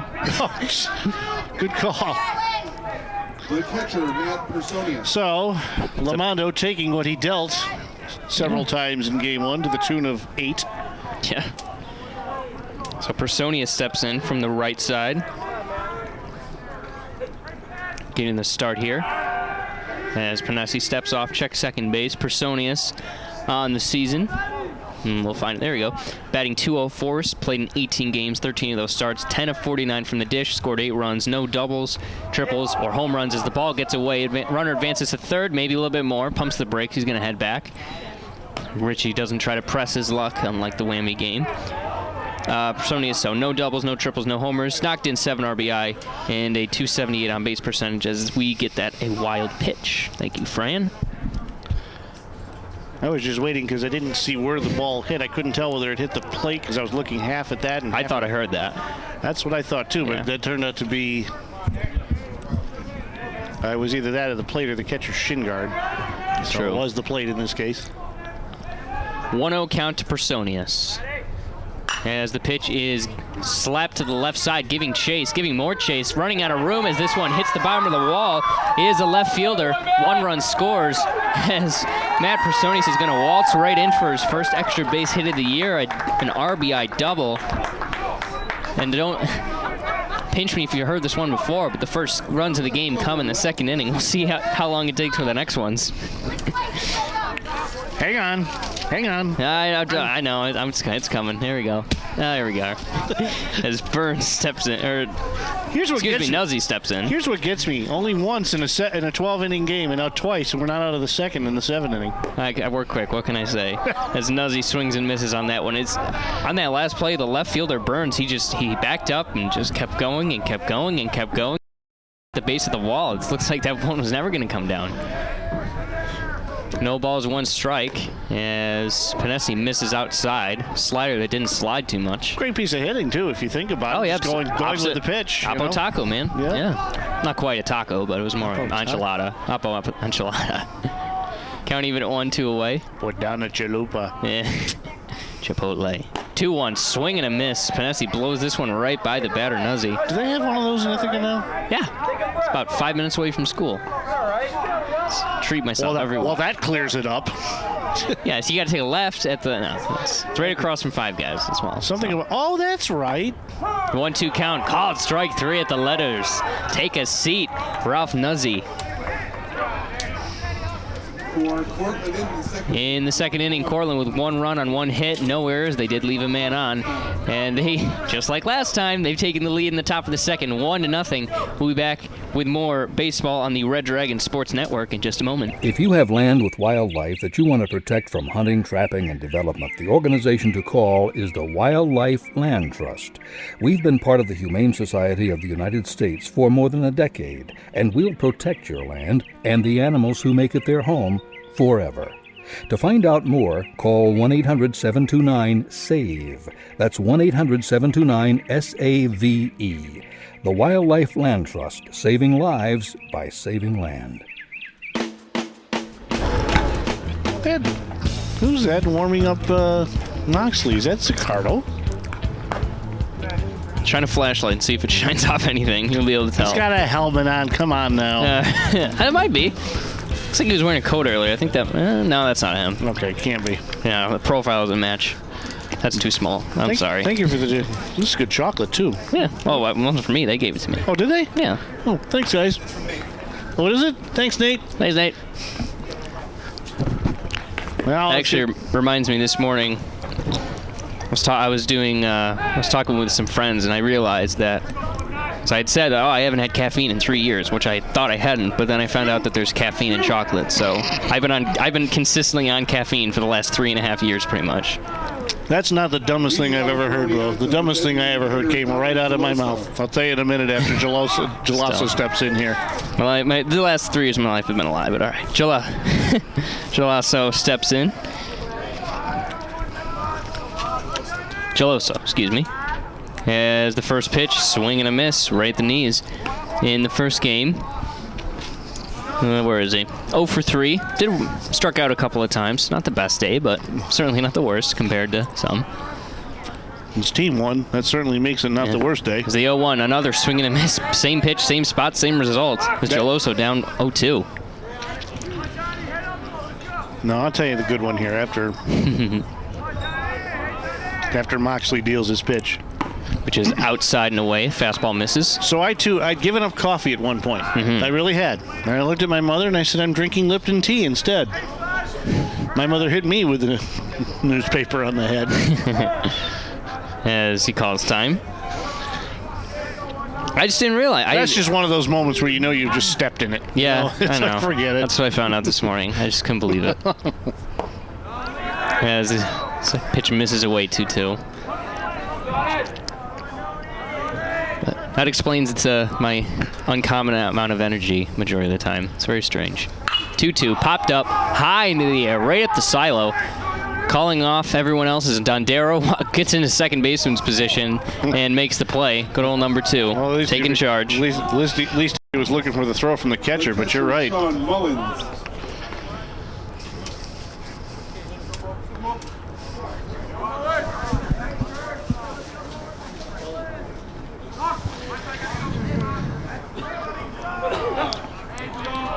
Stepping in is as the first pitch comes in, we'll get that. Mullins laces this one back up the middle, possibly for extra bases, definitely for extra bases. Turns first, and never mind, puts on the brakes. Ziemendorf encourages him otherwise. Still think he could have. Regardless, it's a single. It's a catcher running. Yeah, well, you're the one who's talking up all these catchers, saying that they're, the next Jesse Owens or something like that. No, I never said that. Oh, that exhausts my knowledge of track and field runners, unfortunately. Isn't there a kid from Tully that runs track, too, that's a major star? Well, not that I can think of. I know Lolo Jones, too. She's great. Hang on. Moxley gets ready. Delivers the first pitch. Change up.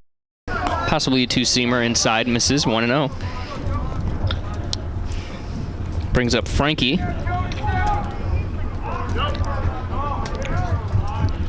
Moxley sets and deals the 1-0. This is fouled off behind the plate and out of play. Okay, baby, come on. Count even at 1. Ones all across the board. Sweet. Oneonta looking to answer back here. Here, as time is called. That answer will wait. Frankie trying to annoy Moxley, it looks like. Mullins with a subtle lead over at first base. Is swing and a miss.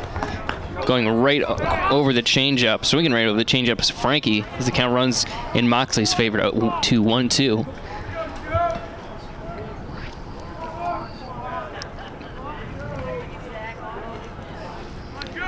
And the pitch. High, fastball. Count evens at 2. I'm out of my mind. I cannot remember this to save my life. Oh boy. And it's going to drive me crazy till I figure it out, too. 2-2 count. As this pitch is right back up the middle, Ziemendorf will get there, makes the catch on the run, throws back to first. Mullen doesn't get back in enough time. They got him at first. Double play the tough way. Conrad Ziemendorf. What a throw by Ziemendorf right to the bag. F8, 8-3. So no, it goes down as an 8-3 double play. Runner erased. Wow, doing it all himself. Actually, you're right. Yeah, it's an F8, 8-3. Yeah. Well, regardless, no run for Oneonta in the second. No runs on one hit. Nobody left on. No errors. As this game is 1-0 in Cortland's favor going into the third inning.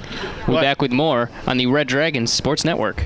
We inherited this business from our father. Who got it from his father? We needed an emergency preparedness plan in case of fire, cyber attack, or anything. So we went to Ready.gov and got free checklists, templates, and more to be prepared. Thanks to Ready.gov, we worry less about keeping Rizzo and Sons in business. Only it should be Rizzo and Grandsons. And granddaughter. Right. Go to Ready.gov for details on creating an emergency preparedness plan. Becoming a success is hard work. Protecting it isn't.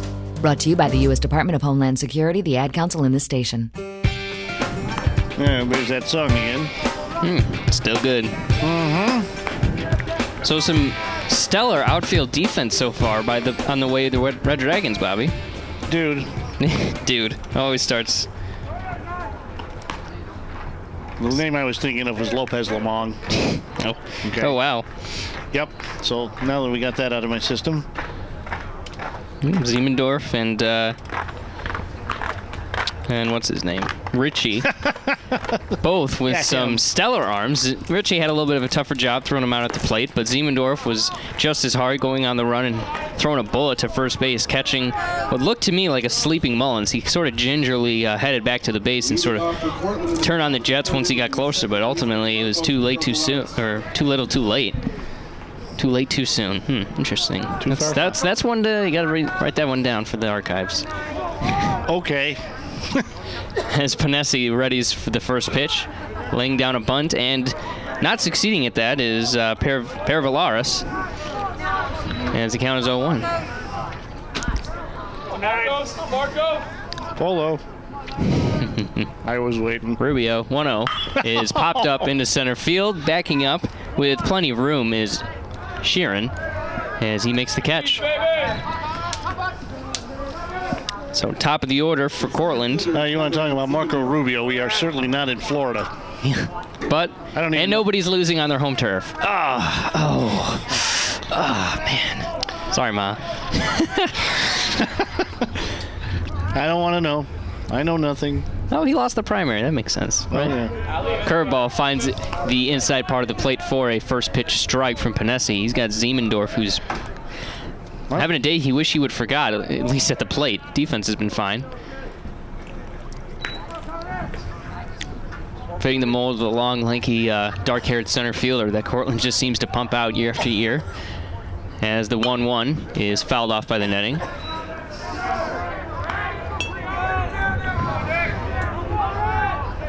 I'm still not 100% sure we've broken 40 degrees out there today. Oh, definitely not. Definitely not. We have it in here. That's what matters. Yeah. As the 1-2, swing and a miss, an ugly swing, but there goes Ziemendorf. He's going to get over to first as the catcher, Mullins, doesn't even know where the ball is. Pitcher has to come out. Panesi's got to come grab it. So a strikeout single? No. Just a strikeout reaching first. All right. I'm down with that. The shortstop, Paul Bandero.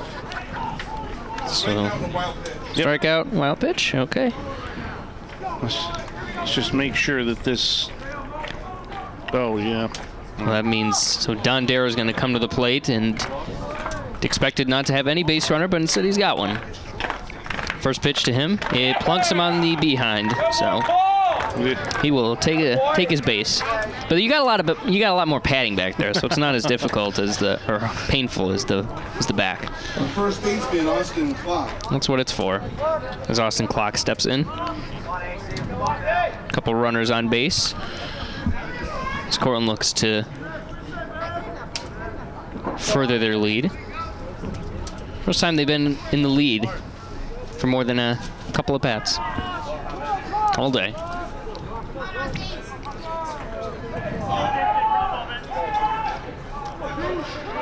Odd that a team that posted football scores in their when some games are on the season is now scraping for runs. They've scored 3 over the last 14 innings. As Clock takes a first pitch ball to the outer part of the plate.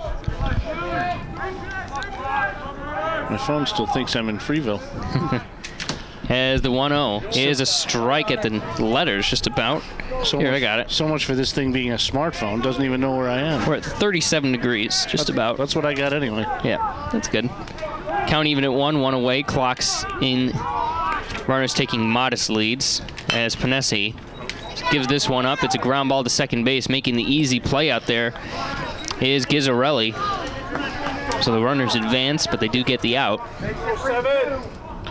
The right fielder, Fabio Ricci. That puts the pressure on Fabio Ricci, who's got runners in scoring position and can open up the game considerably with a base hit. And what did he tell you just now?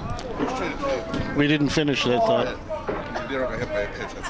10th time Dondero's been hit. Poor guy. But you can do what you got to do. As the first pitch to Ricci is too high for ball 1. Who was it in the 70s? Ron Hunt. Don Baylor got hit by a pitch a lot too, yeah. Barry Bonds too, but for different reasons. That's because there was nowhere to, well, never mind. So just as a recap, Cortland leads 1-0 in the top of the third inning. 2 runners on. Paul Dondero at third, Conrad Ziemendorf at second. All this started because a wild pitch got away from the catcher and allowed Ziemendorf to get to the base as Ricci swings through a breaking ball. 4-3 ground up by Clock moved everybody up 90 feet, which is where we are. Count at 1-1 and 2 outs. Ricci stepping in from the right side of the plate. Panesi sets, checks the runners, dancing around a little bit, delivers as this one is fouled off to the right side. Now we work. Stamil gives chase, but gives up. I'm leaving you out on your own. Taking a break here. Okay. It's more. I'm used to the sound of my own voice. Nah. Count 1-2. Panesi checks the runners, deals. Ball too low in the dirt. Mullins keeps it in front of him, though, so the runners don't advance. Deuces wild yet again. 2 balls, 2 strikes, 2 away.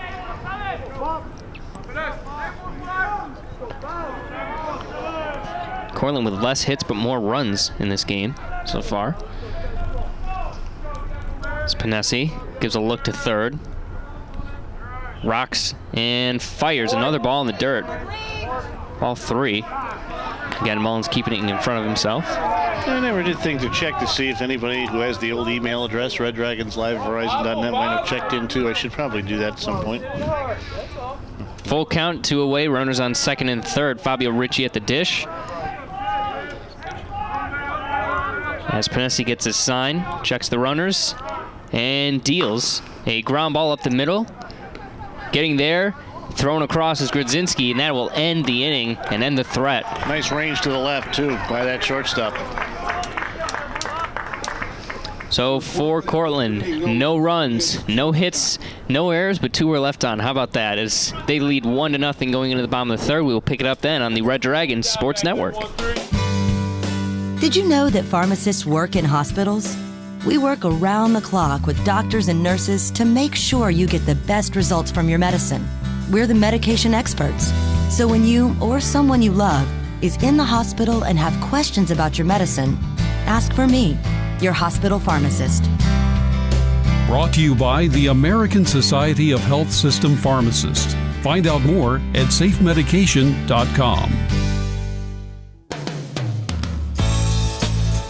that's one of those moments in the top of that inning. You get a strikeout and the runner reaches on a wild pitch. And then you get another runner without the benefit of a hit and you don't capitalize. That's tough. Mm-hmm. Puppy. Too yappy.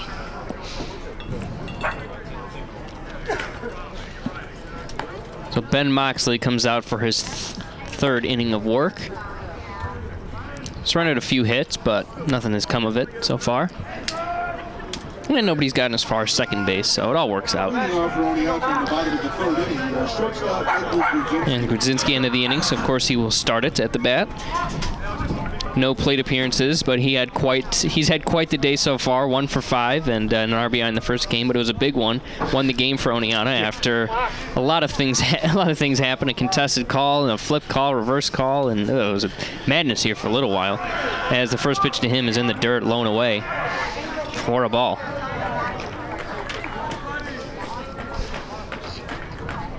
Moxley with a 1-0. Same pitch, same location, same result. 2-0.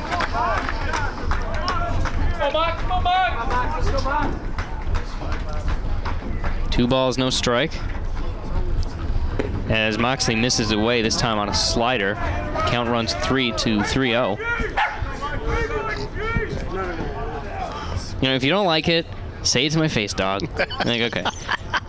The 3-0 misses low and away again. 4 pitches, 4 balls, 1 walk, and 1 base runner. Facts. That's a fact. Yep. You heard of the 4-1-1. That's the 4-4-1-1. Okay. Or the all right. four-legged 4-1-1. I think now it's to 10, right? So a 10. There you go. Stepping in from the left side of the plate is Gizzarelli. And the first pitch to him, he shows bunt, lays it down. Moxley throws to first, gets the out. Sacrifice 1-3 works. Perfectly executed to the third base side, forcing Moxley to come off. Spin and throw. That'll bring up Jack Burns again from the left side.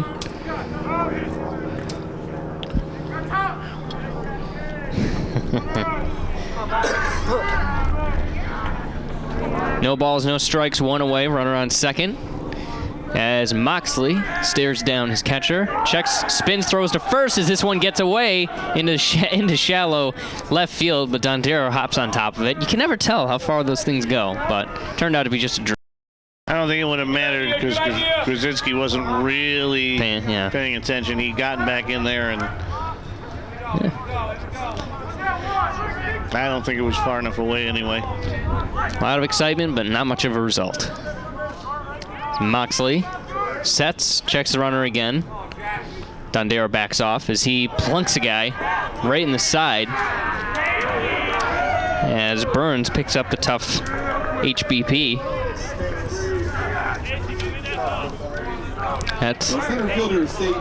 The good news is that institutes the force, as it looks like they're going to go have a conversation with Moxley. My computer locked. That's not good.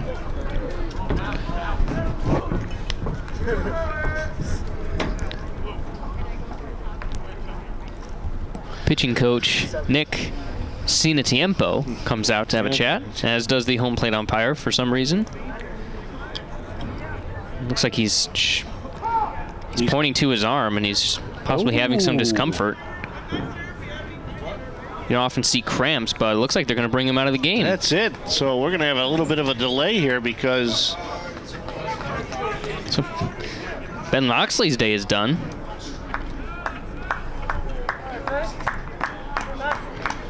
So now we got to figure out who's coming, and I don't think anybody was stirring, so looks like the umpire's going to give him some time to recoup. Lamondo's in the game, so he's already warm. But sure, why not? No, that would not be. NCAA would not like that. But new pitcher does come into the game through the left field fence, and we'll get that in a moment. Do you want to come back and talk to the people, or sort this out here? Let's sweat it out. You got the out-of-town board up still, don't you? We don't. Doesn't look like it. Well, we know that Oswego won 16-6 What are the other ones? Over Plattsburgh. And completed that sweep. New Paltz, Fredonia. New Paltz won game 1 by the tally of 4-0. And then... Am I looking at the wrong game? Oh, here we go. Now pitching for Cortland, number 28, Jeff Cook. So Jeff Cook comes into the game. New Paltz up 2-1 over Fredonia in the top of the 8th. So Jeff Cook's line, he has got an ERA of 3.63, 2 wins, 1 loss. He's appeared in 7, now 8 games, started 1.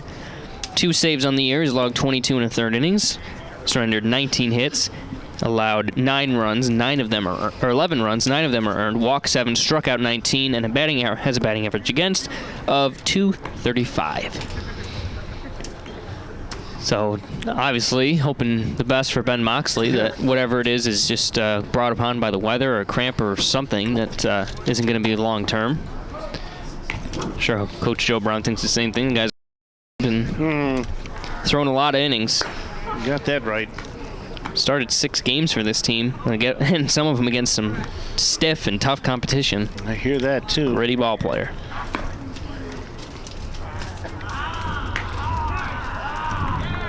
Tim the Toolman Taylor, welcome. Seriously? You really had to do that? Well, they were making the noises. I gotta. All right.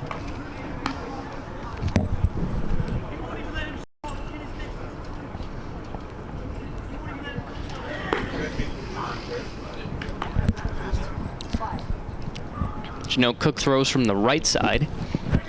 Pretty simple, pretty standard wind up and release. So you said New Paltz was up 2-1 top of the 6th? That's close. Top of the 8th. Top of the 8th. Yep. What about Oswego and, not Oswego, Brockport and Hamilton, which was interesting in a non-leaguer. Oh, with the help of my wonderful MacBook Air, it just finishes sentences for me so I can look right now, and I can tell you all that against Hamilton, the current score of that contest is... Stalling, so he gets... And this is in runs, not points, because that's a common misconception, but is currently tied at 7 in the 8th inning. Jeez. A 5-run bottom of the 7th inning for Brockport, and that's the game up. And they've got the bases loaded, so do they have live stats or live audio? Because that might be interesting to hear. I don't think so. Probably not. Yeah. And the copyrights, that'll be a mess. But. So Jeff Cook taking as much time as he needs to get loose here.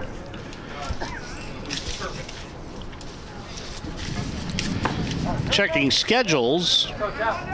Oneonta's next action.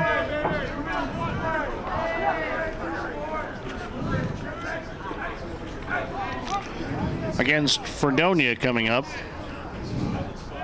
Looks like a single game. And that'll be Tuesday.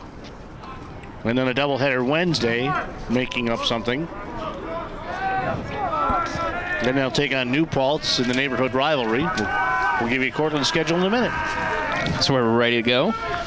Cook didn't get a lot of time, but it's better than nothing, as he inherits a semi-difficult situation. 1 out, runners on first and second, as he's got Sheeran coming in from the right side. Sheeran struck out in the 2nd inning. Cook checks second base, delivers the 1-0. Nice pitch. It's like a fastball in the upper part of the plate. Caught Sheeran swinging. No relation to Ed. He spells his last name differently. Yep. Yes, thank you. And Ed's British, so they don't play baseball in Britain. They just do cricket or whatever that is. Lame baseball. The 1-1, another swing and a miss. Snap throw to first, not in time. Wow, knocking cricket? So yeah, they have it coming. That sport makes no sense. So Cortland has the University of Rochester in theory in a non-leaguer on Wednesday, then Ithaca on Thursday, then the weekend set with Plattsburgh. Coming down to my neck of the woods. How about that? Go watch them there. Nah. It's 4 o'clock. That's nap time. I'm pretty beat on Wednesday and Thursday. 1 ball, 2 strikes, 1 out, as this one is lifted into the left field, a lazy fly ball, settled under by Ritchie. Everybody moves back. I'll tell you, when you cover Right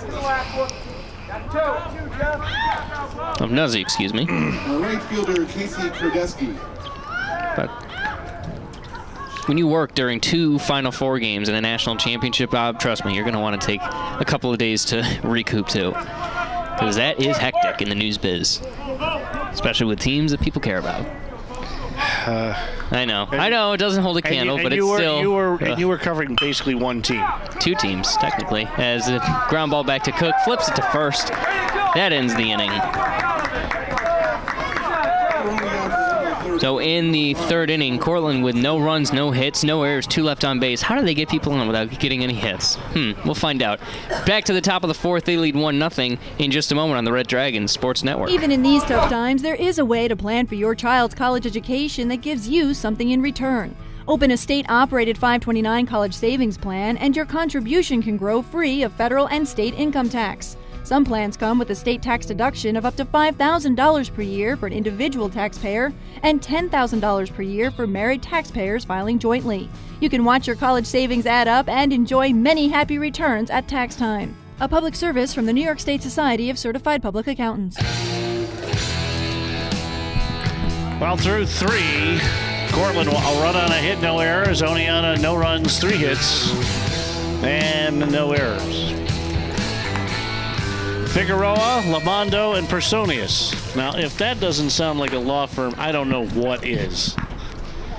Doesn't sound like a law firm as much as it sounds like a magic show, if you ask me. Especially Personius. That's amazing. The Count Personius, or the amazing Personius. Matt Personius, the people's lawyer. Come on. Nah, I'm going magician. In my head, that's more fun. Well, through an effort of magical poof, it's time for me to resume the play-by-play. Yeah. I believe, what do my kids call that when you do that? You're bopping somebody. That's how they say it. They bop. I have no idea. You don't ask me what the kids do. It's amazing that I know that and you don't. I listen to jazz in my slippers on Saturday night. I don't know what the kids do. First pitch is low for a ball. No, that's Figueroa. That's how I maneuver my way back into play-by-play. I get you giggling. But and the 1-0. Slow chopper towards second base. Fielded and thrown across easily by Gizzarelli. 1 out here in the top of the 4th. Oops. And Seth Lamondo coming up. Figueroa is not. He hasn't lived up to his reputation so far. He just hasn't really gotten on top of any balls. They've just been these little dribblers to here and there. Well, Al Ash and I were talking about that when we between games. This team is just not the hitting team it was, and they strike out too much as Lamondo goes golfing and misses with the wedge. Strike 1. He's still got a lot of power to him. It's not as big of a drop off as one might think, but it's definitely a different team. That's for sure. Sure is. And a breaking ball stays upstairs. And that's the great thing about college athletics is it's just, especially college basketball and baseball, just you revamp, reload, and see what you got. And a pitch high and tight from Panesi, and the count is 2-1. Fastball gets Lamondo ducking out of the way.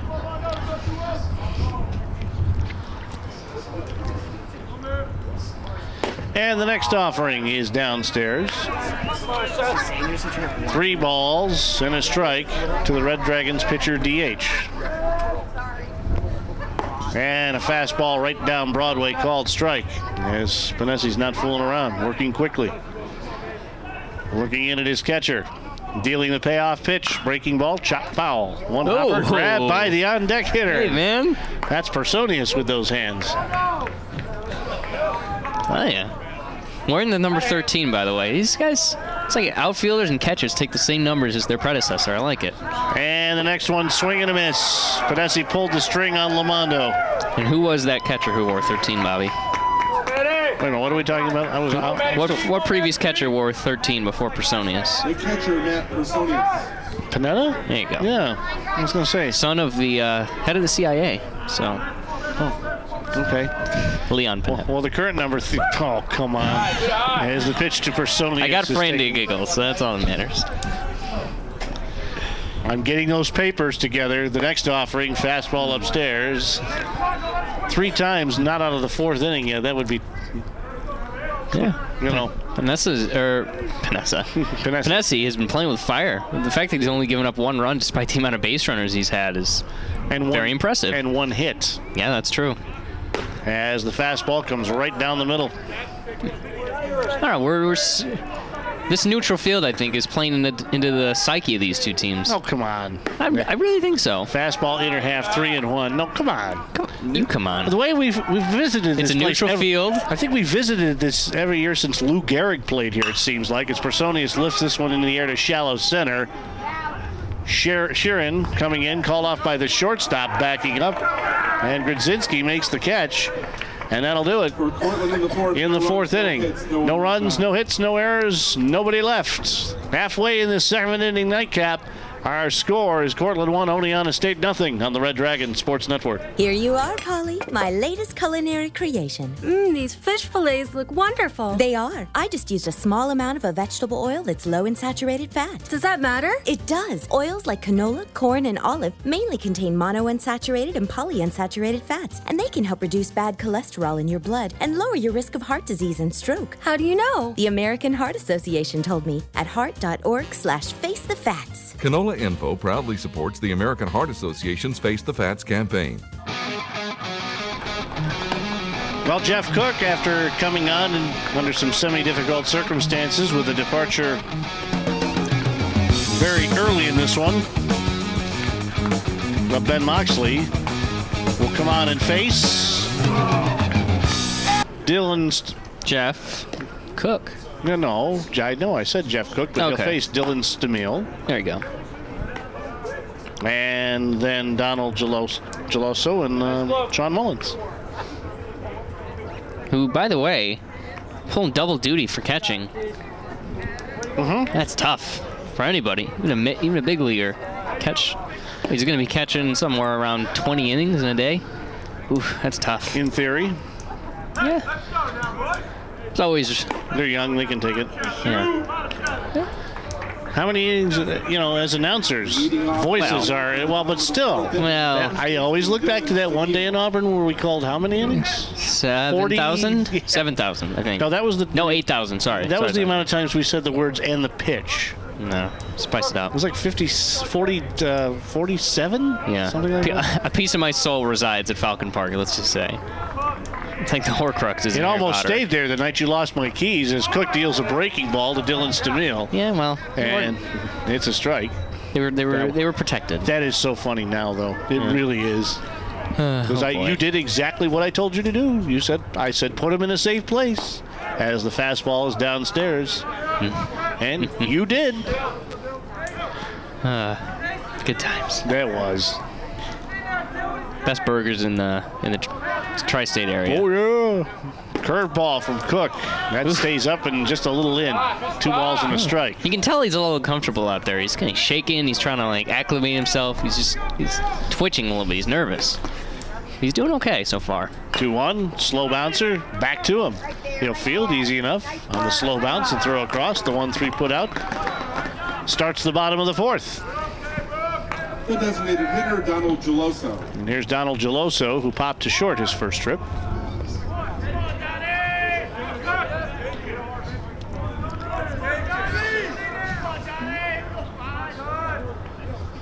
Right-handed batter who starts in the bucket, tightens the swing, but misses on the Cook fastball.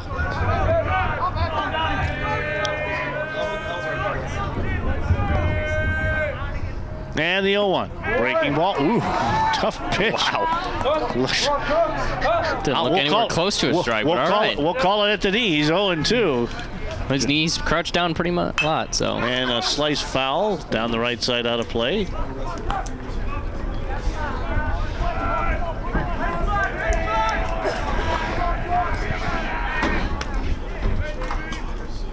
And the next offering downstairs. 2 balls. 1-3 out of work. 1 ball, 2 strikes. And the next one downstairs and away, and now it's 2-2.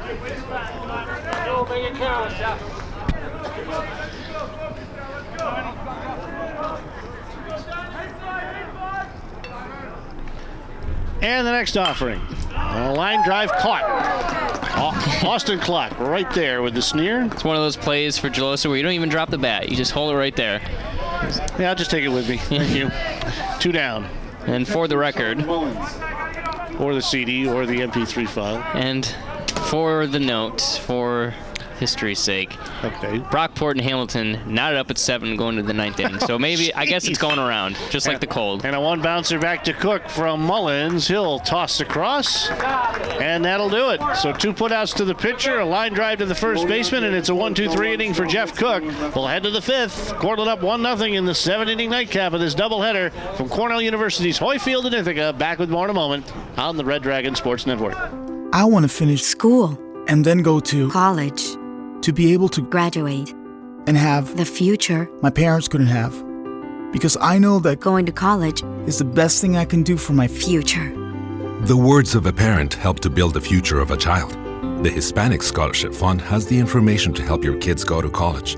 Visit yourwordstoday.org or call 1-877-HSF-8711. Sponsored by the Hispanic Scholarship Fund and the Ad Council.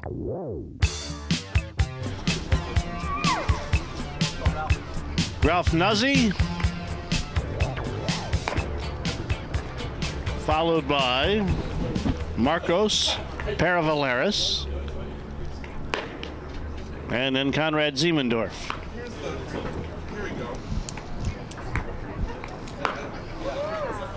Here in the top of the 5th.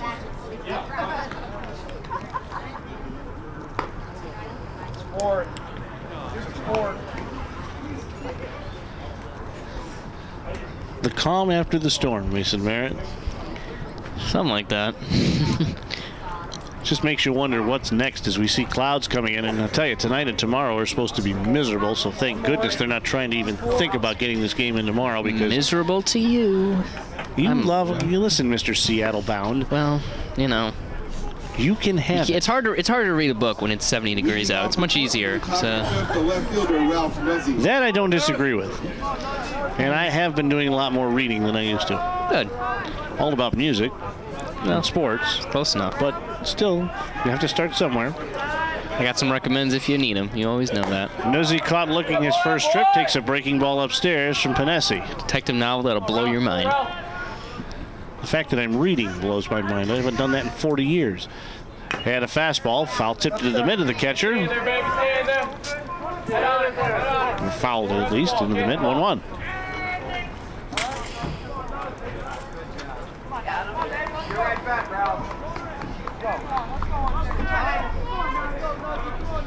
And the next offering, swing and a miss. As Panesi buried one. And now comes back with the 0-2, a check swing. Nuzzi looks back at the umpire, they appeal. And down the first base line, the field umpire says negative. What is it they say, the kids? That's a big negatory ghost writer. I'm just quoting, I'm just the messenger. And Nuzzi with a flare down the third baseline, right there to grab it for Oneonta is Frankie. The second baseman, Marcos Paravaleris.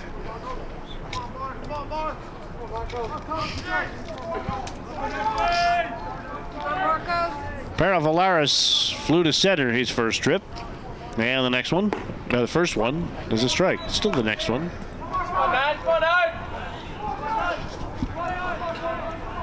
And the 0-1. Hit in the air to right field. Over there toward the line and making the catch is Kurdeski. Do it two, come on. The center fielder, Conrad Ziemendorf. And this will bring the top of the order in Ziemendorf.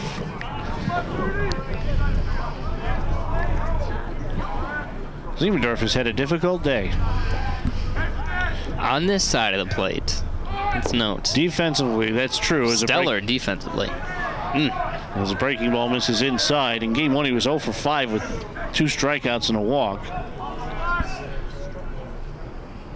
And a fastball upstairs, 2-0 to the Red Dragons center fielder, of Cortland, that is. You know what that means, though? There's room for improvement. And in this game, struck out swinging and grounded to second. Ball 3. And the next one's inside, ball 3. Ball 3.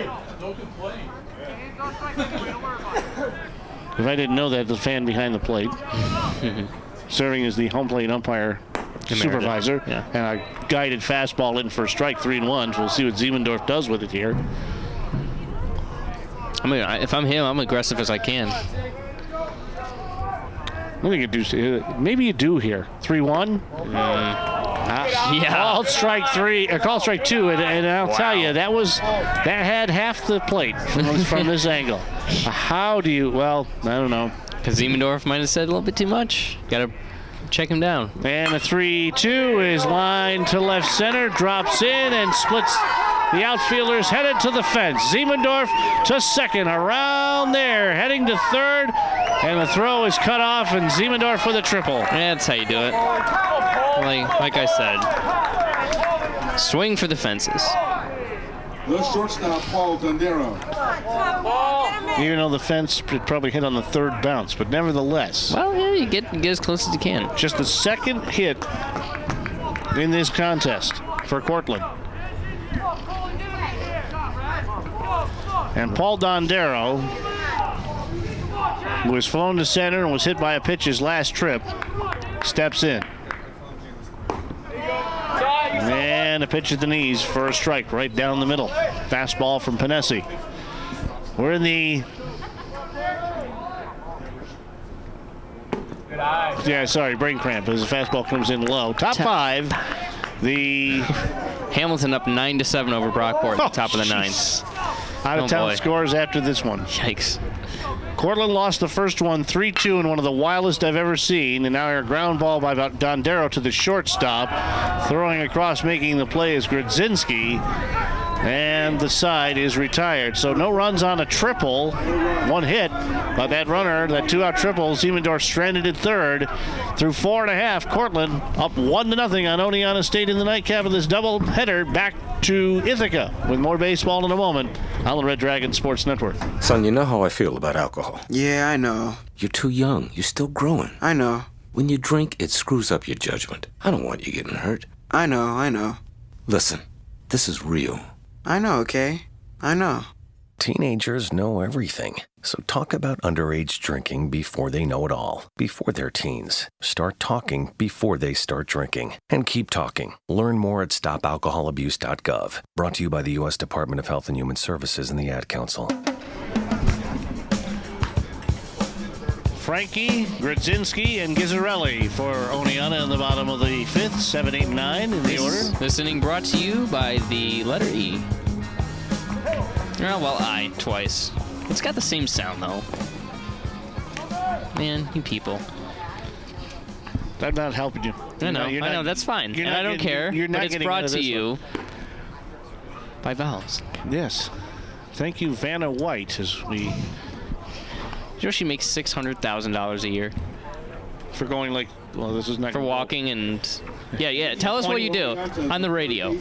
Pointing at letters. Pointing letters, exactly. But she's darn good at it. Frankie in his first trip flew into a double play. As he hits this one foul down the right side. Clunk, indeed. Right off the side of the building. His fly ball to right was out number 2, and then Sean Mullins was doubled off by a great throw from Conrad Siemendorf as Frankie sweetens and misses and is down in the count 0-2. So the question is, does Oneonta need the dramatics, or do they just need to score later in the game to get on the board here? And this one line foul. And again, a clunk. Or was that a thud? That was a clunk. That was... Well, you've had a workout running that scoreboard today, haven't you? Yeah, even though I forgot to update the innings the last couple. Sorry, guys. Doing my best here. And a swing and a miss. The ball in the dirt. And Personius will throw to first. So it goes as KS 2-3. 1 out. It's as easy as 2-3-1. Shortstop Michael Grodzinski. Michael Grodzinski walked in his first trip. Back in the third, one of 2 stranded in that inning by the homestanding visiting neutral site Red Dragons. How does that work? And the pitch is down and away from Cook. So we're watching that Brockport-Hamilton game simply because it's intriguing. not watching it per se, but watching the scoreboard, is a fastball. Looked like it had everything, but must have missed above the letters. And the next offering. That one was a little high. Nah, that one was a little further up than the other. It's strike zone's all over the place today, just overall. And a fastball inner half at the knees. That was there. Yeah, see, I can see the corners from here, depending on who's batting. Yeah. I can't see the middle of the plate. And a fastball at the letters. Now, since we're at this angle, sort of behind and to the left, you kind of do have to do your best, but I usually focus on where the catcher is. And the payoff, hit in the air down the right field line. Looking, chasing, and gloving in foul territory is Fabio Ricci. Just outside that line, down the right field line. The second baseman, L.J. Gizzarelli. And here's Gizzarelli, who grounded back to the pitcher his first trip.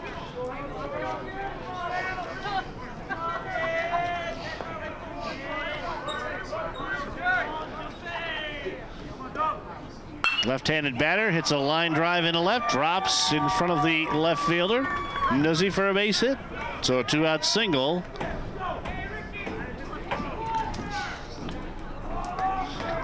The left fielder, Jack Burns. Oneonta with their fourth hit. And here is Jack Burns. Popped to short and was hit by a pitch. It's in his last trip. And he fouls this one back off to our left, to the bluff, into the pine tree, and it stays underneath the pine tree. Just in time for Christmas. Speaking of the weather.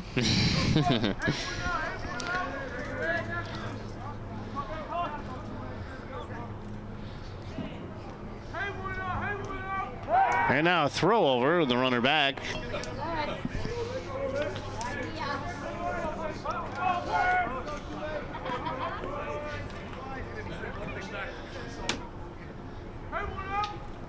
And now the first offering is a break that drops in.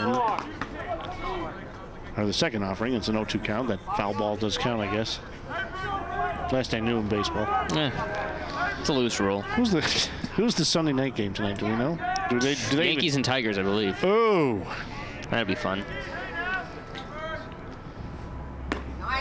And a two-seamer stays off the outside corner. 1-2.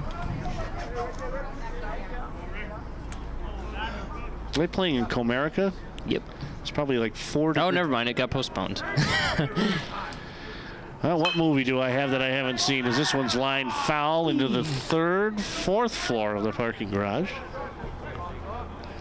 I would hate to be a producer at ESPN and have to figure out how to fill that time. There's 3 hours of advertising. You are going down the drain. No, they'll do 30 for 30. Unless you want to broadcast a kangaroo court or something like that. But. And a throw over. Ooh, that was close. Cook with the move right to the glove load. To the tag, but Gizzarelli back. Clock with the quick wrists.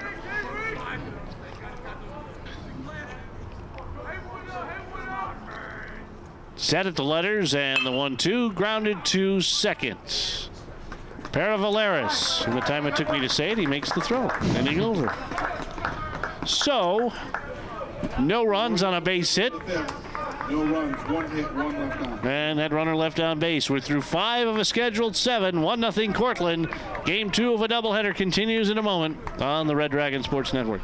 I can't get my wheelchair up the step to my apartment. Housing discrimination really hurts. If you see it or experience it, call us. We're here. The New York State Division of Human Rights. Call 888-392-3644 or www.dhr.state.ny.us. This message sponsored by the New York State Division of Human Rights, U.S. Department of Housing and Urban Development, and the New York State Broadcasters Association.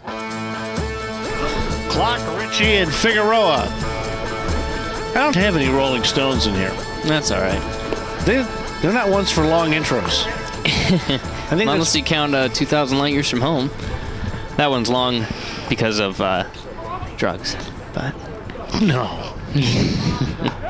Great show, by the way. You can get to the Stones. Get to the Stones. So fun. I probably wouldn't go now. I went now. I loved it.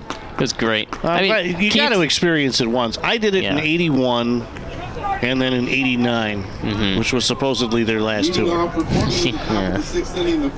It all changes when the dollar signs pop into your eyes, all cartoony like. Yeah. Hey, you know what? If you're 70 years old and you can still bring it, bring it. And they got an album in the can, so hey, man. Austin Clock, 2 grounders to second. Takes a change-up that drops off the table too low. Ball 1 from Panesi. Are you kidding me? No. Keep me posted on the Brockport-Hamilton game. And another one downstairs. Panesi misses and kind of jogs off the mound. I don't know whether he is frustrated or something, but the catcher, Mullins, is going to go out and find out. That's always what you worry about, and that's the thought that came to me when Ben Moxley was taken out of the game very quickly. Something got tight and then popped, or at least there was a twinge, and you don't take a chance. Especially on twinges. The 2-0, down and in, and Clock ahead, 3-0. Tweaks are fine. Tweaks happen, but twinges, definitely not. Don't mess with that. Those twinges are the ones that scare you the most. And a 3-0 pitch inside corner. Clock doesn't think so. Ready to take his base, I tell you. If I said it once, I'll say it again. I've said it 1,000 times, but don't do that. You know what? 3-0. Don't do it.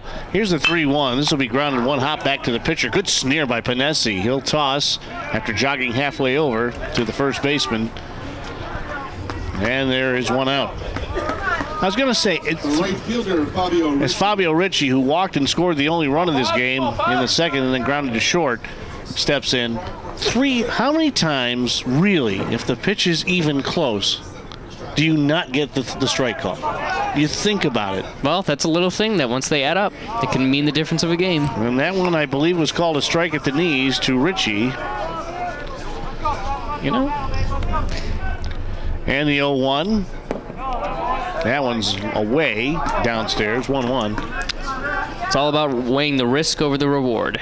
That's my motto in life.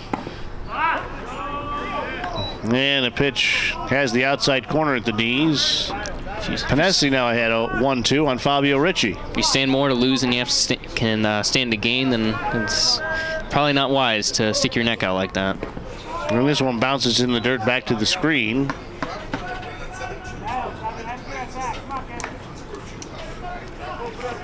Is that a final score now? It looks like it. 9-7 Hamilton over Brockport. 9-8. Oh. And here's a chopper, left side. Nice slide by Grudzinski. Throws across. That's not going to be in time. Throw bounces away from the first baseman. Stamil, but the catcher backing up the play nicely. Mullins stops it from being anything more. It's got to be a base hit. Yeah. Never give an error to a play like that. Never. Only to the scorekeeper for calling it. Yeah, exactly. Let him carry that weight. Looks like a left-hander throwing for Oneonta State as well. Don't see much going on behind that left field screen.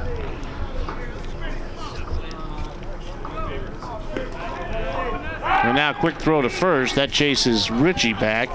Yep, final 9-8. Hamilton over Brockport. Wow. Stormed back.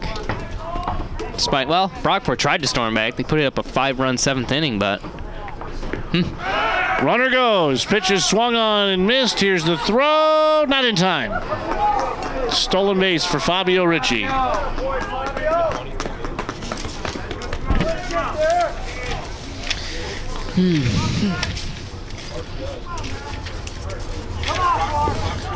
So now a runner in scoring position. Frantoni Brockport left a guy on third base with 2 outs in the bottom of the 9th. Yeah, tough one. And this ball bounces in the dirt. Yeah, it's not a legal matchup, so you live and move on. Yeah, tell that to the NCAA tournament committee come tournament time. They're always good. They're going to make it. They're a good team. They'll get the benefit of the doubt. It's just a matter of where you're sent. Exactly. And the pitch on the way. Breaking ball downstairs. Again, bounces about 59.5 feet. Mullen's going to have a word with Panesi to make sure his arm's okay. Remember that Panesi at one point kind of ran off the mound.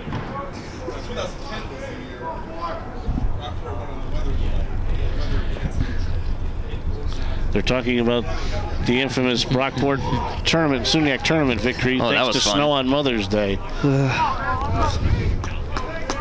Yep.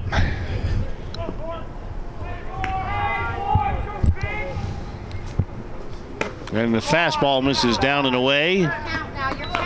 Count is 3-1. Hitters count for Figueroa. 1 out.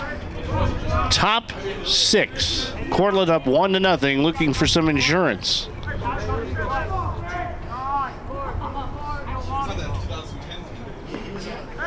I remember more about the day before, as time is called, in that 2010 thing. Mm-hmm. I remember it was windy and we were at softball. You and Mark Nader, I believe, were at baseball.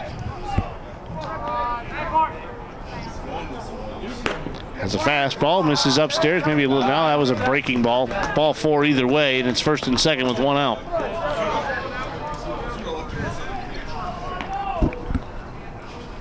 Yeah, it looks like that's going to be it for Panesi.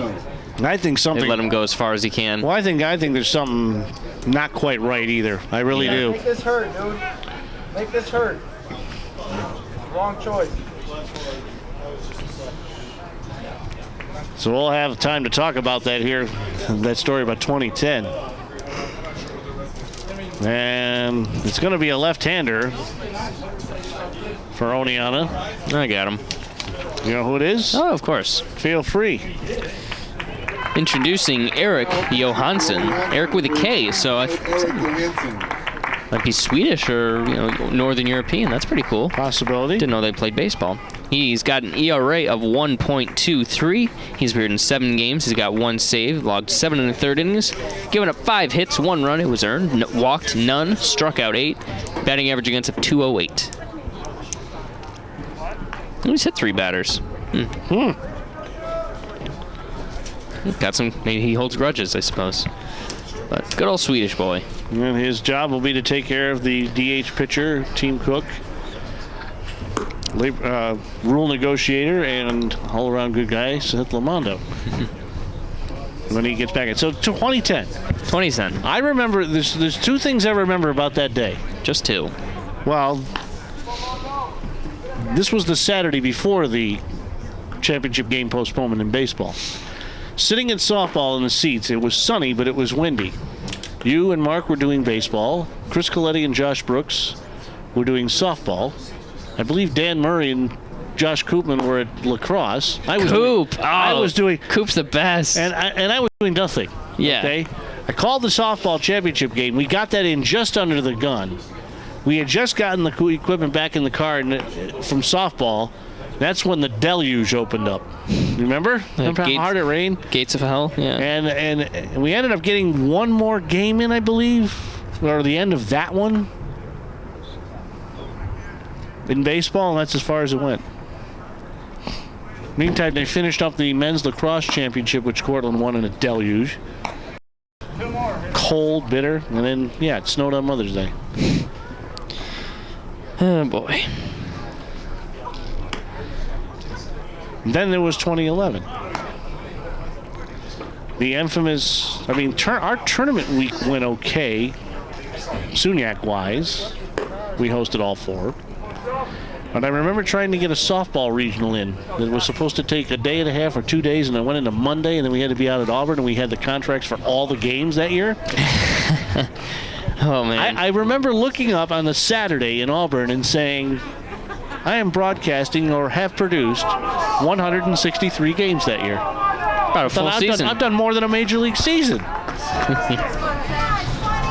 But in the old days, with the tiebreakers, game 163, that was in the regular season. I ended up at 164 that year. Cardinals, Rockies, those kind of deals. Well, Seth Lamondo, as we get back underway here with Johansson. Johansson. Oh. His brother David Johansson? No, wrong spelling. Anyway, Lamando struck out swinging against Panesi. Let's see what he does with a better look with the lefty, who starts him with a backdoor fastball at the knees. Over the plate, strike one called. One of my professors has that name, Johansson, so I just kind of assume, like, oh, that's probably it. Oh, well, sorry, buddy. Well, understandable mistake with Eric with the K, too. Think about it. Here's a fastball downstairs. Both runners go. The throw to third. Gets by the third baseman. And now the runner is going to turn. Richie going home. He slides. The throw goes over the catcher's head to the backstop. And Figueroa ends up at third.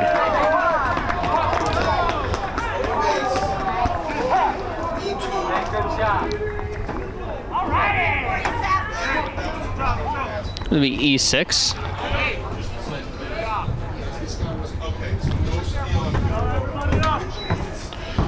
Okay, we're listening. So,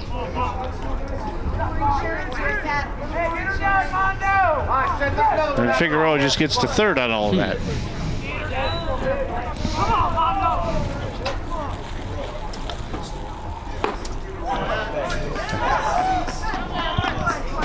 Swing and a miss for Lamando. I got it covered. 0-2. Make it sure.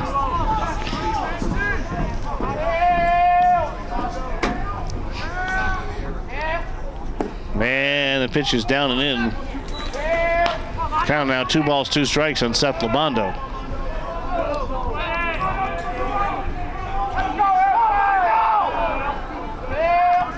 I'm going to try to make this work. And foul back to the screen.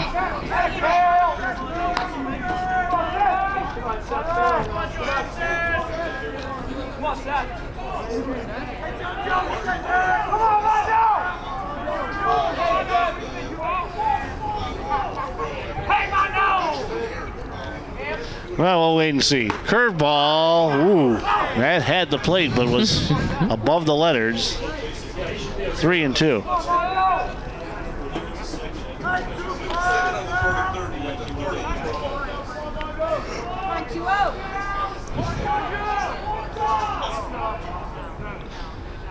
And a swing and a miss. Lamando strikes out for the 3rd time in this contest.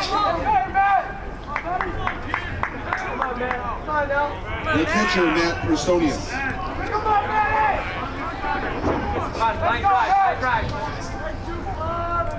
That's how that works. Fascinating. Simple satisfaction. Except I still typed it wrong. Richie gets a steal, scores on the E2. Right. Figueroa has just 2 advances. Got it. He was not going on the original steal. He only went for the Right. And a swing and a miss by Persona. Now we got a pickoff play at third. Figueroa, dead meat. Tagged by the third baseman at the end of that play. So 1-5 pickoff.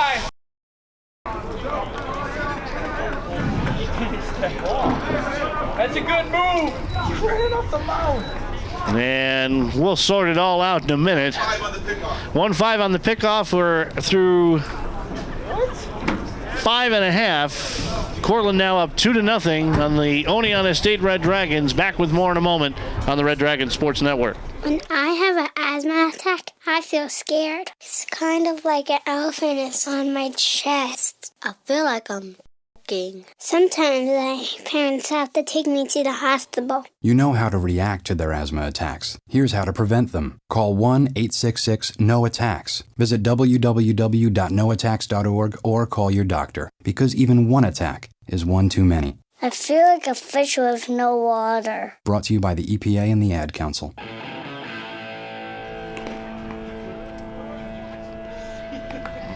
More some semi-bizarreness there, partner. Yeah, that was just sort of sloppy base running and good foresight by the pitcher to chase him down and get the out. Unreal.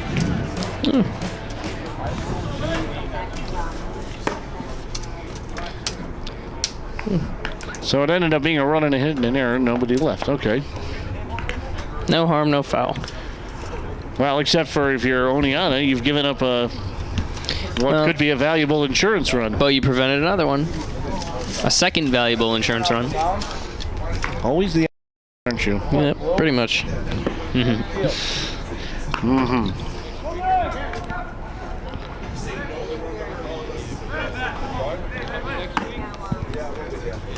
Jeff Cook will continue. It'll be Sheeran, Kurdeski, and Stamil.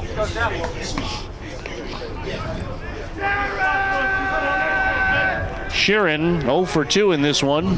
Struck out swinging in the first, flew to left in the third rather. His second trip. And Cook paints the outside corner with a fastball, strike one.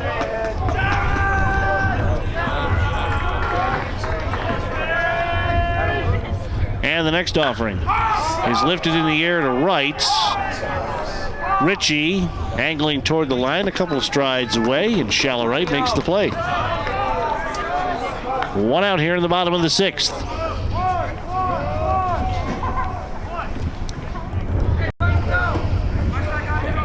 The right fielder, Casey Kurdeski.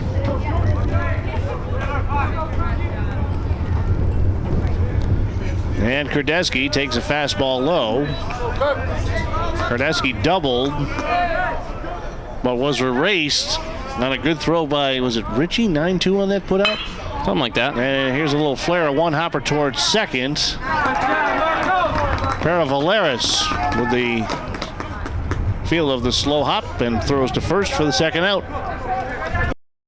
And here's Dylan Stamil, who singled and grounded back to the pitcher, 1 for 2.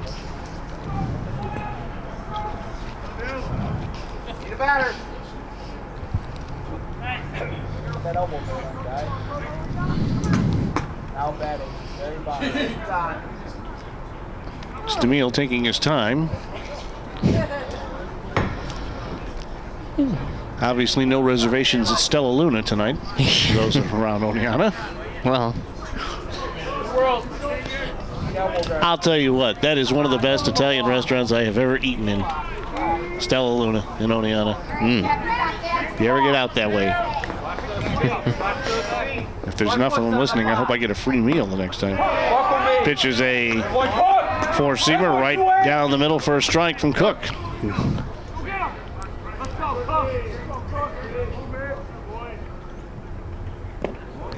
And the pitch is a fastball downstairs, and it's a 1-1 count. Oneonta's got 4 outs to work with going forward, and the way that Cook has been able to draw not just contact, but tough contact, I don't see that. I don't see it being too optimistic for them. And a ground ball foul. Past the first base coach down to the bullpen area. He's hiding the ball in the perfect spots where they look like they're hittable, but they're really not. He's completely fooling them up there. Hate it when that happens. I know. The 1-2. Except for that one. Had the plate, was upstairs. I thought it was a little low. No. Stand up, you'll see the, or sit down, you'll see the ball better. 2-2. Swing and a miss. Down goes Stamil, a 1-2-3 inning for Jeff Cook. Top 7 coming here at Ithaca. And 2 Oneonta, nothing in game 2 of the doubleheader. The team's looking for a split if Cortland hangs on. Back to tell you about it in a moment on the Red Dragon Sports Network. In the streets below, traffic had stopped. Pedestrians were lying on sidewalks and curled up in doorways. There was no sign of violence, no wrecks, nothing like that. It was as if the people in New York had simply decided to stop whatever they were doing and pass out. Ice coated my stomach. The invasion has started. To find out what happens next, read Percy Jackson and the Olympians by Rick Riordan. Explore new worlds and check out more cool books at your local library. And visit read.gov. Brought to you by the Library of Congress and the Ad Council.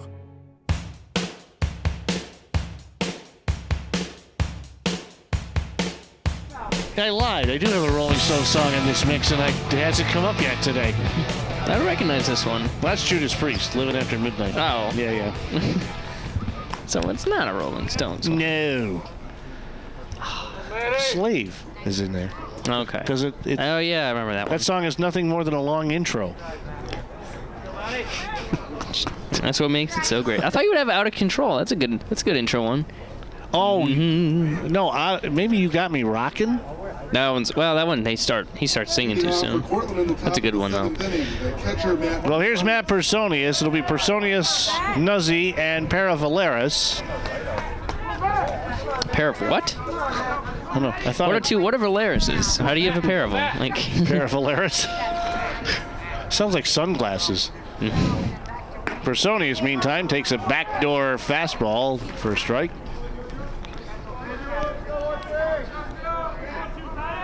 I think this kid Johansson's got some promise here. Johansson, sorry. Bonchon pulled back. They say he went anyway. The Suzuki bunt. You start running before you even make contact. I love those. Go back. Something tells me that Coach Joe Brown wasn't happy with their bunting in one of the recent games, so now he's just making everybody do it.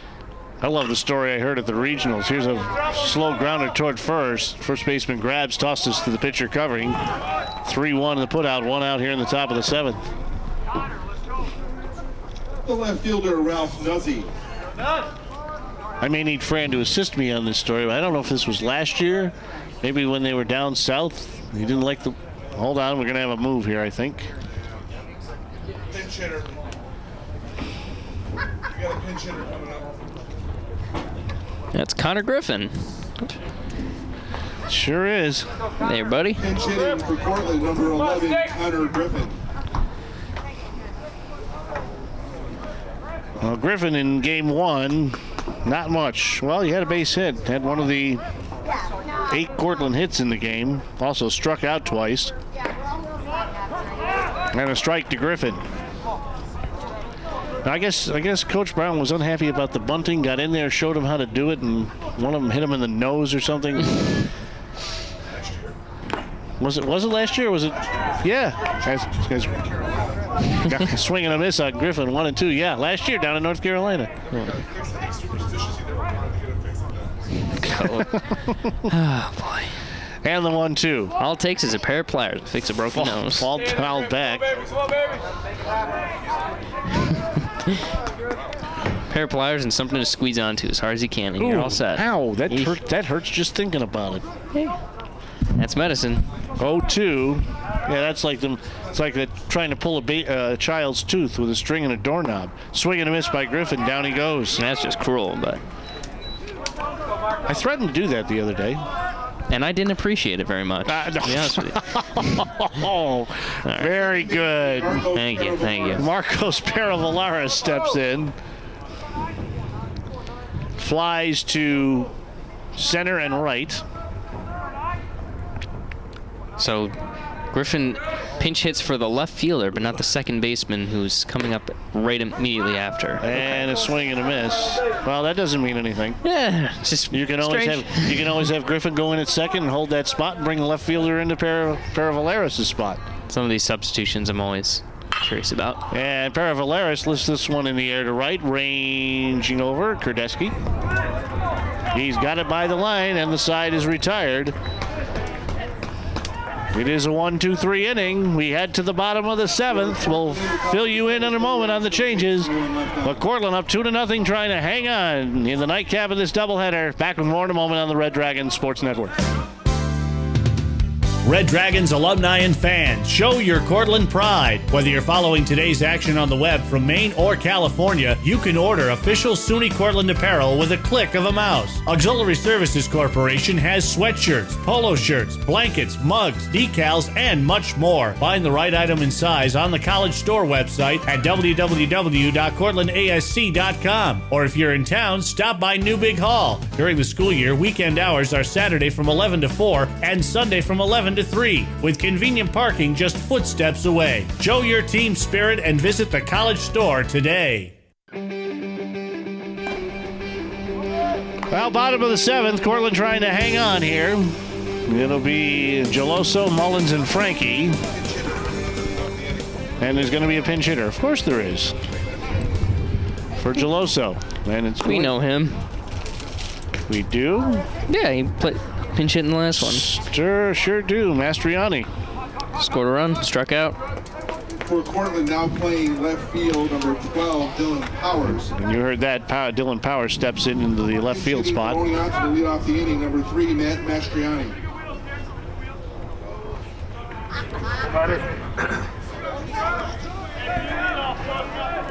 So I never say this, but compared to that first game, this one's been very anticlimactic. Yeah, we got a couple of runs. You can't top that. Yeah, even if you deal tried in the 12th inning. So you got a perfect game. As Mastriani takes strike one from Jeff Cook.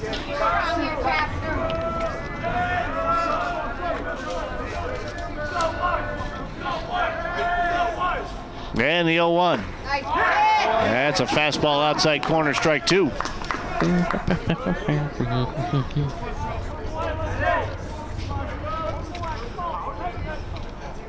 And the next offering, a fastball further away, not biting, Mastriani.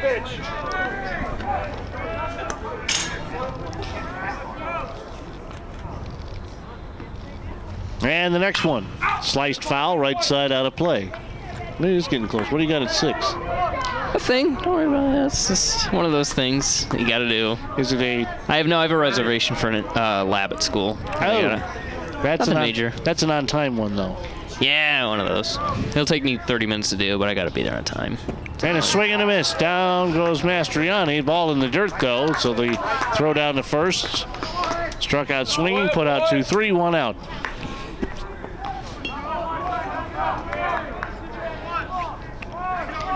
Good old non-linear editing, Bobby. I'll tell you. It'll drive a sane man into lunacy. If you say so. It takes less than that for me. Then again, my sanity's been questioned for years. That's true. Mullins takes a strike at the letters. But it's also like a puzzle and can be kind of fun.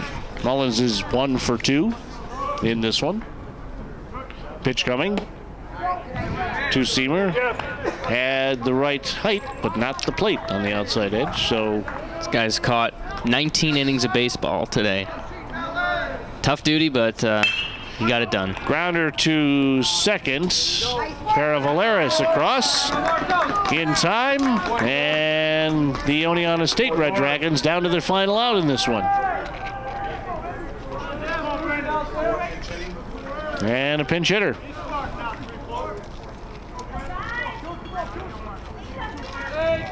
For Frankie.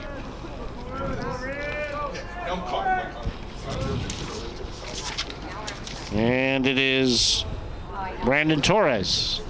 Pinch hitting for Oneonta, number 34, Brandon Torres.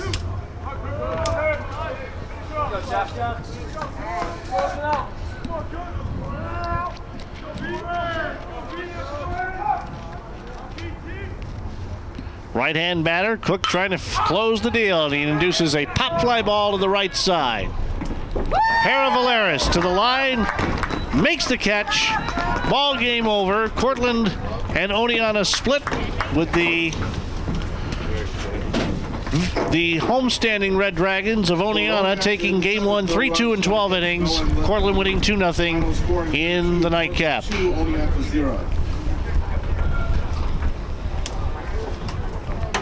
Back with the recap of this one and the out-of-town scoreboard and our players of the second game in a moment on the Red Dragon Sports Network. Don't go away. If you're a parent, listen closely to the voices of meningitis. On Tuesday, Becky was sick. On Wednesday, she was gone. I was there for my son's first breath and his last. The infection spread so fast. David got it when he was 13. Terry was only 5. Tyler lost fingers, my kidneys, both feet, it moved so fast. both of my legs. Almost his life. I thought it was a virus. What happened? 10 toes are now none. In just a single day, she was gone. My son did not have to die. The role of a parent is to protect. Parents need to know. Parents need to know. Preteens and teens are at greater risk. Talk to your child's healthcare provider. We are the voices of meningitis. Join school nurses and families nationwide by adding your voice. Meningococcal meningitis may be rare, but it's often devastating. You can help prevent it. Get preteens and teens vaccinated. The National Association of School Nurses urges you to talk to your child's school nurse or healthcare provider. And visit voicesofmeningitis.org. You know that the ice cream scoop can make a child smile, and that by slowing us down, the traffic light can keep us going. You know that the lawnmower makes life easier, that the blood bank makes life possible. But did you know all these ideas came from the minds of African Americans? Support the United Negro College Fund, because a mind is a terrible thing to waste. Visit uncf.org or call 1-800-332-UNCF. Brought to you by UNCF and the Ad Council. The SUNY Cortland Alumni Association has a long-standing tradition of providing many programs that affords more than 57,000 alumni opportunities to stay involved in the life of the college. Through its New York State and regional chapter structure, the association provides 30 or more off-campus programs each year. These diverse offerings include charter trips and travel programs, special gatherings at local points of interest, career networking and business card exchanges, and more. Alumni are welcome to visit the Alumni House located at 29 Tompkins Street. This historic mansion offers a beautiful setting for lodgers, reunions, parties, family gatherings, weddings, retreats, and more. To learn about the Alumni Association programs and events, as well as the Alumni House, please visit their website at www.cortland.edu/alumni. The Cortland runs came in the second and in the sixth in this one. In the second, Thank you very much. Fabio Ricci led off with a walk. Figueroa sacrificed him to second. And after Seth Lamondo struck out looking, Ricci got to third on a wild pitch and came in to score on a Matt Personius RBI double to left field, 1-0 Cortland. In the sixth, after clock led off the inning by grounding out to the pitcher, Fabio, actually it was 3-1 on the putout. Ricci singled to short, stole second, and after Figueroa walked and the pitching change was made for Eric Johansson, Ricci stole third, scored on a throwing error by the catcher. Figueroa got to third on all of that.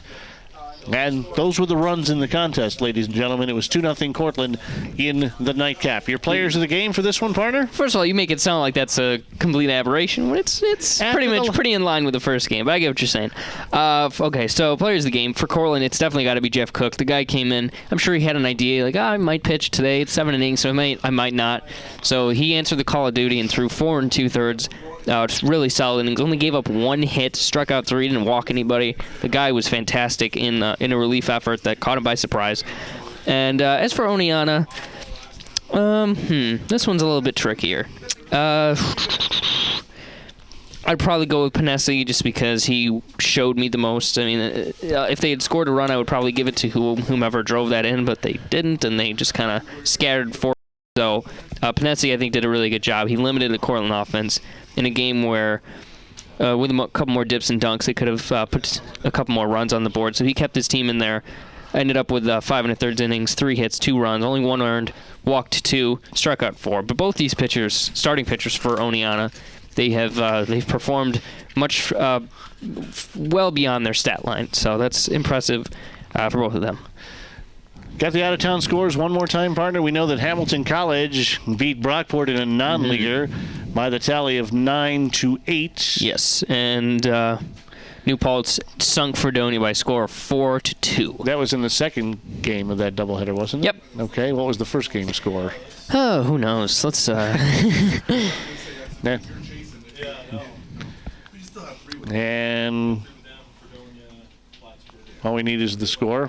4-0. 4-0 in game number 1 of that doubleheader. And they beat him 6-3 the day before, so clean sweep. And, of course, Oswego sweeping the weekend from Plattsburgh, final today in the single game, 16-6. Here in game number 2, after Oneonta State claimed a dramatic 3-2 victory in 12 innings in the opener, Cortland 2 runs, just 3 hits, no errors, and they left 4. Oneonta no runs, 4 hits, 1 error. They left 4. Winning pitcher today, Jeff Cook, in relief, 4 2/3 of 1 hit ball with 3 strikeouts and no walks. He's 3-1.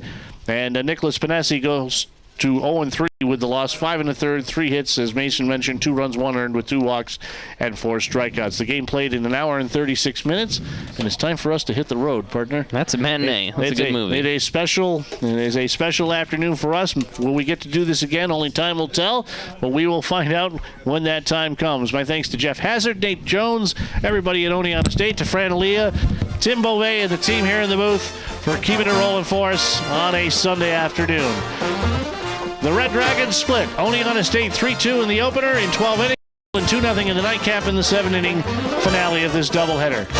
For Mason Merritt, Bobby Comstock, you've been listening to Red Dragons Baseball on the Red Dragons Sports Network. Till next time, so long from Ithaca's East Hill. Good night.